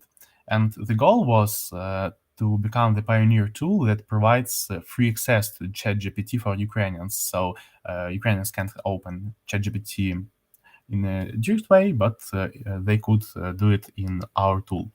But on 17th of February, we officially released the ChatGPT in Weblium, our AI writing tool. And on the next day, ChatGPT was officially launched in Ukraine. So in this way, we already provided the tool which could be opened in a direct way, not only in our platform, but nonetheless, it's by feedback of our customers, it's much easier to get some answers directly in the editor of Weblium. You can just write some questions, copy the text, and insert it in your site. And we will consider it on the next slides. And talking about ChatGPT and Weblium integration flow, so how did we do it? We integrated it on the back end quite quickly. So I can say that the integration itself to put ChatGPT into your platform is quite quickly. But after that, mostly the work was to create front-end part, for example, design, and so on. Talking about specific I think it considers on the product, but you can, because ChatGPT has very easy IPA, you can connect it to your platform quite quickly. They have good documentation, so you can get from there some specific quite tools, methods to work with ChatGPT's IPA. So it's quite easy to integrate it into your platform. And as I said, mostly the work is with front-end part. It depends on your platform, how many time it gets to create front-end part. So talking about steps, firstly, install the IPA, then find exact library for updating your tool. And after that, create front-end part and research your customers' needs and optimize the front-end. So how to make the interface as much convenient as it possible. Talking about results of the integration, users can now add any text block to site in the editor, then activate AI Writer in the block editing menu. Then users can write their request, and it goes directly to OpenAI, to ChatGPT through our integration via IPA. And after that, ChatGPT responses to us, and the answer is displayed in our interface to customers. And also, you can see here some cool tips. For example, users can generate in one click any text, and after that, users can regenerate this text. For example, make it longer or shorter, or change its format. For example, make it more formal. Also, users can copy the text and paste it in any part of the site. So you generate a text in a window, and after that you copy it and paste, for example, as a text on any page or a description of your product, so on. Also, if users want to remove a response, they can delete it. And now you can see the interface. So you click on any text element, and after that, on the right, you can click AI Writing. And in this way, you open the following window where you can ask any question. For example, in this example, I wrote write a text about a marketing company. After that, you click generate, and in several seconds, depending on the request, you will get the text. And here on the left bottom corner, you can see the limits of the requests for the current month. But if you update, it is increased. So we provide two options, two limits to requests. And after that, you can, when you generated the text, you can either copy it by clicking the button copy, or you can regenerate it. And once again, you can just to regenerate it with the same request, or you can make it longer, shorter, in simpler words, put it, or add some formal speech to this text. And as an example, I'd like to show you the website we made just for fun using only AI writing. Based on one of our templates, you can see the link to this website on the bottom, and you can just type it in your browser and see the website we created. All texts on this website were created by ChatGPT, so it was quite fun. And also about the impact on customer experience when we integrated AI writing. You can see the following statistics, that 38% of our customers used AI writing at least once. There we included active customers, so those customers who opened the editor and they could use ChatGPT, our integration with it. So 38% of them used it. 13.5% of our customers use Weblium more often because of AI writing. compared to the previous periods of time. And also, 18% of customers use AI writing regularly, so quite often. And I thank you for your hearing my presentation. And you can see that we provide promo code discount 30% for any annual plan. And the promo code is AI Marketing Day. And feel free to use it on our platform. And also, I will be glad to answer any questions that you may have. Thank you. Dmytro, thank you for great presentation. The question, what are other features with AI that you will implement in Weblium? What we need to expect from you and other site builders? Currently, we are considering the option to integrate, first of all, we're considering the option to integrate ChatGPT 4, because currently we are using ChatGPT 3, the previous version of it. It's the first one of our plans. Also, we are considering the option to integrate some tools to generate images for our websites. There's several options. Now we are also considering which of them to use, because different AI images generator have some peculiarities, and there are many options to choose. And also, currently, AI writing feature hour is available only in the editor, where you can create the website itself. But also, we have online store, we have blog, so maybe in the future we will add it in other parts of our product as well, to generate text here easily. Because currently, you can create text in editor, and after that, copy it into online store or blog. Great. Do you see the probability that maybe 2-3 years we can say to AI, create me a website, and they will create the website? So how it can look like in your future? Let's try to imagine this kind of possibility.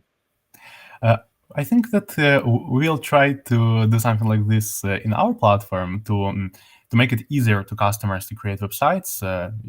The AI will be able to create texts and images, and customers will be able to regenerate it, also based on our templates. It's only plans right now. Talking in general, I think that of course, it will be much easier to create websites in the near future, but I think that to create some really professional websites, especially with difficult functionality, with some hard backend and so on, I think it will be not soon easy to create such websites. And maybe junior specialist in some time will be partly replaced by AI, but medium and senior developers, I think, will be quite useful and needed in the future as well. Great, thank you. If we're talking about the main trends in AI, what trends do you see that can be implemented or can be useful for our audience? Maybe like 3 main trends in AI. Can you please repeat the main trends? Okay, can you name the 3 main trends in AI that you see? I think, first of all, the main trends is to optimize the creating of the content, because even ChatGPT has some limitations, and currently, as far as I know, they are working on the increasing the options of the ChatGPT. For example, to analyze some newer data, also to optimize some difficult tasks. For example, website creating, maybe in some time it will do it easier, because now ChatGPT also can generate some code, but it nonetheless has some limitations, and they can be improved. And as I said, maybe backend part is, hard backend part difficult is now not easy for ChatGPT. Maybe it will be improved in the future. So I see that there's a high demand on it. So I think the trend for it is also going to increase. And they're the main 2 features, and I can say for now. As I Dmytro, I don't see the questions in chat. Thank you for your great speech. Thank you for answering the question and joining to us today. Have a great day, and see you on our next events. Thank you very much. Have a great day. Thank you. Bye-bye. Guys, the last but not the least, we have our last speaker, Vincent Sider, who is Chief Executive Officer of GetInference. He will talk about how to use AI to predict customer actions. Vincent has worked globally with some of the world-leading organizations developing world-class data-driven marketing as head of strategy for British Telecom, then vice president for social media at the BBC and head of TopGear.com, strategic advisor to the Royal Foundation. He's an award-winning lecturer and alumnus of Mind-Spares Tech. Vincent is now an expert of training employees and helping organizations with the AI transformation and growth of the GetInference.com. Vincent's ambitions to deliver learning programs and marketing services focused on business world most cutting-edge skills and needs. Let's meet Vincent. Vincent, hi, how are you? Hi, Anton. Thank you for the biography. It's very nice. I'm very good. And you? Sorry? Very good. And you? Yeah, I'm fine, thank you. I'm really happy to have you with us, and I think that your insights can be really helpful for our audience. I hope so. It looks like you had a blast today, a good day, good speakers, great content. Well done. So yeah, I'm super happy to be here and talk to you about one theme, which is trust, which is the most important theme in AI. It's how can you trust a machine? So I have a few slides, and then I'm going to do a demo of a tool that can help you predict customer behaviors, but also find out about how we can trust the predictions, right? So that's the goal for this session now. So that's okay. I'm going to share my screen. Yeah, sure. You can start. Okay. All right. So let me just switch that. Okay. So talking about trust, why should you trust me? So Anton did a very good job to summarize my life basically, but I've been doing this for 20 years. And over the last 3 years, I've been training professionals, about 800 organizations so far, about AI for marketing, AI for business, AI for growth. So it's an online academy, and we organize live cohorts where people can learn a new job, a new skill over a few weeks. So that's what we do. So the issue is trust, and in fact, it's compounded by how far AI can go, right? So AI right now, the focus is on generative AI, and this is where the world is using AI. It's in that bucket, but there are a lot of other buckets. In the language space, it's also about text generation, text identification, sentiment analysis, topic modeling, and so on and so forth. In the vision space, it's about video generation, image generation, understanding pictures, understanding videos, detecting movements. And in the world of business, it's about prediction, clustering, and personalization. Although we see a fast adoption and traction around generative AI, this is not where organizations and individuals are making money. Let's make it clear. There are few use cases right now that prove that you can actually earn a living or increase your turnover with generative AI. It's a fantastic tool to improve productivity. It's not yet a tool to generate revenue. So what I would like to show you today is what are the techniques that can help you do this, right? So it's all about the maturity, really. And according to Gartner, generative AI is still at this kind of growth curve of toward the peak of inflation. It hasn't yet reached the peak. I suspect it's going to reach the peak by September, December of this year, and then it's going to start to slow down to reach a plateau within 2 to 5 years, according to Gartner. So within 2 to 5 years, most organizations and companies will have adopted generative AIs in their workflows, and it's going to be like water, right? It's like everyone will wonder why we didn't use this stuff a couple of years before. What is much more mature are machine learning techniques and predictive modeling techniques. And the maturity here is based on the number of use cases and companies using that stuff already to make an impact on their bottom line, on their profit line. So in fact, there is almost like a learning path here, or like a maturity path, if you like, with predictive modeling and clustering being must-have techniques. And then generative AI was actually not a must-have technique 6 months ago, but it's moving so fast that it is now becoming a must-have technique. Like, you have to learn prompt engineering for sure, but there are other stuff coming next, like demonstrator prediction and recommender systems, and of course the video space and computer vision. is going to become super important. But that's how companies and individuals should look at upskilling themselves with AI, right? That's the way they should start. But right now, everyone polarized on generative AI. And of course, it makes the days of OpenAI and other large language model organization, and they're having a blast, right? But it's not what's going to make you money. So what's the role of AI in marketing? Now that we know the different techniques, you've heard about this already, so I'm going to be super fast here. But long story short, AI can play a part everywhere, from ID generation down to churn management, okay?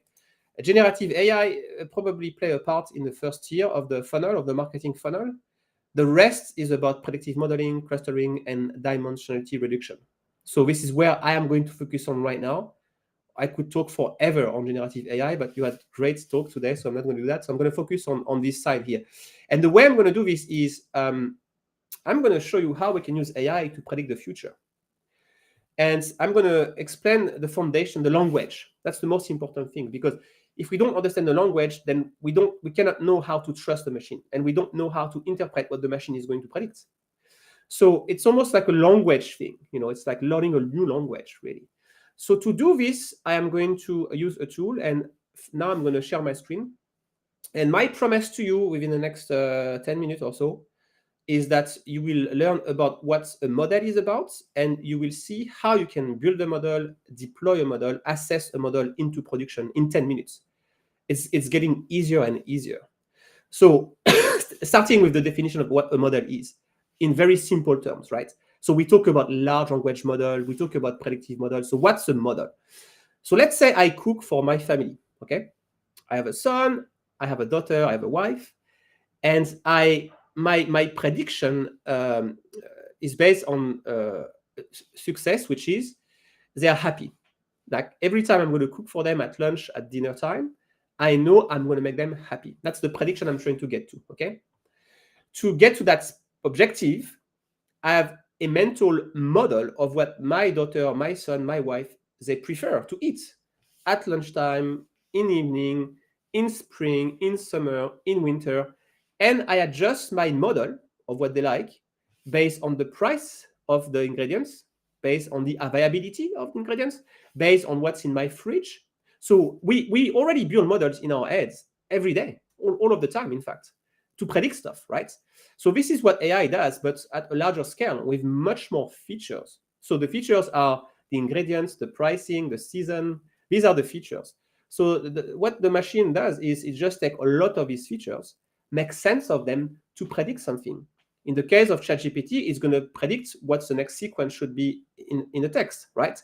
But can you trust that? It's credible, but not reliable. If you go to the playground on OpenAI, you can start to play with the parameters and ask the model to be creative, less creative, to impose penalty on the model when it starts to repeat stuff and so on. It's the same thing with images, same thing with video, same thing with predictive modeling. And I'm going to show it to you now. So let me share my screen now because I need to access the tool. Okay, I'm going to stop this slide. And now you should see my screen hopefully. Okay, it's gonna double. So I'm not gonna see you anymore, but hopefully now you see a data set. Can you see a data set? Can anyone tell me? Because I don't see you anymore.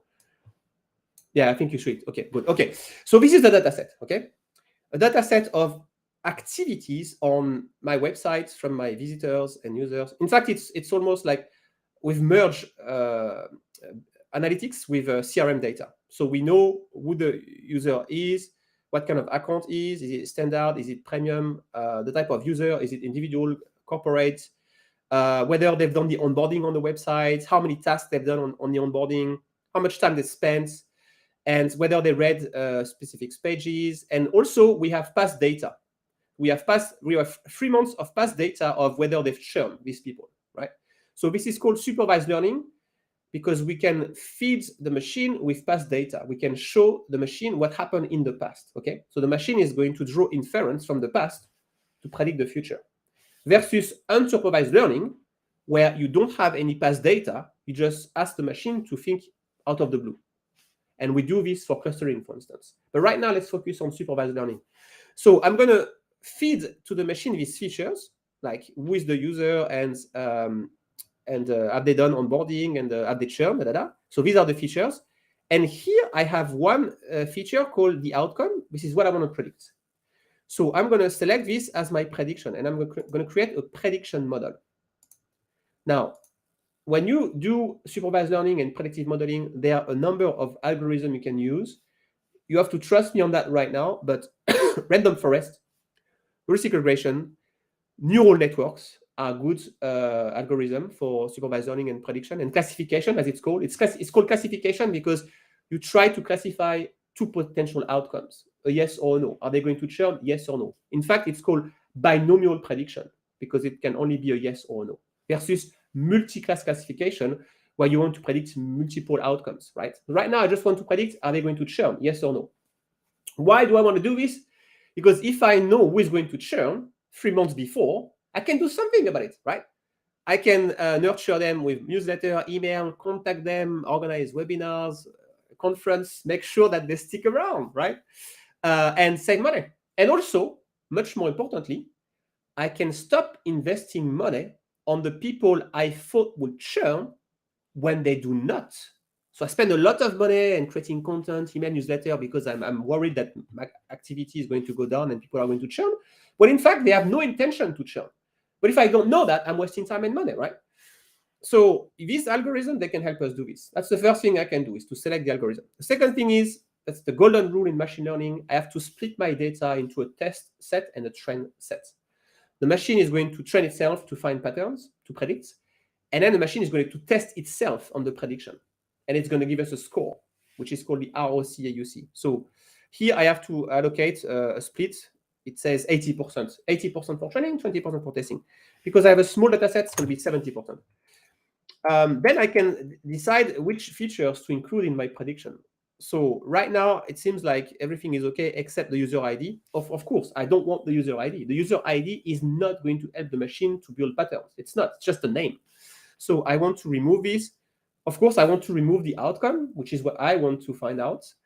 But the rest is fine. You know, I want to know why people churn based on the time they spend, based on the onboarding, based on whether when they registered, whether they are corporate or individual, So everything I want to use here. So at this point, believe me or not, that's all we need to build a prediction model. So now I'm going to ask the machine to find patterns. So it's going to train itself. And here you can see the metric it's going to benchmark itself on. It's called the ROC-AUC. Let me see if I can zoom here. This stuff. Yeah, it's called the ROC-AUC. The ROC-AUC is going to plot the rate of true positive case against false positive. So when you make predictions, there are 4 scenarios. The true positive is you predict something will happen and something does happen. The false positive, you predict something happen and it does not. Like we predict they're going to churn, but they do not. So that's a big issue for me because I invest a lot of money here. And in fact, they have no intention to churn, right? There is the false negative. We predict they don't churn and they do. And then the true negative. We predict they don't churn and they do not churn. So these are the 4 scenarios. So the ROC-AUC will plot a rate against the true positive and the false positive. So you want that curve to go as fast as possible on the y-axis to have the wider area below. This is called the area under the curve, the AUC. So here I can see I have very strong ROC-AUC score. I have 98% accuracy on that prediction with the random forest. Like 98% probability that the model is right. Can you believe that? Fantastic. You can predict the future. That's the first thing. The second thing is trust. So why should I trust this? Why not my intuition? Why should I trust that 98% of the case, when it says they are not going to churn, they do not, right? So there is this concept of interpretability. Interpretability is what's happening in the black box. So here you can see a sense of interpretability. Time spent is important. We don't know how. We don't know if time is spent is important to reduce churn or increase churn. We don't know. But we know it's important. Number of tasks is important. The days since registration is important. But if you look at the other algorithm, and this is why I like to use different algorithms, this one says the more time they spend, the less they churn. Nice. It's obvious, right? For us, it makes sense. But the machine, It doesn't have the concept of sense, of intuition. It just finds patterns, right? When they do not integrate their calendar in their application, they churn more. The more tasks they do, the less they churn. This is fantastic insight. Already, here we can take action. Really, the more tasks they do, the less they churn. So we need to find out what's the threshold, like how many tasks we should ask them to do so they don't churn. That's a very good insight. And we can find out about this in a minute. But anyway, now I'm going to trust that this is okay. And I'm going to select this model here, the random forest. I want to show you a bit more about how you can trust the machine with this concept of the confusion matrix. So these are the 4 scenarios. Look at that. You have the true positive, 47 predicted to churn and 47 will churn. You have the false positive, 8 are going to churn, but they do not. You have 4 false negative, 4 predicted not to churn, and they do. We don't like this case, right? We want to make sure we maintain these guys here. And 242 true negative that are going to churn, and they do, right?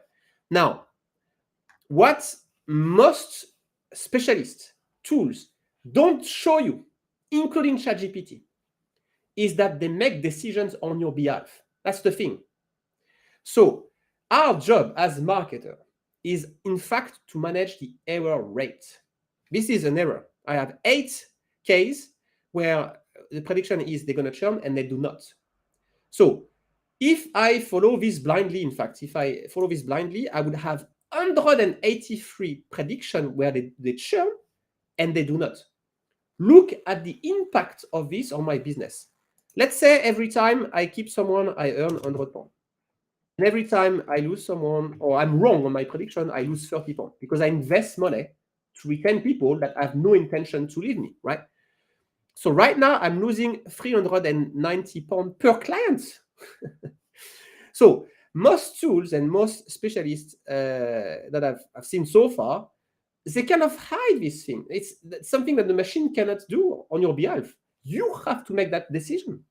You have to select your acceptance of risk, your level, how much risk you're happy to accept, how many errors you're happy to accept by moving the threshold, you see? So there is, at some point, a threshold that will maximize your gain. So here, in fact, what I want to do here is I want to minimize the number of false positives. So to do this, I will focus on this metric called the precision. I want to focus on this thing. Precision is going to minimize the false negative. So I want to move my threshold until I maximize the precision, but still look at the gain per record. I have a good outcome in terms of the business outcome, right? So 4,020 pounds seems to be, I have even better here. 4,460 pounds per record. That's fantastic at a precision of 85%. Now I can freeze my model. So when you buy these tools, or when you play with these tools or use these tools, they've made this decision before. What's the threshold? What's the number of errors that you are going to get, right? Now, it's your job as a marketer to take control of that. And at this point, you can deploy your model for production and use that model with new data, right? So I said to you, in 10 minutes, we will build the model and deploy a model. Boom, that's it. It is becoming as simple as this, right? So the issue is, few organizations right now use this and know this. The one that know, they spend time cleaning their data, building their knowledge graph, ingesting the data, building their models, testing their models. They're going to get a serious competitive advantage over the companies that don't do this. It takes time to do this, right? 65% of the time is going to be in the cleaning, pre-processing, Once you have the data, this is pretty straightforward. You don't even need to know Python. It's all visual, right? And that's going to be the case for everything else. For anything in that world, it's going to be visual and no code and so on and so forth. Anyway, look what I've done. I had a data set. I've built, I've trained algorithm on it. I've built a model. Now I can score my model. So I can apply that model to a data set. So I'm going to use the same one just to see what happened. It's going to take a few seconds. And then we will see 3 new columns on the data set. Let's have a look. Now we have a probability of no, probability of yes, and a prediction. So is that user 1, 2, 3, 4, 5 going to churn? No. What's the reality? It did not churn. Good. So this is part of the 98% confidence, right? So this is fantastic insight. It's fantastic insight, and I've used this to make my point today about what's important for businesses, because this will impact your bottom line. You can use the same techniques to predict customer revenue. So who is going to click on my ad? Who is going to leave their email? Who is going to sign up? Who is going to buy the product? Who is going to stay is the churn. But then you add how much are they going to generate for the entire time with me? Are they going to stay 1 year, 2 years, 3 years? How much money are they going to make? When you combine these informations, this is super powerful, because you know who is going to churn, you know who is not going to churn, but you also know from the people that want to churn how much money they're going to generate. So you may decide to actually don't care, because, okay, you're going to churn, but you only generate 30 pounds over the next 5 years. My cost per acquisition is very high here. I'm not going to nurture you. Obviously, you're not engaged, right? So when you combine these models together, you achieve superpower in marketing, really. So yes, you can use these predictive modeling technologies to predict behaviors, like, are they going to click? Are they going to buy? Are they going to leave their email? Are they going to churn? And this is supervised learning. I'm not showing you unsupervised learning, which is a bit different. So the way I use unsupervised learning is to understand my audiences. I have website analytics. I have CRM data. I can use unsupervised learning to cluster my audiences based on their behaviors. So I can identify the personas, if you like, right? The segments. Once you know that, then you can start to adapt your marketing. Oh, okay, so I have this type of people. They like this. They do this. That's the way they behave. Da, da, da. That's the type of content they want. Boom, and you can build your newsletter, your segment based on that. So this is part of the unsupervised learning. It's a different topic. Don't get me started, because we will be here for another hour. But clearly, if you remember the starting point of this, predictive modeling is the foundation. So if you want to start on that journey, you should focus on that before you move on to clustering and so on and so forth. Of course, it's fine to play with ChatGPT and generative AI, because it's going to improve your productivity and you're going to save time, and time is money.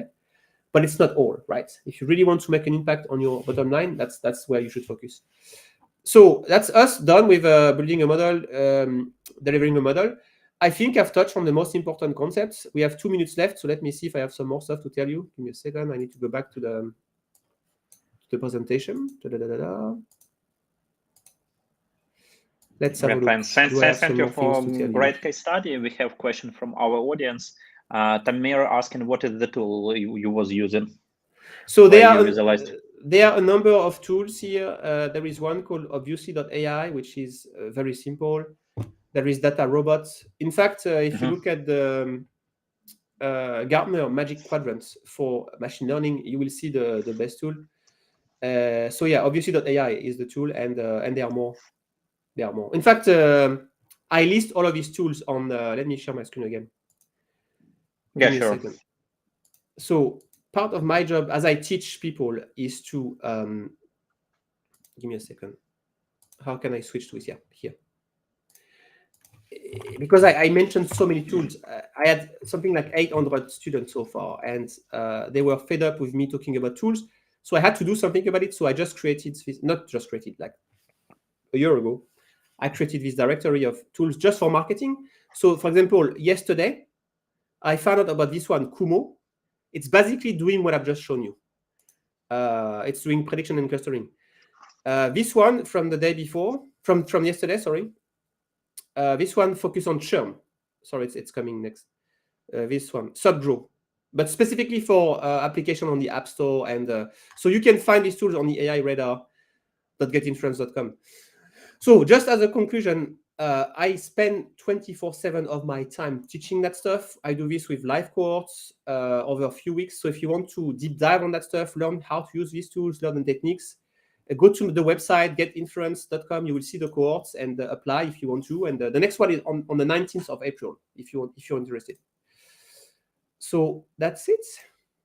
Any question? Vincent, we have a lot of thanks in chat, that it was great speech, that the presentation was great. Great, a lot of likes. I have some work. Yeah. Damir asked to share the link to the course. My colleagues will do it in chat. Okay. Okay. We have comment from Paul that these are exactly the type of programs I was looking for. Vincent, I don't see the question. I see a lot of thanks. Thank you. I really appreciate your presentation. Thank you for your time, and see you on our next event. Have a great day. Thank you. You too, Anton. Bye, everyone.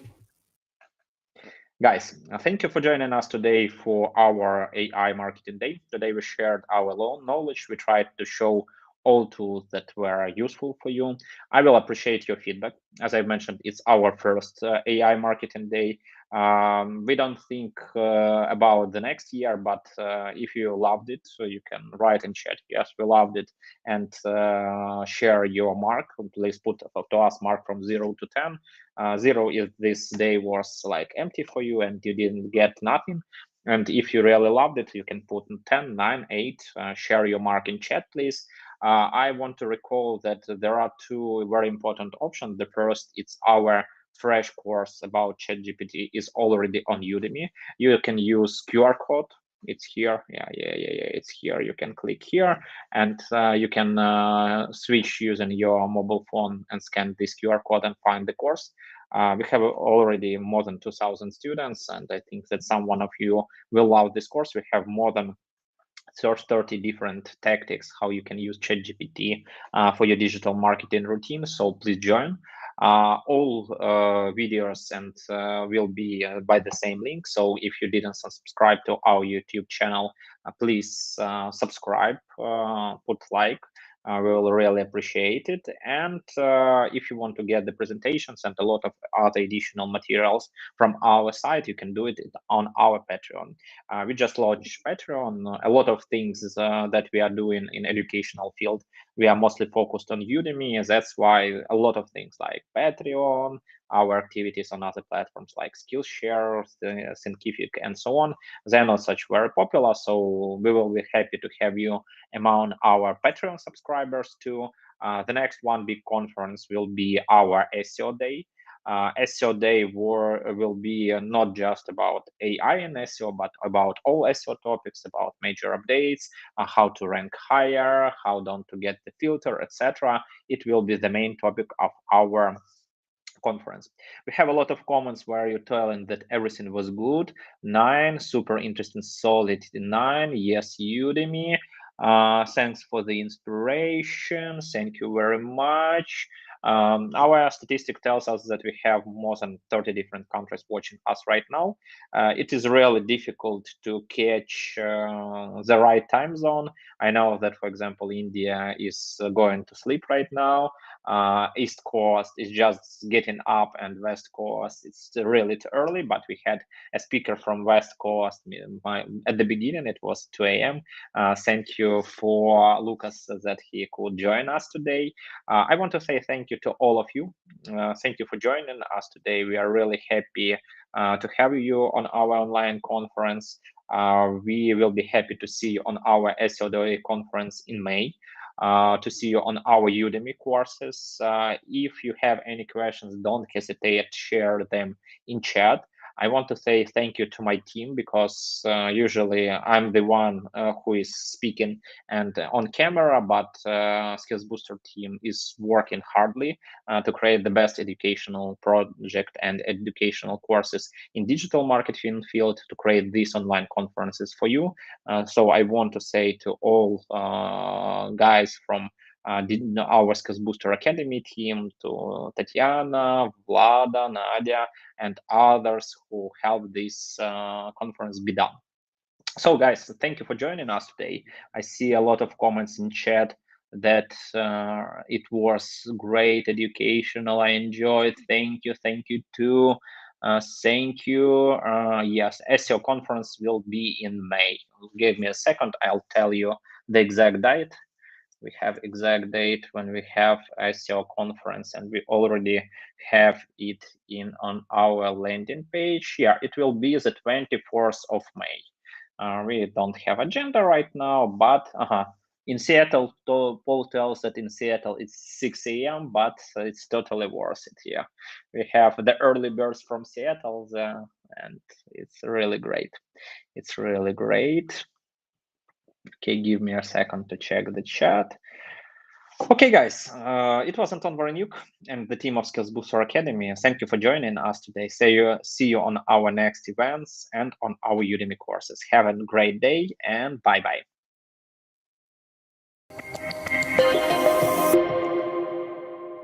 Thank you for joining us today. Just for attendees of AI Marketing Day, we have a special gift, the best prize for our Udemy course about ChatGPT. If you want to implement AI in your marketing daily routine, if you want to make your life easier using ChatGPT, just enroll to our course for $10. This is the best price you can find on Udemy ever. Find the link and coupon code in the comments to this video. See you on the course.